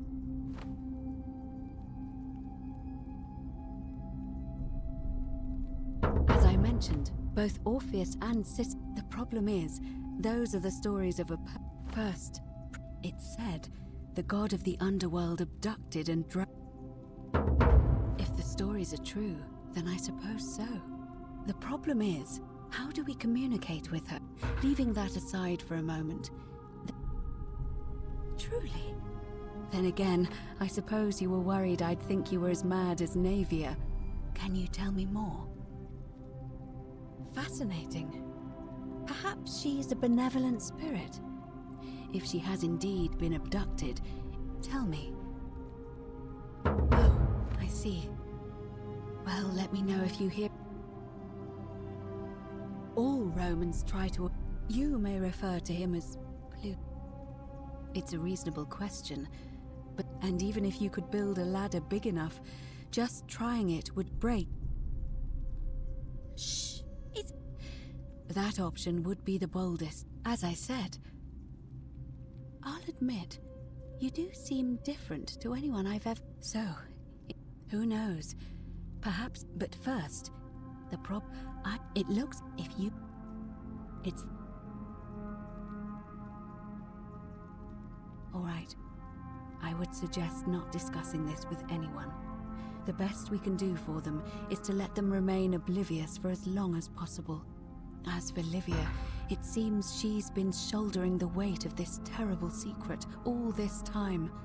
Perhaps it would comfort her to know she's not alone. In any case, time is of the essence, so you'd best begin. May Fortuna guide you. Although you may not need her with Proserpina on your side.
You, Tantalus, cannot catch the drops of water, and the tree you grasp at eludes you.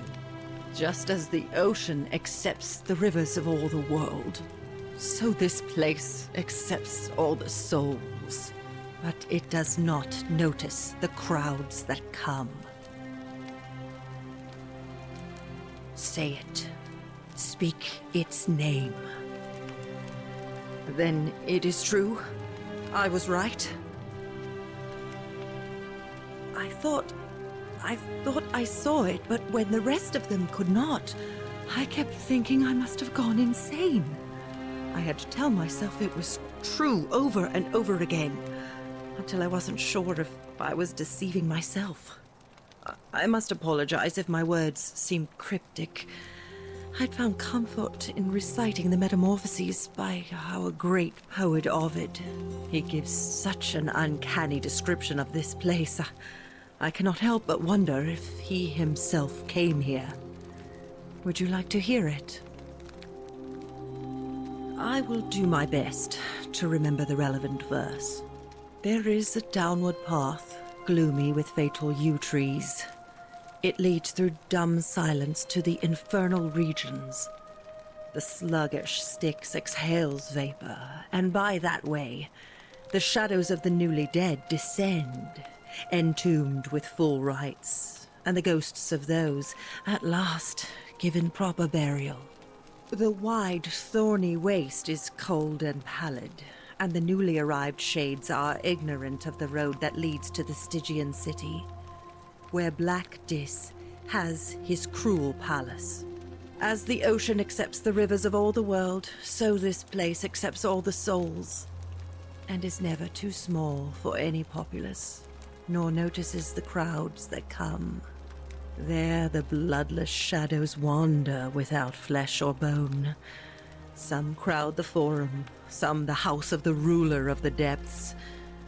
Others follow their trades, imitating their previous lives, and still others incur punishment.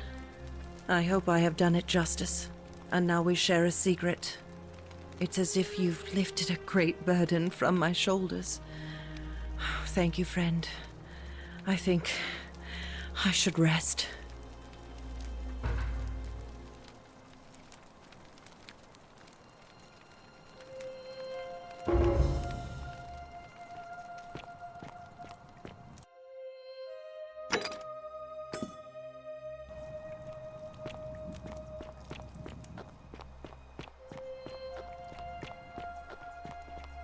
Don't believe a word they tell you.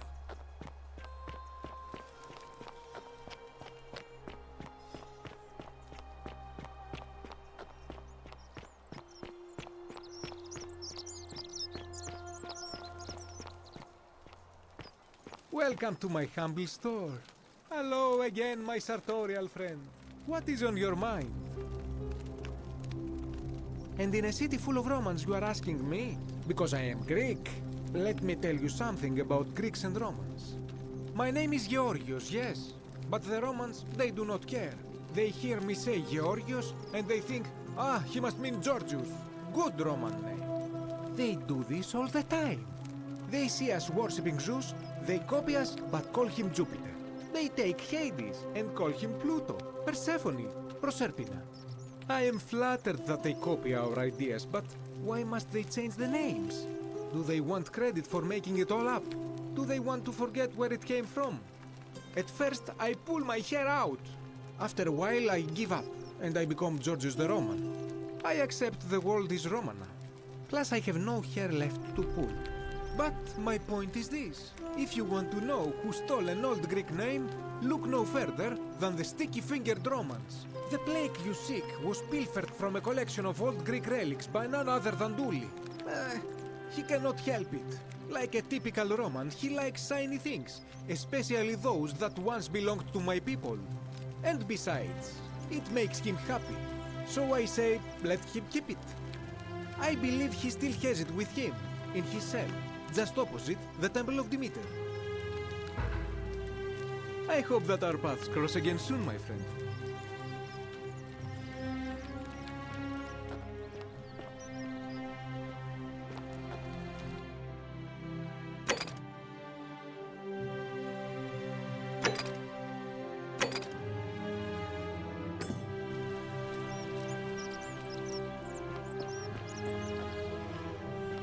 Salve.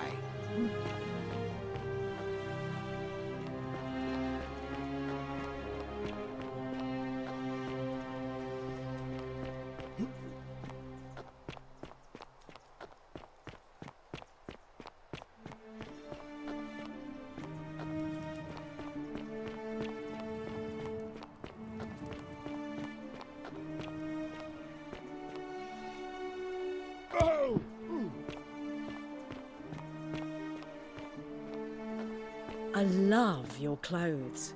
So exotic. Ah, you're here.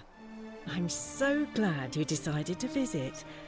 I'm Aurelia, and I hope I'm not being too forward, but the moment I laid eyes on you, I was... You're not like any Roman. Oh, I see. You prefer the let's just forget that ever happened. Not for a few weeks now. Last time I saw him, he was sitting at a table with Georgius, whispering about some job.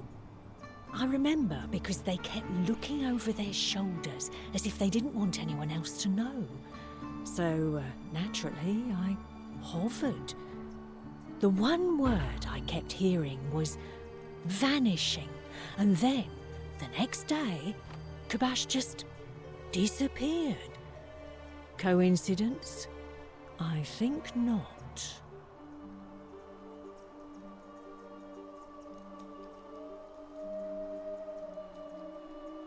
All right, see ya.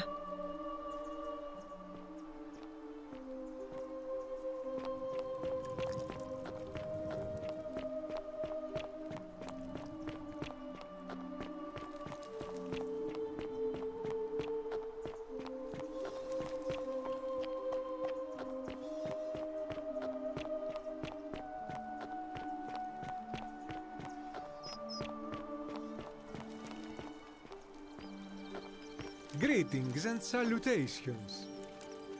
Hello again, my sartorial friend. What is on your mind? Ah, I knew this day would come. I do not wish to lie to you, my friend, but even discussing this matter is dangerous. Please, let us leave the live coals safely beneath the ash.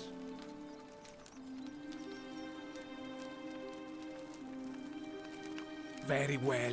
But the magistrate would not look kindly upon this, so please keep it to yourself. For several months now, I have been sneaking out at night to worship the gods of my ancestors in the temple of Demeter. Each day, I leave offerings of food in the hope that we may have a bountiful harvest, and yet the next day when I return, the food is missing.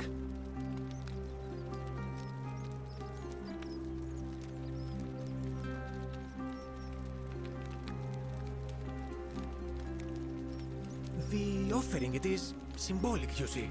It is never eaten. So I ask, who or what is devouring the food in this temple? Stranger still. Once I sat in front of my shop like the 100-eyed Argus until dawn to see if I could spot a thief going in.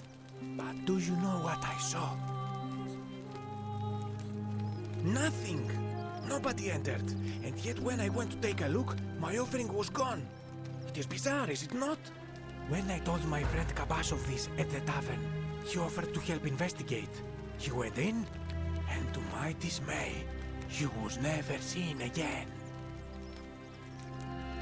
I do not think you should pursue this, my friend. It would break my heart to be responsible for 2 people disappearing. But you do not strike me as a kind of person to be deterred by such warnings, so just be careful, I beg you.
Come and join me by the fire.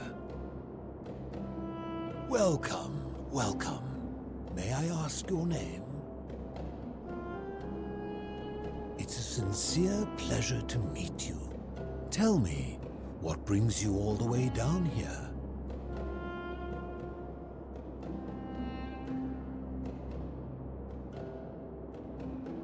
Ah, Kabash. I know this man. He came through here some weeks ago. I will tell you everything I know, but first, a request. I have been living down here alone for many years, with nobody to talk to but myself. The one thing I long for above all else before I die is a good philosophical argument with somebody astute. I'm hoping that person is you. Let us find out with this simple question. Have you deduced the name of the god responsible for the Golden Rule? Excellent. I see you are indeed quite astute. Very few come to that realization before their time in the sun is over. Now, will you join me in a friendly Socratic dialogue? Wonderful. Then let me begin with a question. Would you say you know the difference between right and wrong? And to what extent? In every situation? So, you're not entirely confident. That is quite sensible. Indeed, I'm reminded of something Socrates once said. To paraphrase, better to know that you know nothing than to know nothing and think that you know. It is because knowledgeable people have learned enough to know they know very little, in the broader scheme of things. You see, out there in the world, being uncertain about right and wrong was acceptable, because our mistakes rarely had consequences. So we would tell lies and bend rules and turn a blind eye and rationalize, and yet still find a way to think of ourselves as good people. But under the golden rule, morality matters. The slightest wrongdoing could result in a mass execution. So to navigate this maze, we would have to be certain about the difference between right and wrong. Wouldn't you agree? So let me ask you this. Is there one system of morality which is always perfectly correct, which you could follow in every situation and always do the right thing? How can that be?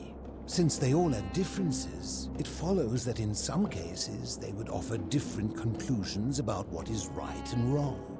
If there is a correct moral code, then wouldn't it follow that only one can be the correct one?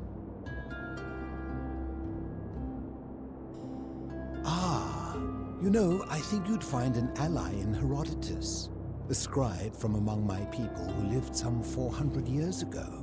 He told the story of a man named Darius, whose curiosity was piqued when he learned that a certain tribe had the practice of eating their dead.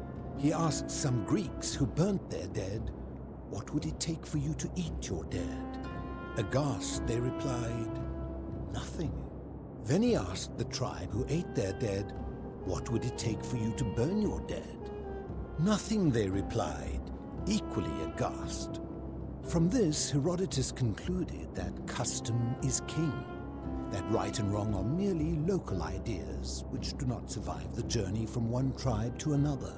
I take it you're in agreement? Then let me ask you this.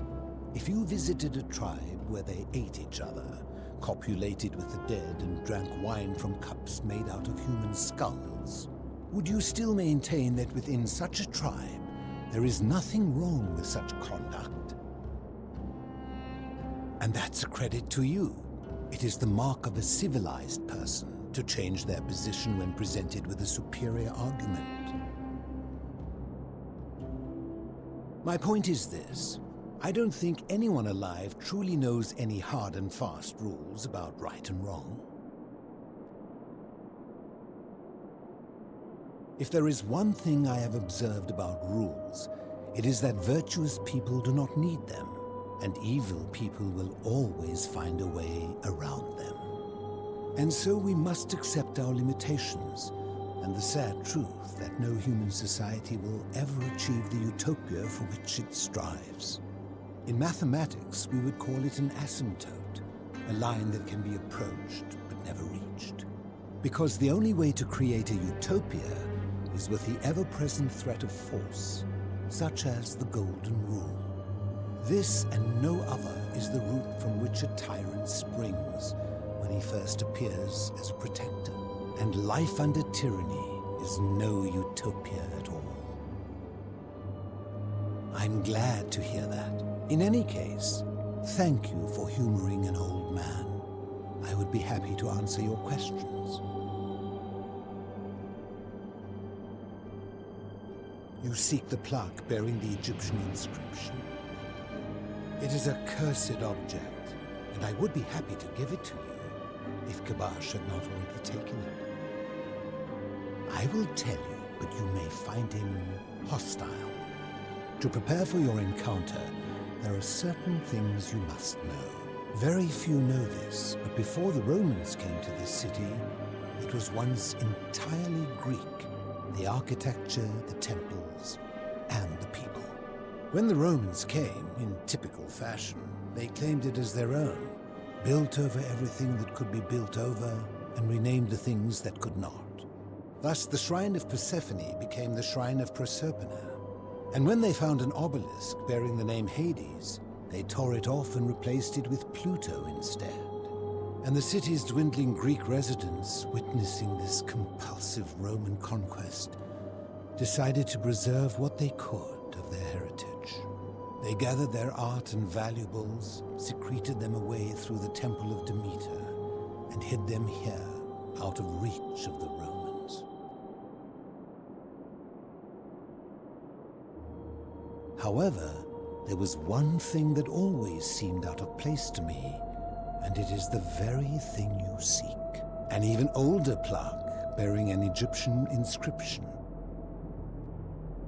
We had no idea until years later when the first of my friends began to die. As a result of their deaths, we began to dig catacombs branching off from this cavern to lay them to rest. We extended the tunnel so far that we accidentally discovered another, an even older tunnel, which somebody had gone to great lengths to keep hidden. Suddenly it made sense why there was an out-of-place Egyptian plaque among our people's possessions. You see, we proud Greeks had thought the Romans beasts for stealing and corrupting our heritage. But it turns out this game has been going on much longer than any of us imagined. I think it is best you head through the catacombs and follow Kabash's trail. There are certain things you must see for yourself. Take this key. You'll need it to open the gate.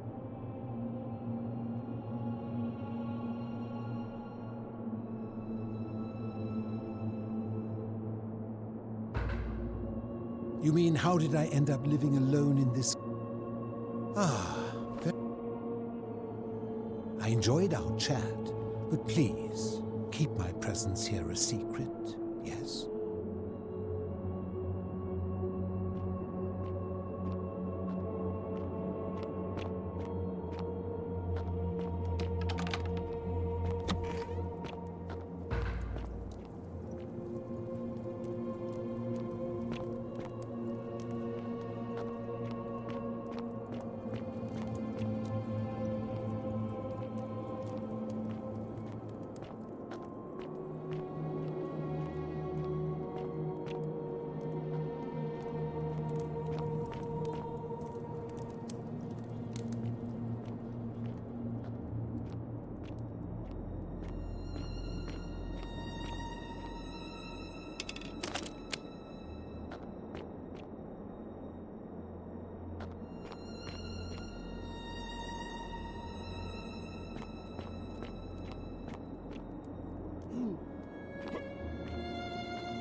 Stop!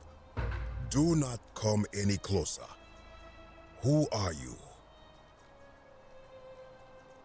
I am Kabash. And let me guess, another Greek or Roman come to loot and plunder the resting place of my ancestors,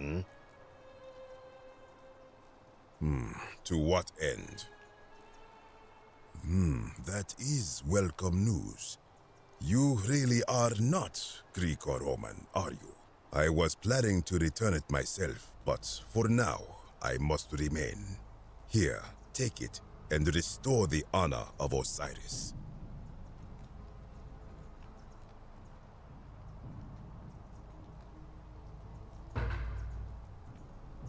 Now, as for the other plaque.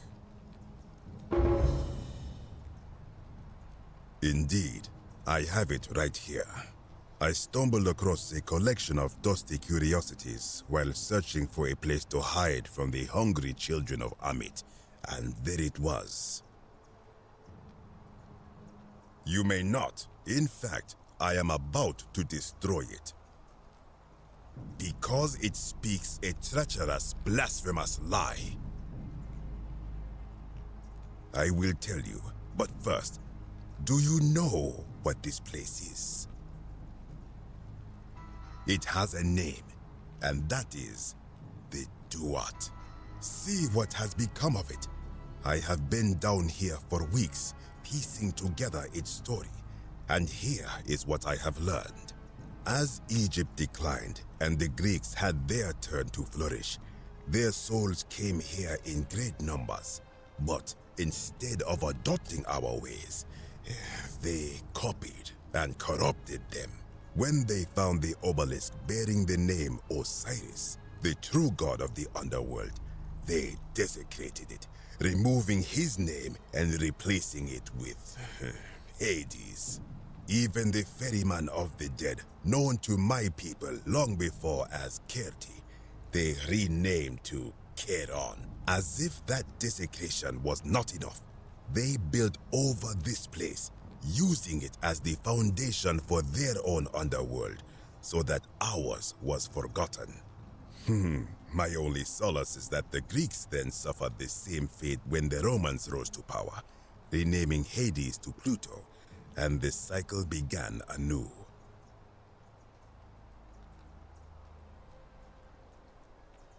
I am glad to hear it, which brings me to this other, fourth plaque.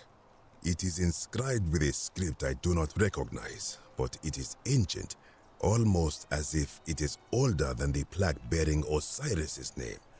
But if that is so, it would imply the gods of Egypt are mere imitations too, copied and corrupted from an ancient people who prospered even before us, and that my people did to them what the Greeks and Romans did to us. But this, I cannot accept. I sense a deception. Perhaps it is the work of Set, the usurper, seeking to undermine Osiris once more.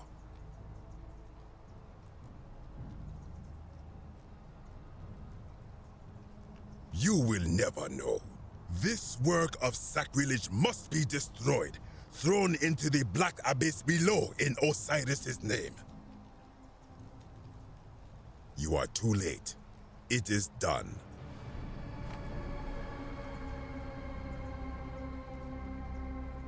You would plunge into the depths of the Duat with no way back up. Madness. If it will help you to see reason, then ask.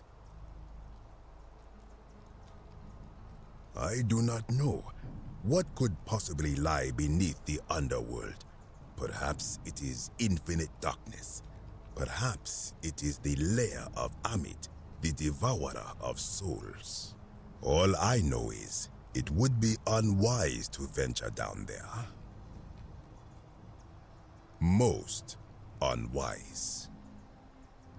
Good. Be gone from this place. Wait.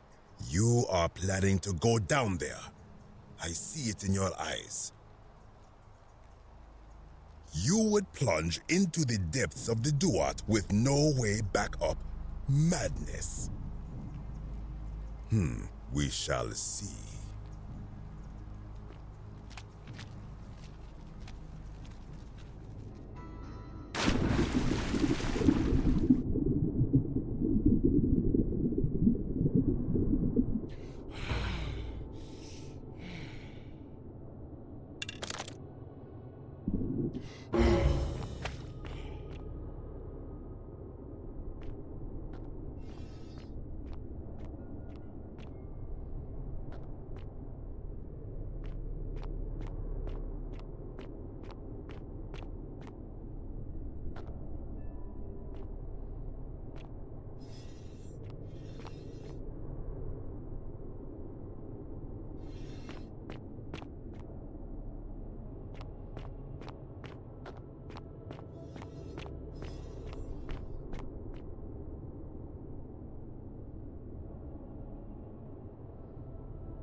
When I told you that you would not find a way back up, that was not a prediction.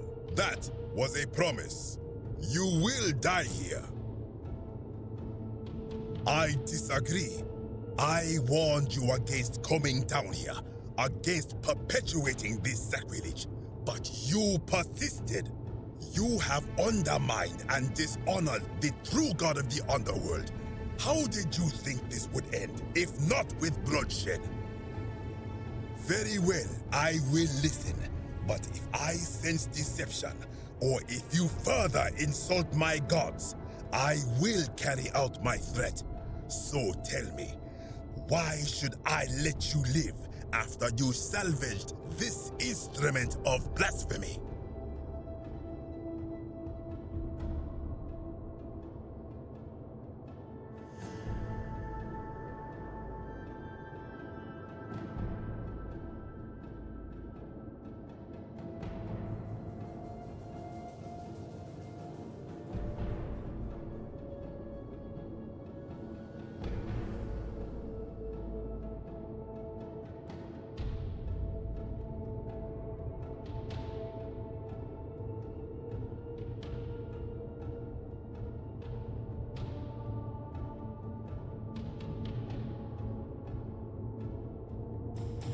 That may be true of many things, but this is different.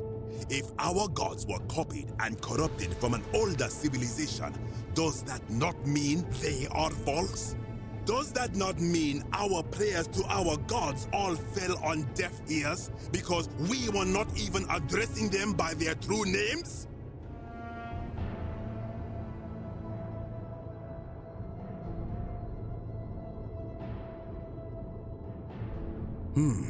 Now that I think about it, my people would sometimes call Osiris the god of many names. Perhaps it is so. But the underworld of my people is so different to this one, and so unlike the way it was described by our priests. Many of my ancestors endured great hardship to live good lives so that we may descend to the Duat in death and be judged accordingly. We prepare to have our hearts weighed on Anubis' scales and to swear ourselves innocent of sin before the 42 assessors of Ma'at. And yet, I arrive here to find the Book of the Dead contained only a seed of truth. And now I ask myself, did our priests steal and embellish the stories of an older people and feed us lies all our lives simply to trick us into obedience?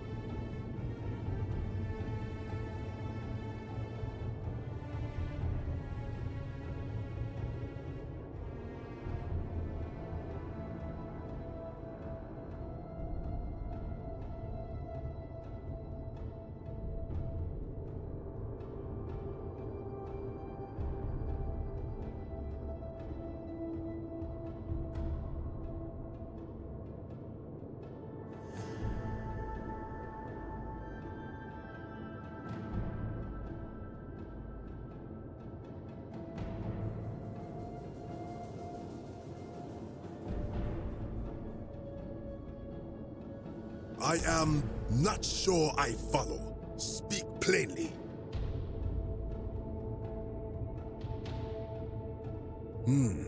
Perhaps there is some truth in that. What is your point? You are persuasive. Very well. I will let you live, and you may do what you will with that plaque. I will remain here for a while and attempt to learn what I can about the foundations of my people's beliefs. Go.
Ah, you've returned.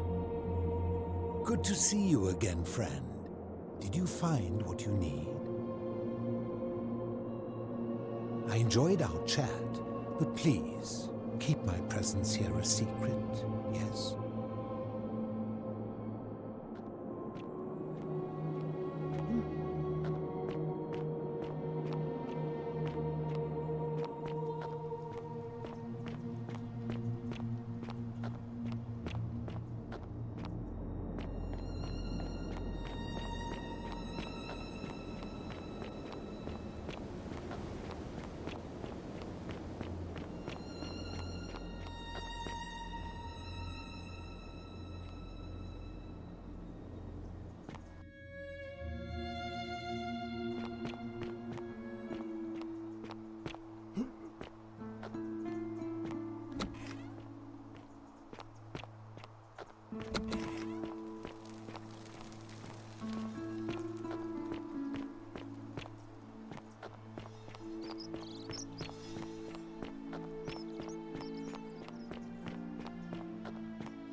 Salve again, friend.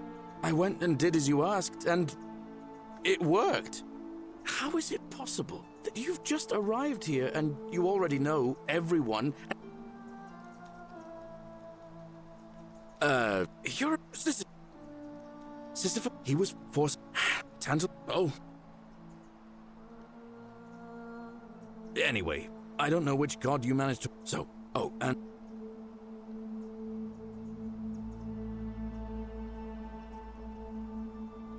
Oh, that's kind of you to say. Now, I'm going to keep your secret. Oh, and if our conversations ever start to annoy you, just...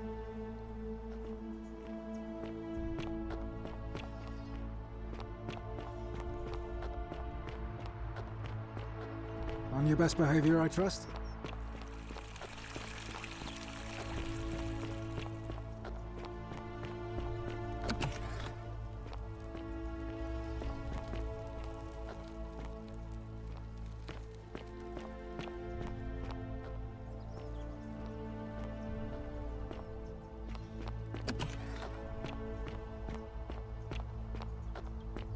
How come you're allowed a weapon and I'm not?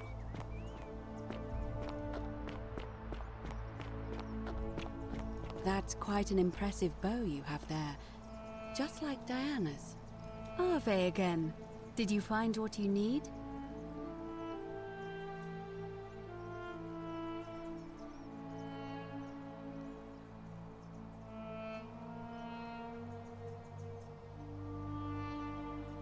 It must be completed by dusk, just the same as any other official business.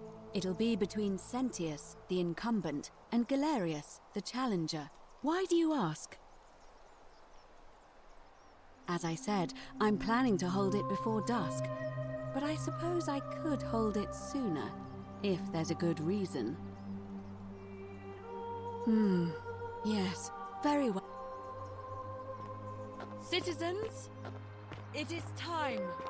Let us meet to elect.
Citizens, we have a quorate body of voters gathered here to elect the city's magistrate.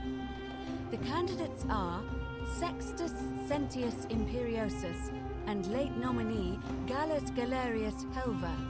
Marcus Malleolus Gurges withdrew his candidacy earlier today. As agreed, we shall dispense with ballots and candidates will abstain from voting. Let's make this quick. As I say your name, call your vote. I'll start with you, Horatius. Sentius, of course. Georgius. Galerius. He saved the life of my dear friend Fabia. Dacius. Sentius. Virgil. The man who put a stop to the threats I've been receiving. Galerius. Ulpius. Galerius, the man who saved my life. Rufius. The man who treated my rheumatism. Galerius. Citizens, you have made your decision. Your new magistrate is Gallus Galerius Helver. What? It has been decided. Magistrate Galerius, would you like to make a brief address? I I just want to say, this isn't something I ever wanted. Now that you've put your trust in me, I'm going to do everything I can not to let you down. I'll need some time to put together a list of the changes I want to make around here. But I promise you, there will be changes. My first order is that Dooley is to be freed. Horatius, release him from his cell immediately. Please. Wait, do I need to say please? I suppose not. That's it. You can all get on with your day. Nothing else to see here. Move along.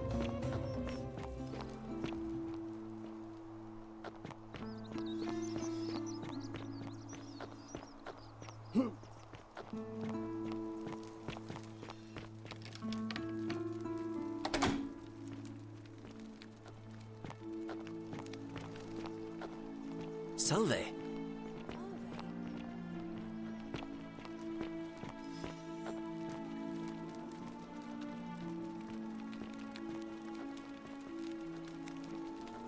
Fortune smiles on you today, Julius. Magistrate Galerius here has ordered your release. You're going to let me out of here? I'm sorry it took so long, my friend. And it wouldn't have happened at all if it wasn't for a newcomer. So be sure to offer your thanks when you can. I will. I will. Thank you, Galerius. I'm so happy. I'd love to stay and chat, but I've got a lot of work ahead of me. Why don't you go to the baths? Then tell Georgius I said you could have some new clothes. Then I want you to go home and rest. I'll speak with you soon, Dooley.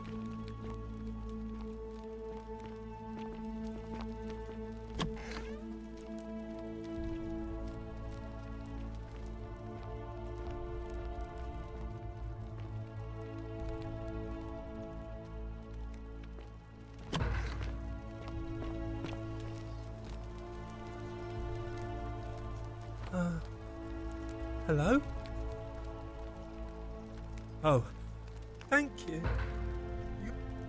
You can have my shiny plaque if you... And maybe you can... My friend... But... He gave me a key. Please help me. Oh, thank you.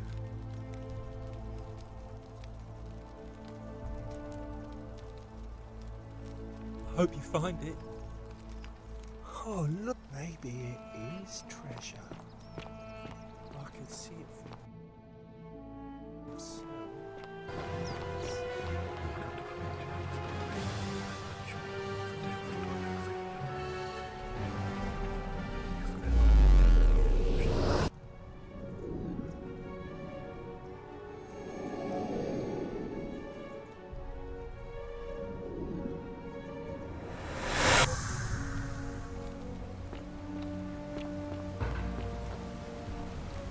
Salve, friend.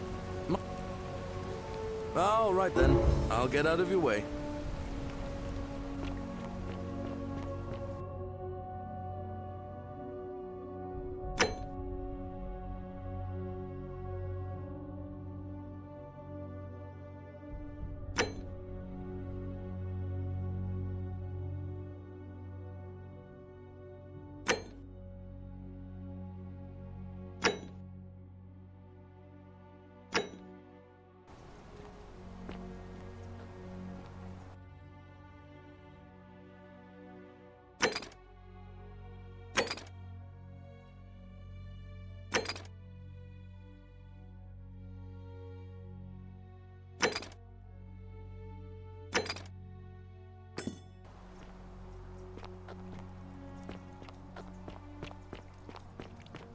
You, Sisyphus, attack or pursue the stone.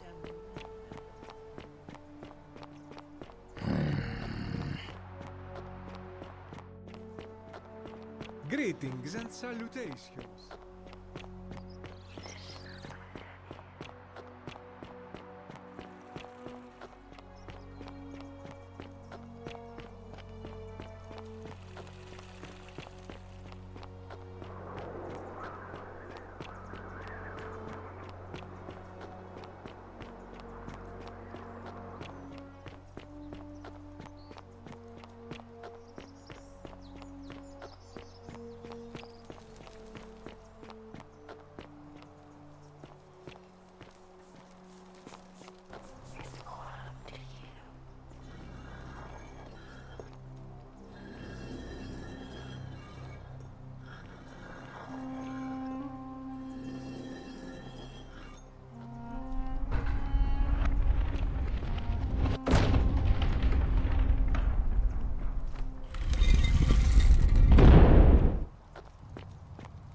And here you are. Allow me to introduce myself. As you have already gathered, I've been known by many names. Nergal to the Sumerians, Osiris to the Egyptians, Hades to the Greeks, and Pluto to the Romans. But the one constant through it all has been my title, God of the Underworld. And I've been watching you with curiosity, mortal, ever since your arrival. You're unlike the others, aren't you? And what is more, you carry a weapon that was never intended for mortals to wield, and you do it so brazenly. But there will be time for your reckoning later. First, as a reward for undoing the desecration of my obelisk, I will allow you to satisfy your curiosity. Ask what you will.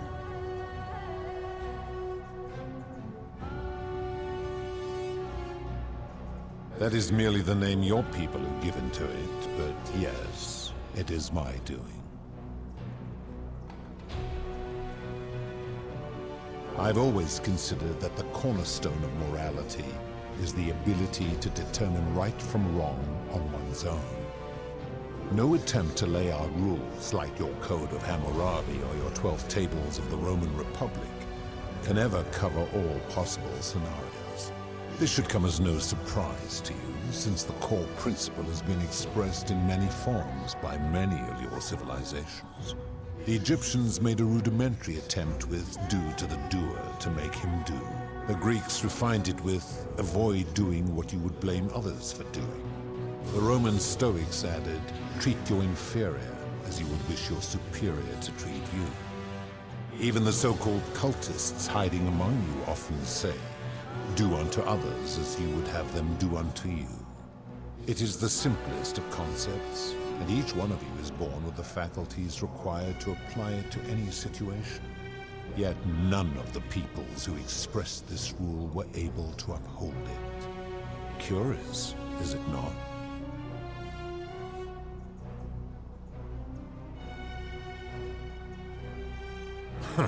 For you, perhaps. Do you plan to speak in sweeping generalizations, or are you going to give me an example? Ah, yes, the debt bondsman. Taking one's own life is a self-directed act. It is not one that is done to others, however they may be affected by it. Therefore, it cannot be said that one who commits suicide has done anything unto others.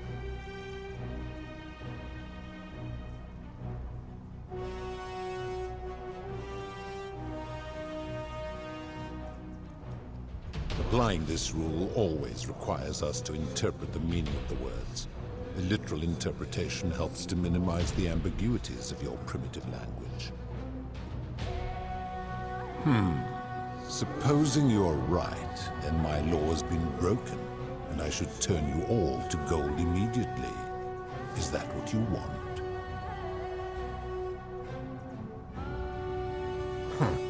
Now tell me, what other sins do you believe I have overlooked? The merchant. How is that inconsistent with the rule I've outlined?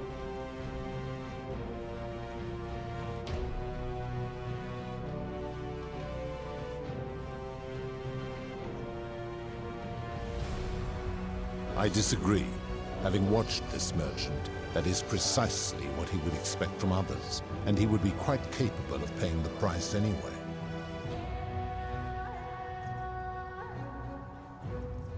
Applying this rule always requires speculation to some degree. It requires us to ask what another person would want if they found themselves in another situation. Not if we're wise enough to know the mind of man.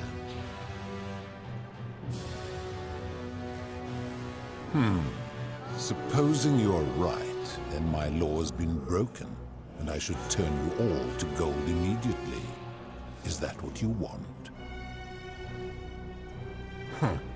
Now tell me, what other sins do you believe I have overlooked?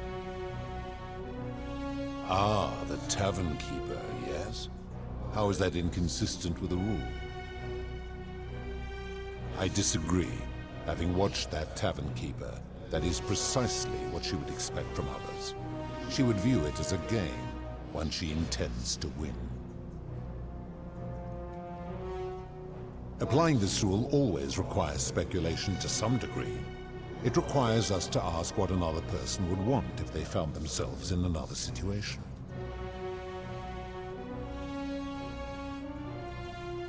Not if we're wise enough to know the mind of man.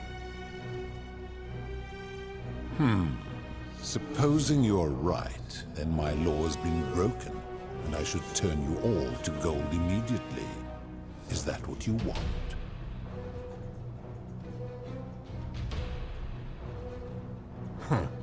Now tell me, what other sins do you believe I have overlooked? You speak of the moneylender. How is that inconsistent with the rule? And he would never have signed a contract pledging his labor for 30 years. All he did was enforce the terms of a contract signed voluntarily by others. Ignoring your irritating sense of moral superiority, this is interesting. I'm curious, how do people escape poverty where you're from? I see. And how long might it take such a person to repay their debt?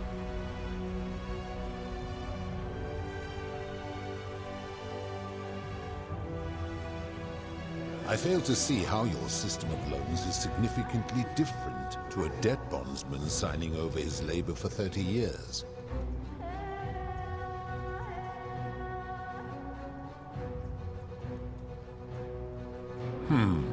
Supposing you're right, then my law has been broken, and I should turn you all to gold immediately. Is that what you want? Now tell me, what other sins do you believe I have overlooked?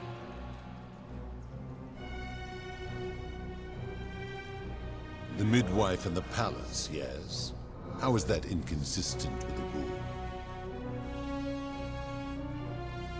The rule is do unto others, meaning other people.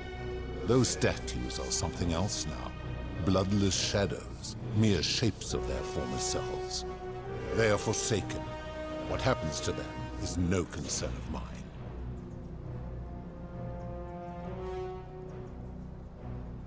Applying this rule always requires... Now tell me, do you honestly think you could do better?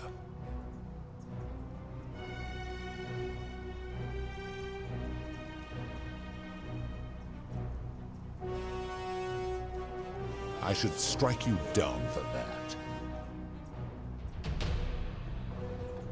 that. Now, did you have any other questions before your reckoning?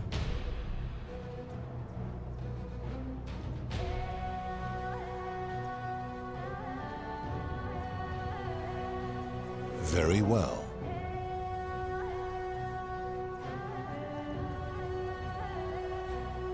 Good. Then now it is time for your reckoning. Only, it seems, something is wrong. It has long been within my power to see into the hearts of mortals and weigh their deeds in life. But when I peer into you, I see only a blank slate. As if you did not exist until you appeared in this city. How is this possible? Charon, where did you find this one? I do not remember ferrying you. How did you come here? If that is true, then I sense the intervention of someone powerful. How did you come to be in this time, mortal? Who brought you here? He cannot know. I do not know. My kin departed long ago, and Proserpine has slumbered for 3,000 years. Tread lightly, mortal. Enough of this. It seems I will need to put your reckoning on hold for now. But answer this. Why have you come here? What is it you seek?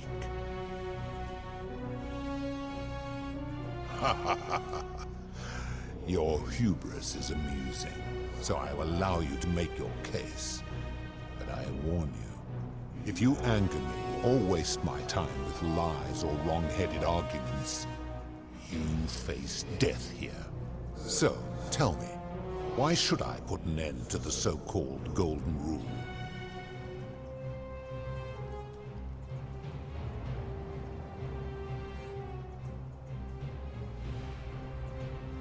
That is a very serious accusation, mortal. What sin have I committed? What evidence do you have to support it?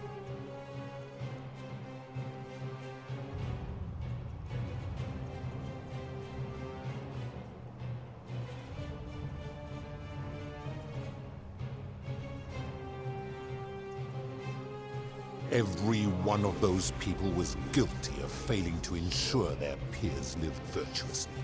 They failed collectively, and so they were punished collectively. The Romans understand this, as did the Greeks before them.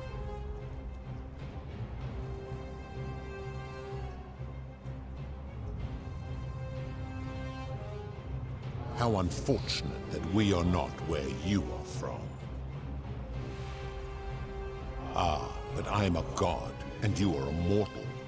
Why would you expect me to treat you as I treat my own kind? You are not a peer. You are not a respected equal. Let me ask you this. Do you treat insects as you wish to be treated? Do you care for their well-being as you would your fellow man? Do you ensure they have food and shelter and protection from predators? Do you give them rights? Of course not, because that would be absurd, just as it would be absurd for me to treat your kind as equals.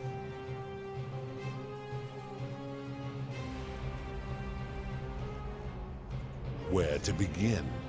Our lifespans exceed yours by thousands of years, in which time we accumulate vast wisdom and a mastery of technology you cannot begin to imagine. Because that is the source of our power over you. You could say that. My kin have no superiors.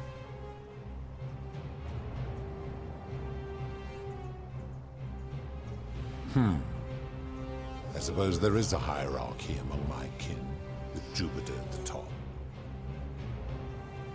Make your point, mortal. Let me ponder that for a moment. If you're right, then it would follow that all this time, I have been in the wrong. But no, the very thought of it grieves me. How can I accept your argument, when doing so would make me a tyrant and a monster? Your hubris grows tiresome. You will make a fine statue. Do you really think you can wound me, a god, with that primitive weapon?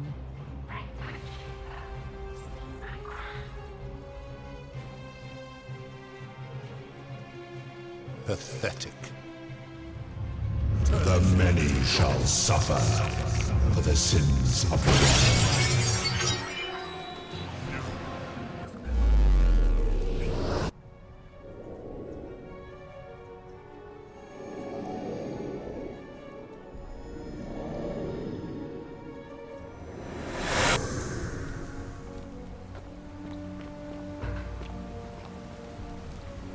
Salve, friend. Mind telling me who you are and why you look like you've just... Oh. You lit. All right, then. I'll go.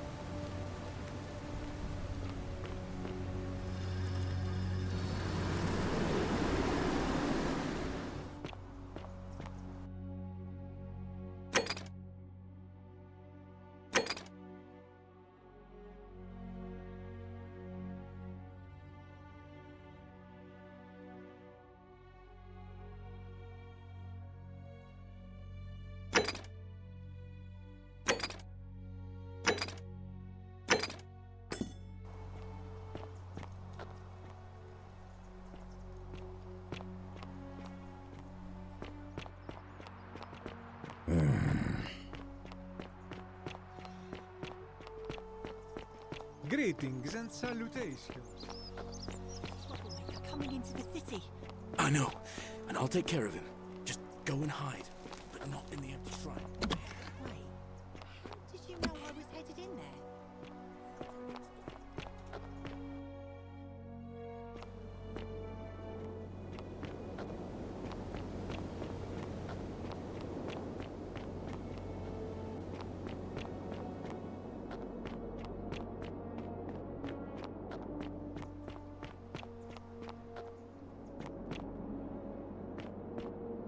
Come and join me by the fire. Welcome.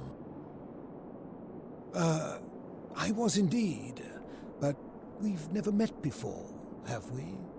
I'm sure I would have remembered. Blessed Lissa, am I losing my memory? Oh, that's a relief. For a moment, I thought it was I who was touched by madness. I assume you're asking me this as some kind of amusing hypothetical? Extraordinary. Then let me see if I can help you. I suppose first I'd want to gather information. I'd want to know about his reasons for imposing the Golden Rule and what he considers a sin. If I could expose some internal inconsistency in his reasoning, some degree of hypocrisy, I might be able to compel him to change his position. But as a philosopher, the saddest truth I ever learned is that all but the most enlightened opponents are more easily swayed by appeals to emotion than by reason. So the easiest path would be to find his emotional susceptibility and exploit it. If he was vain, I might try to flatter him. If he was merciful, I would try to evoke pity. As a last resort, I might figure out what he fears losing above all else, and, if I could, threaten to take it away. Though, of course, that could easily go awry. Now, go quickly while my words are still fresh in your memory.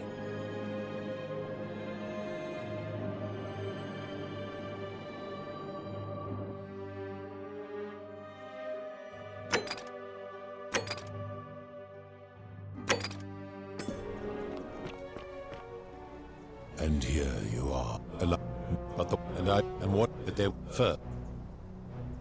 That is good. When I carry out,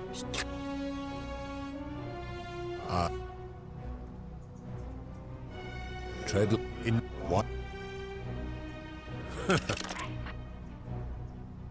How dare you? The many shall suffer for the sins of the one.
Salve, friend.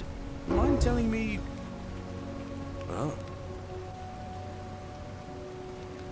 Yulia? Oh no. All right, I can do that.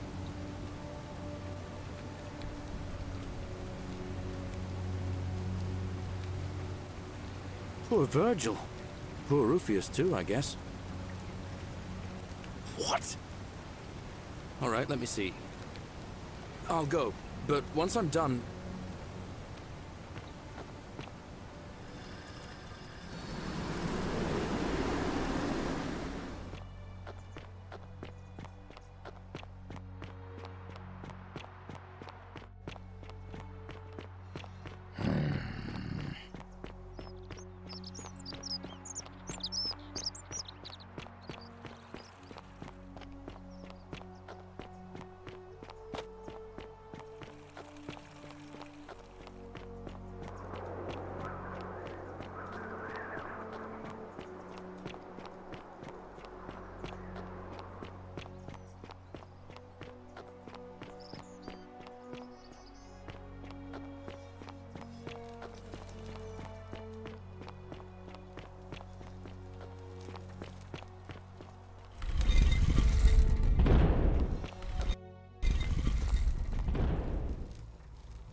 And here you are.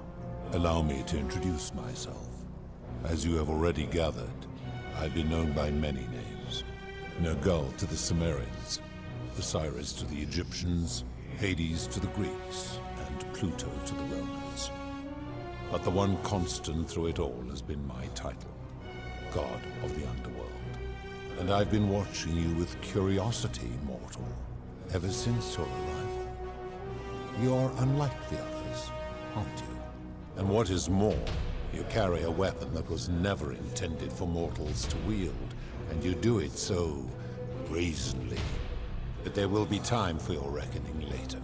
First, as a reward for undoing the desecration of my obelisk, I will allow you to satisfy your curiosity. Ask what you will. I would recognize that anywhere, and yet my beloved still wears hers. What is this? How did you come by it? You vile, despicable creature. Why would you do such a thing? And worse still, boast about it.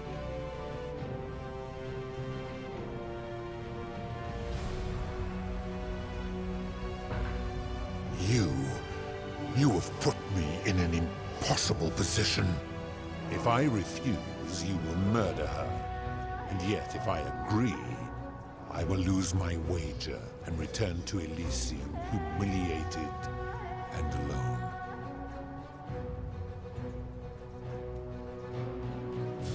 I do not see that I have a choice in this. Your treachery and savagery have opened my eyes like nothing I have witnessed in 3,000 years.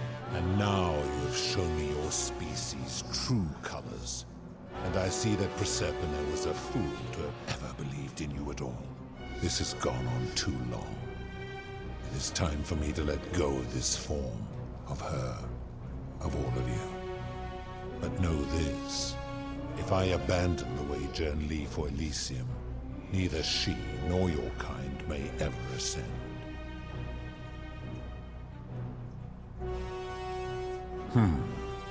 Very well. I will have Charon make arrangements to ferry the others. But as for you, be aware you will be separated from the rest. Once this exodus begins, the events that brought you to this moment will never have taken place, and you will have created a paradox. What will become of you is difficult to predict, but that is the risk you have taken by interfering in the natural flow of time.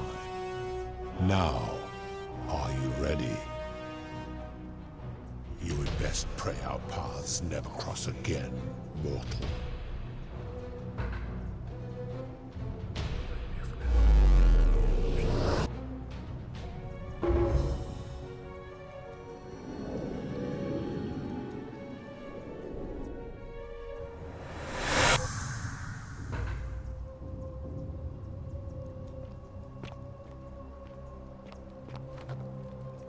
Oh. Hi there. Gave me a bit of a fright. Thought I was in here alone. I'm Al.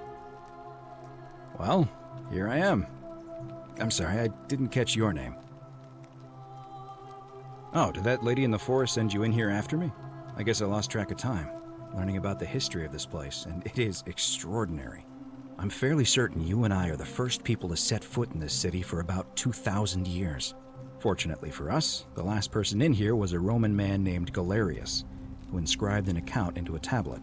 Apparently, there was a community of 20-something people trapped in here, and living in fear of a curse they called the Golden Rule. They believed that if even one person sinned, an unknown god would cast them all into gold, like the 1,000 people who'd lived here before them. Then, one day, just as Galerius had finished praying for a good harvest at the shrine of Proserpina, an oracle appeared and told him how to solve the ills of the city, like saving the life of a dying woman, foiling an assassination attempt, and so on. Meanwhile, the oracle walked up to the temple of the mysterious god, this one right here, and demanded an audience. And the doors just opened up to him. Nobody knows what went on in there, but Galerius wrote the oracle must have been more persuasive than Odysseus, because the next thing he knew, the ground shook and the voice of that god rang out over the city. The many have suffered long enough. Unfortunately, Galerius' account just sort of stops after that, leaving a lot of questions unanswered. What became of him and the other people who lived here? What happened to all the golden statues? And did this mysterious oracle single-handedly undo the curse that had terrorized people for hundreds of years? What? Oh, I see. For a moment there I thought you were serious. Anyway, I think I found a way out through the aqueduct that brought water into the city. Follow me.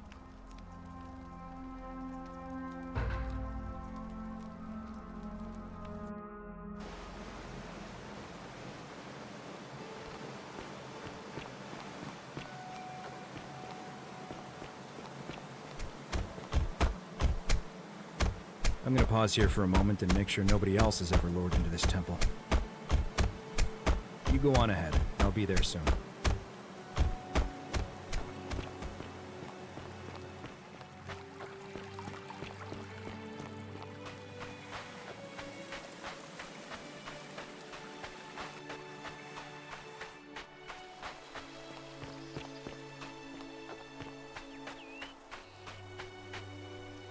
You're back! But you're alone. Does that mean you didn't find Al? Oh, what a relief. Thank you so much. I was beginning to think you'd both become trapped in there. Why don't you tell me what you discovered while we wait? Ah, I see. I thought you might. Well, now you know. I suppose you have questions. You can just call me Charon, if you like. I am sorry I was not completely honest with you when we first met.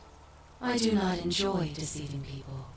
Believe me, I do not. But I have learned, from 5,000 years of experience, that most people find comfort in familiarity, in gradual change, and coming to see the truth in their own time. That you died, of course. You were dead when I brought you here. My role, as the servant of the god of the underworld, has always been to assist the chosen to cross the threshold from the land of the living to the land of the dead.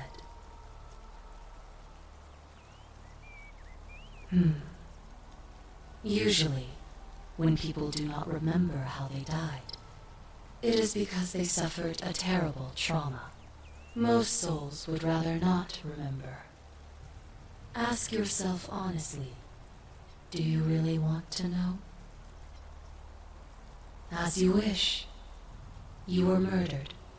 You made a purchase in a marketplace, and the change you received was, by mistake, a single silver coin of ancient origin. You were seen inspecting it, and soon after, you were set upon by 2 thieves. The shopkeeper who had given you the coin saw the scuffle break out and leapt to your aid. You both fought bravely, but your assailants were armed, and you were not. There was nothing you or your ally could have done. He died instantly at the scene, and you followed a few hours later. That man's name was Al Worth.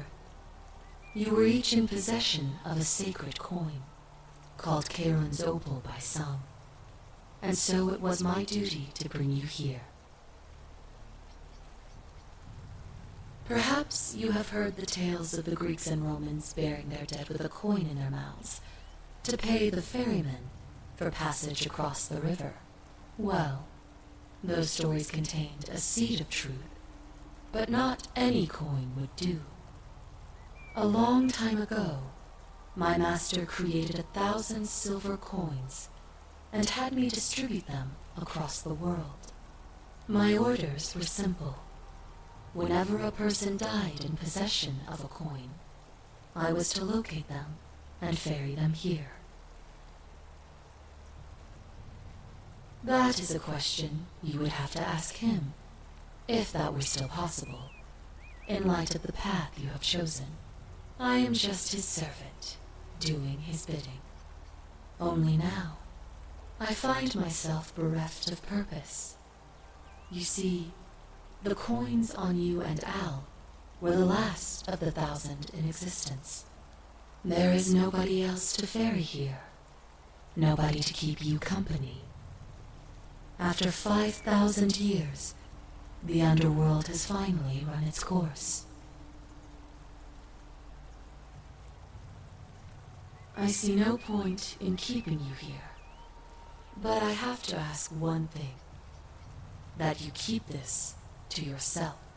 Look! Here comes Al now. Al! It's so good to see you. You were gone so long I thought I'd never see you again. Kinda lost track of time in there. You wouldn't believe what we found. The ruins of a long-forgotten city. And there was a tablet describing an oracle who confronted a god and undid an ancient curse. Sounds like quite a story, and I look forward to hearing all about it. But you two look exhausted.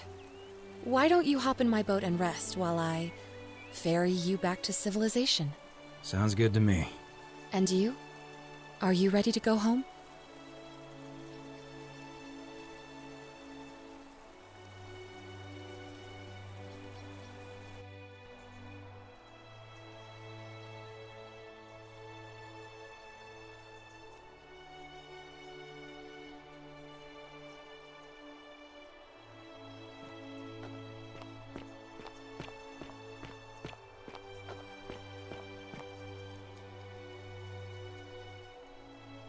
Hey, you made it. It's great to see you again. After everything you've been through, I thought you might appreciate some good news. So after we got back to the real world, I started doing some research into the people mentioned in Galerius' tablet, and I found something strange. I'm sorry I've been so cryptic. I've been dying to tell you, I just really wanted you to see this for yourself. Why don't you head on down there? I'll catch up with you at the other end.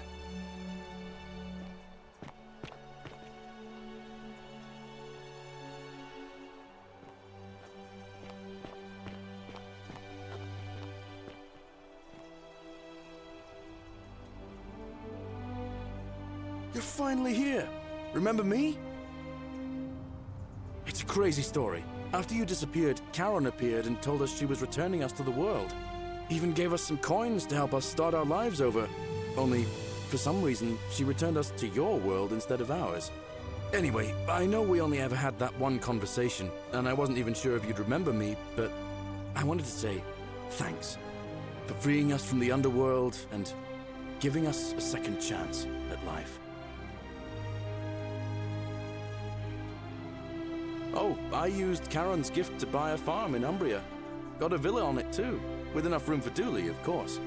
It's hard work, but I sleep soundly every night.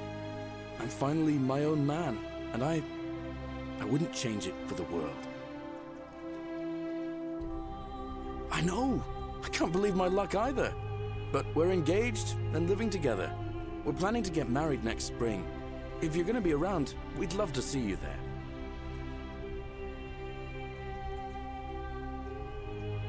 Of course, there's a whole museum full of people waiting for a chance to thank you, so you better keep moving. We'll speak again soon, my friend. Oh, hello. It's you.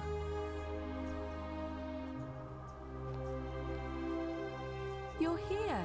It's lovely to finally meet you. Galerius told me all about you. So, you're the hero who somehow vanquished the last of the Roman gods. As I'm a priestess, you realize you've put me out of work. I'm just teasing. Actually, and it still feels a little sacrilegious to say this, I'm finding life after religion quite enjoyable. Galerius and I are engaged and expecting. We've just bought a lovely villa in the countryside with room for a large family, and Dooley too, of course. It feels like the world has just opened up for us. There's so much to learn, and so many more possibilities for our children than we ever imagined. We're just so thankful for what you did for us, for all of us. Oh, it's sweet of you to ask. She recovered nicely. In fact, she's here somewhere, if you'd like to ask her yourself. See you at the wedding, I hope.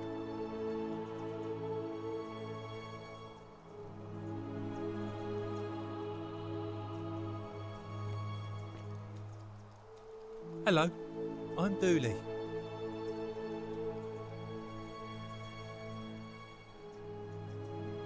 Galerius said you're very nice and a big helper. Thank you for getting us out of the bad place. I didn't like it. I live at Galerius and Equitia's house. They look after me now and help me remember when I forget things, like brushing my teeth.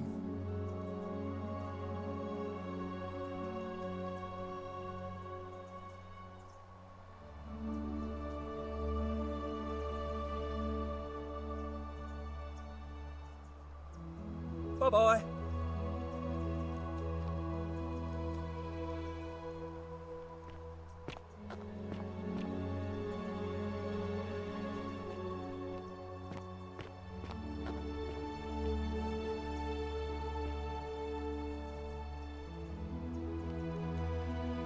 Hey. Evening.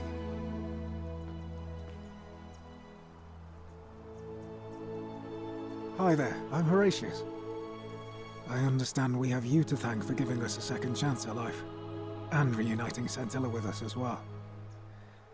So, thank you. I'm living up north and studying in the military academy in Modena. I'm going to be an officer one day. The world's changed a lot, but some things stay the same. Would you believe we're still studying military tactics from my time? Alexander the Great, Caesar, Hannibal Barca. Still, I have to keep challenging myself to let go of old ways of thinking and embrace the new. As Seneca wrote, the ones who pioneered our paths aren't our masters, but our guides. He's not my...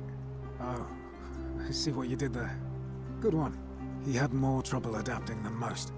He got himself disqualified from the UFC, so he started some kind of underground blood sport tournament, like we had in Rome.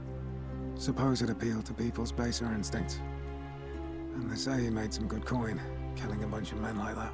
But his luck finally ran out, and his life along with it. You know what they say. Live by the sword, die by the sword. Perhaps. And you. Farewell. I take it you're the Oracle. Thanks for coming. Actually, I changed my name to Cynthia. I didn't want to be associated with Sentius after what happened. I'm not sure if you heard, but after you drove Pluto off, Proserpina emerged from the Great Temple. She knew right away what none of us had figured out about that psychopath. He'd been keeping my little sister locked up in the upper cistern all that time. But he's been dealt with. You know what? The important thing is, we'll never see him again. Anything I want. I'm a woman of means in a vast new world. I can go wherever and do whatever I please. Of course, I mostly just stay in my villa and have my servant Alexa summon things for me, because it's just awful out there. Barbarians everywhere. He's still there, all alone. The last golden statue in the underworld. Trapped in a metal shell, slowly losing his mind until the end of time. Eternal torment. Just what he deserves, if you ask me.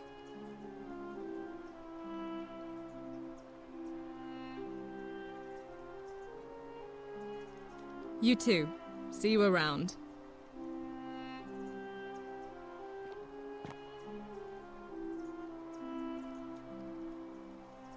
You're the Oracle, right?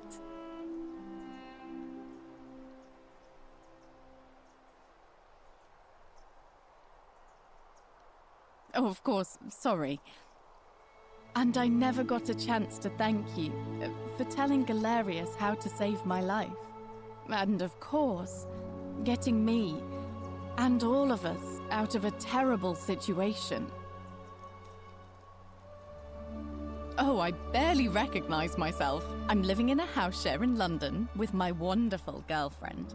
And I'm studying English at university. Eventually, I want to travel the world and write about it. Turns out, it's about 30 times bigger than the Roman Empire ever was.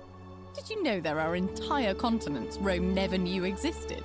And you can travel almost anywhere in an aircraft, which is rather like flying on a Pegasus, but much more comfortable. Oh, sorry, you already know all that, of course. I'm just so excited. There's so much to see and learn and write about. I have noticed people from your time have no idea how fortunate they are. I hope to change that. One day. Last I heard, Malleolus kept insisting he was the last rightful ruler of the Roman Empire, and wound up being committed to a psychiatric hospital. As for Claudia, she was always so viciously unhappy. Someone said she'd blown all her money on wine, trying to drink herself back to the underworld. After the horrific way they treated Ulpius and me, I can't help feeling a sense of... what's that German word? Schadenfreude? Thank you. You're very kind.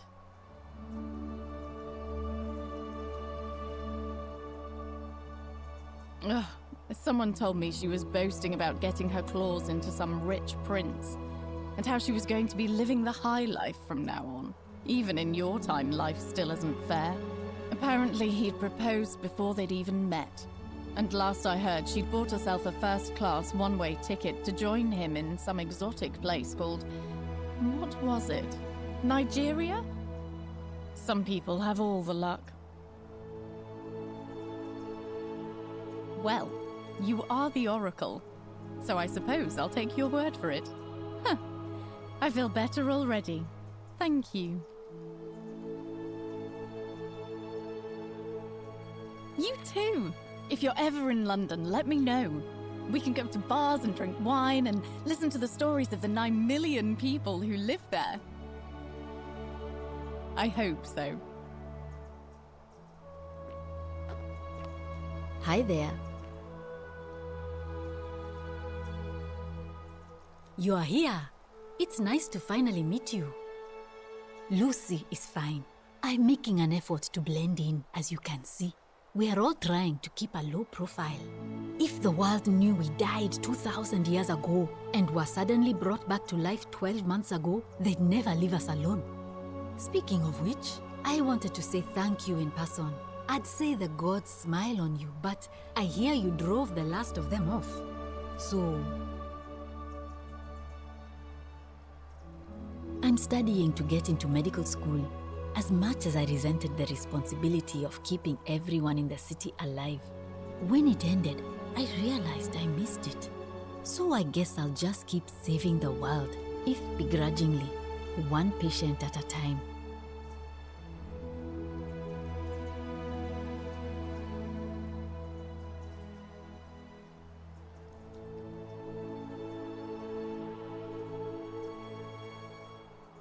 You too. Don't be a stranger.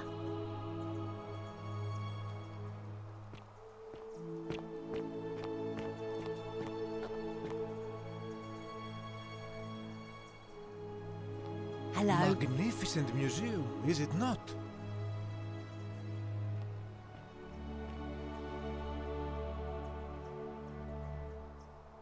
Greetings. You must be the legendary Oracle. It is a sincere privilege to finally make your acquaintance. I am Georgius. I am told we have you to thank for freeing us from Hades, and for that I am most grateful. I am reacquainting myself with Greece. It has changed so much over the last 2,000 years, I barely recognize it. This is at once heartbreaking and thrilling.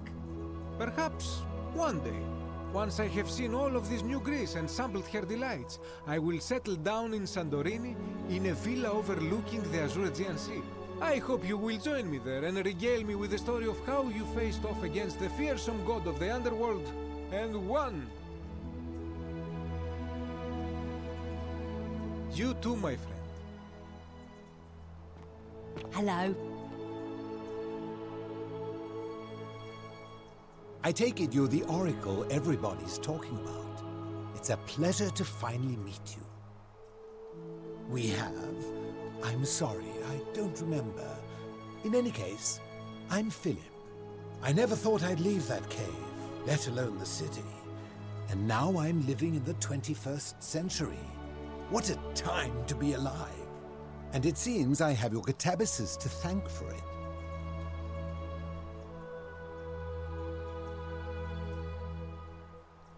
I'm working as a consultant to the Faculty of Classics at Cambridge University, helping fill the odd gap in their knowledge. Not that I need the money, but I do love being around enlightened minds again. My sincere thanks once again.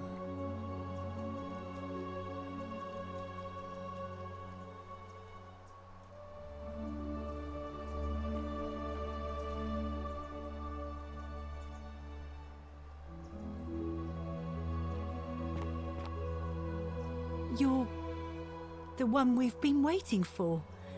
I'm Fabia. I wanted to say thanks for sending Galerius to save my life. I don't know how you knew, but I would have been crushed by that shrine for sure.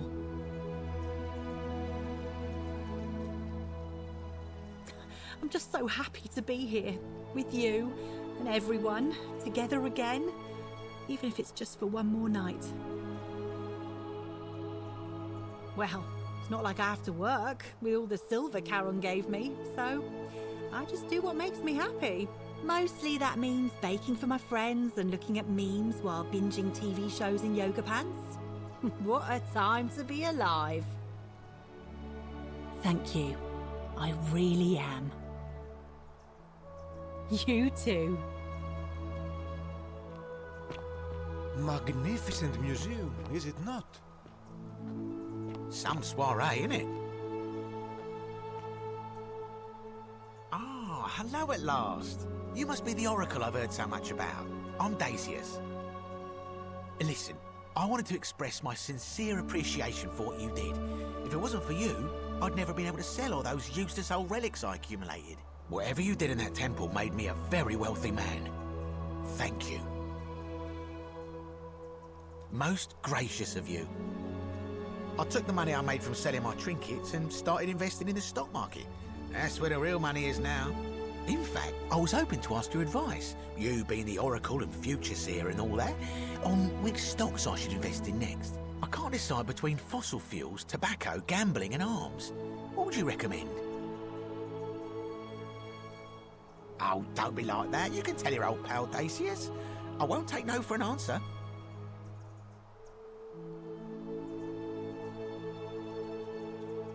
Oh, of course, yeah. I was just thinking the same thing. I'll go home and buy up as much stock as I can tonight. I'm going to make a bloody fortune. Of course, don't let me keep you. Thanks again for the tips, my friend. Good evening. Hello there.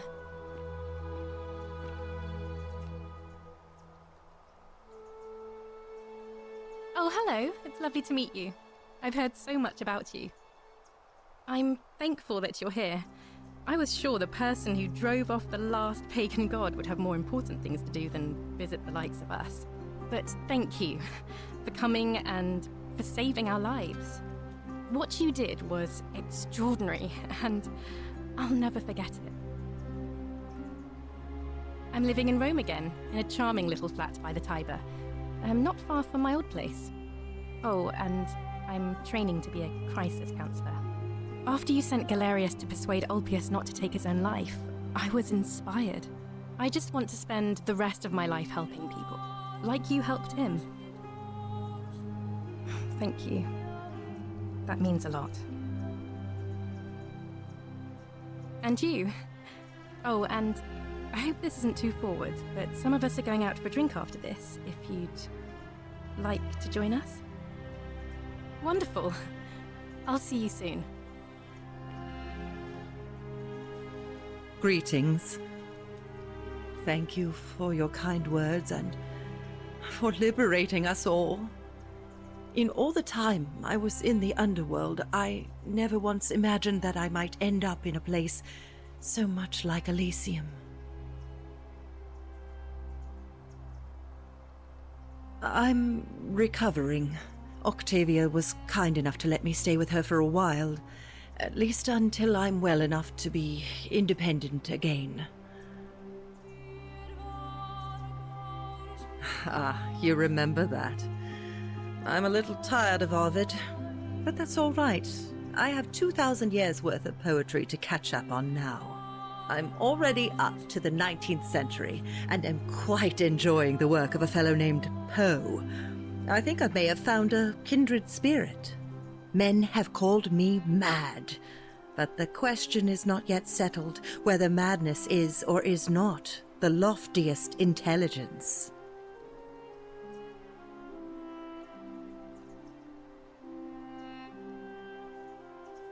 And you, farewell, friend.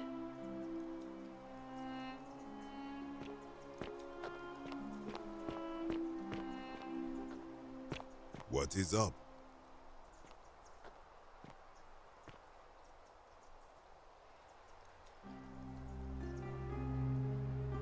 It is an honor to finally meet you, Oracle. You know my name? Oh, of course. You are an Oracle.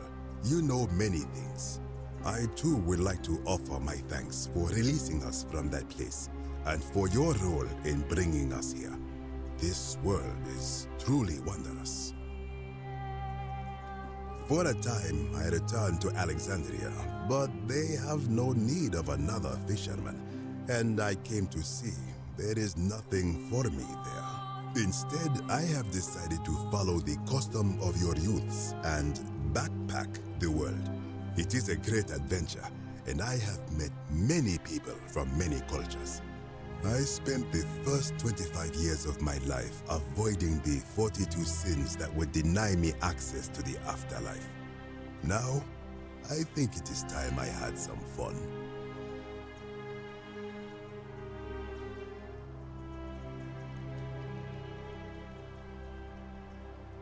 Indeed.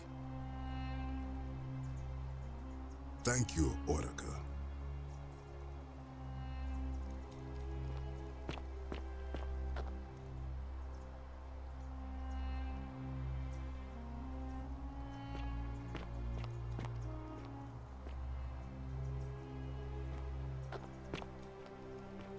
Hi. Hello there. Oh, I go by Gabriella now. I didn't want to be reminded of that monster every time I heard my own name. You didn't hear? My adoptive father, Sentius, locked me up in the upper cistern to stop me from escaping. After you drove Pluto off, Proserpina came and released me, and that monster got what was coming to him. Don't worry, nobody did.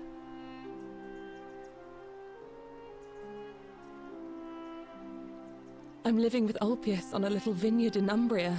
It's even more wonderful than I dreamed it would be. I'm so grateful to you for making sure he's still with us. If you're ever passing through the region, I hope you'll come and visit us. You can try some of our very own wine.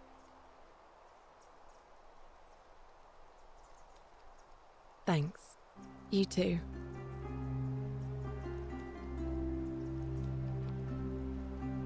It's nice to finally put a face to the name. I'm Ulpius. I understand I have you to thank for sending Galerius to save my life. The way you just showed up out of the blue and stopped me from making a terrible mistake. I'll be forever in your debt. I'm living with Gabriella in Umbria. We finally bought the little vineyard we always dreamed of.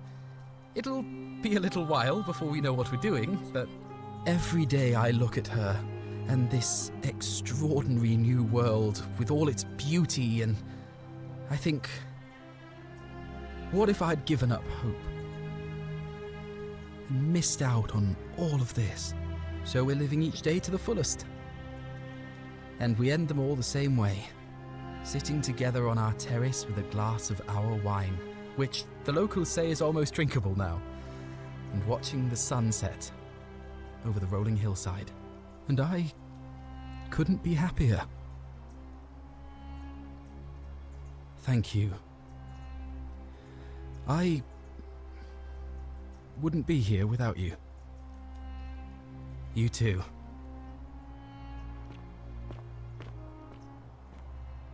Hello.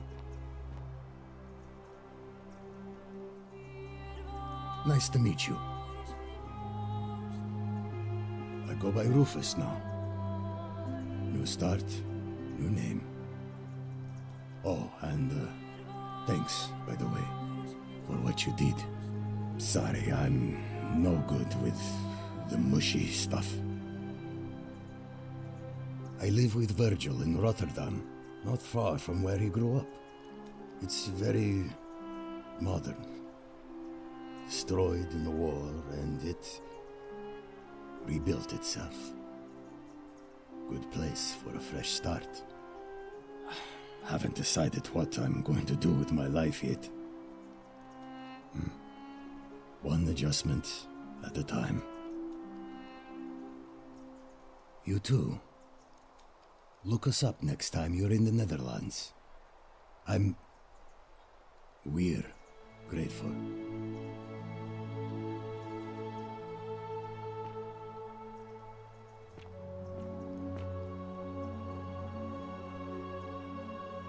It's so nice to finally meet you.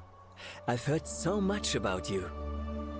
I wanted to thank you personally for getting us out of there. And for helping Rufus come to terms with himself.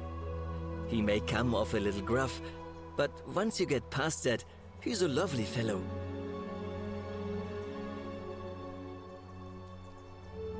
I'm studying to be an architect again, and living with Rufus in our beautiful flat in Rotterdam. Just down the river from Nijmegen, where I grew up. Of course, it's improved immensely since I was there last.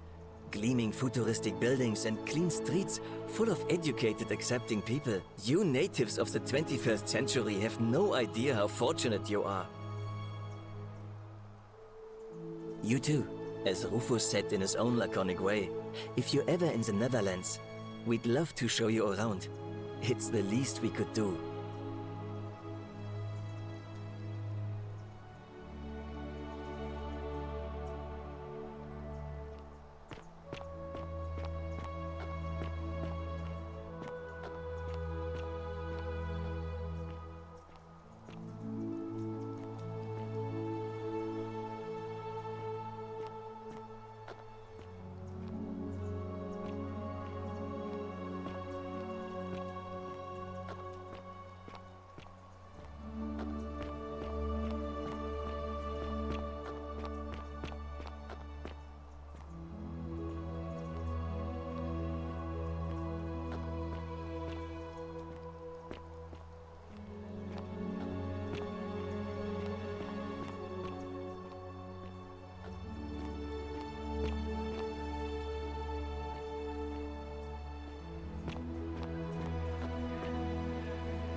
There you are. I hope you enjoyed that. Now, there's one more person I wanted to introduce you to. I think you know her. Sorry if I frightened you. Just a little joke I've been saving for a long, long time. Allow me to introduce myself properly. I am Proserpina, former goddess of the cycle of life and renewal, and now a regular mortal. I wanted to meet you in person, and thank you for freeing all these people, and me. I hate to think what would have happened to us without your intervention. Indeed. Suffice it to say that while Pluto was controlling the eyes and ears of each golden statue, I was able to control their tongues and whisper to you when he was distracted. I am sorry my messages were so cryptic. There were only ever brief windows in which I could speak to you without being detected.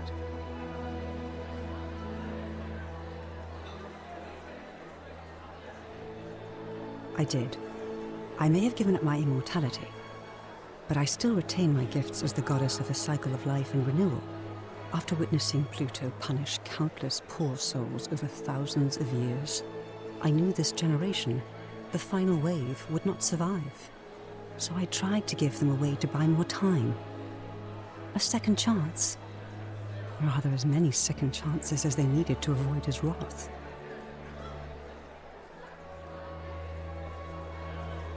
I don't know what happened to him. I haven't heard from him, and I rather hope it stays that way. Oh, she inherited dominion over the underworld. Last time we spoke, she was working on a new world of some kind. She wouldn't say what it was, but I'd be surprised if you don't run into her again. I imagine we all will, one day. And you, although it feels like I've known you forever. Oh, and one last thing. Do you remember all those golden statues scattered throughout the city? Good, because they remember you. Well done, my friend. Of all the heroes who ever journeyed to the underworld and returned, none came close to achieving what you did. Hercules, Orpheus, Theseus, and Aeneas would be proud.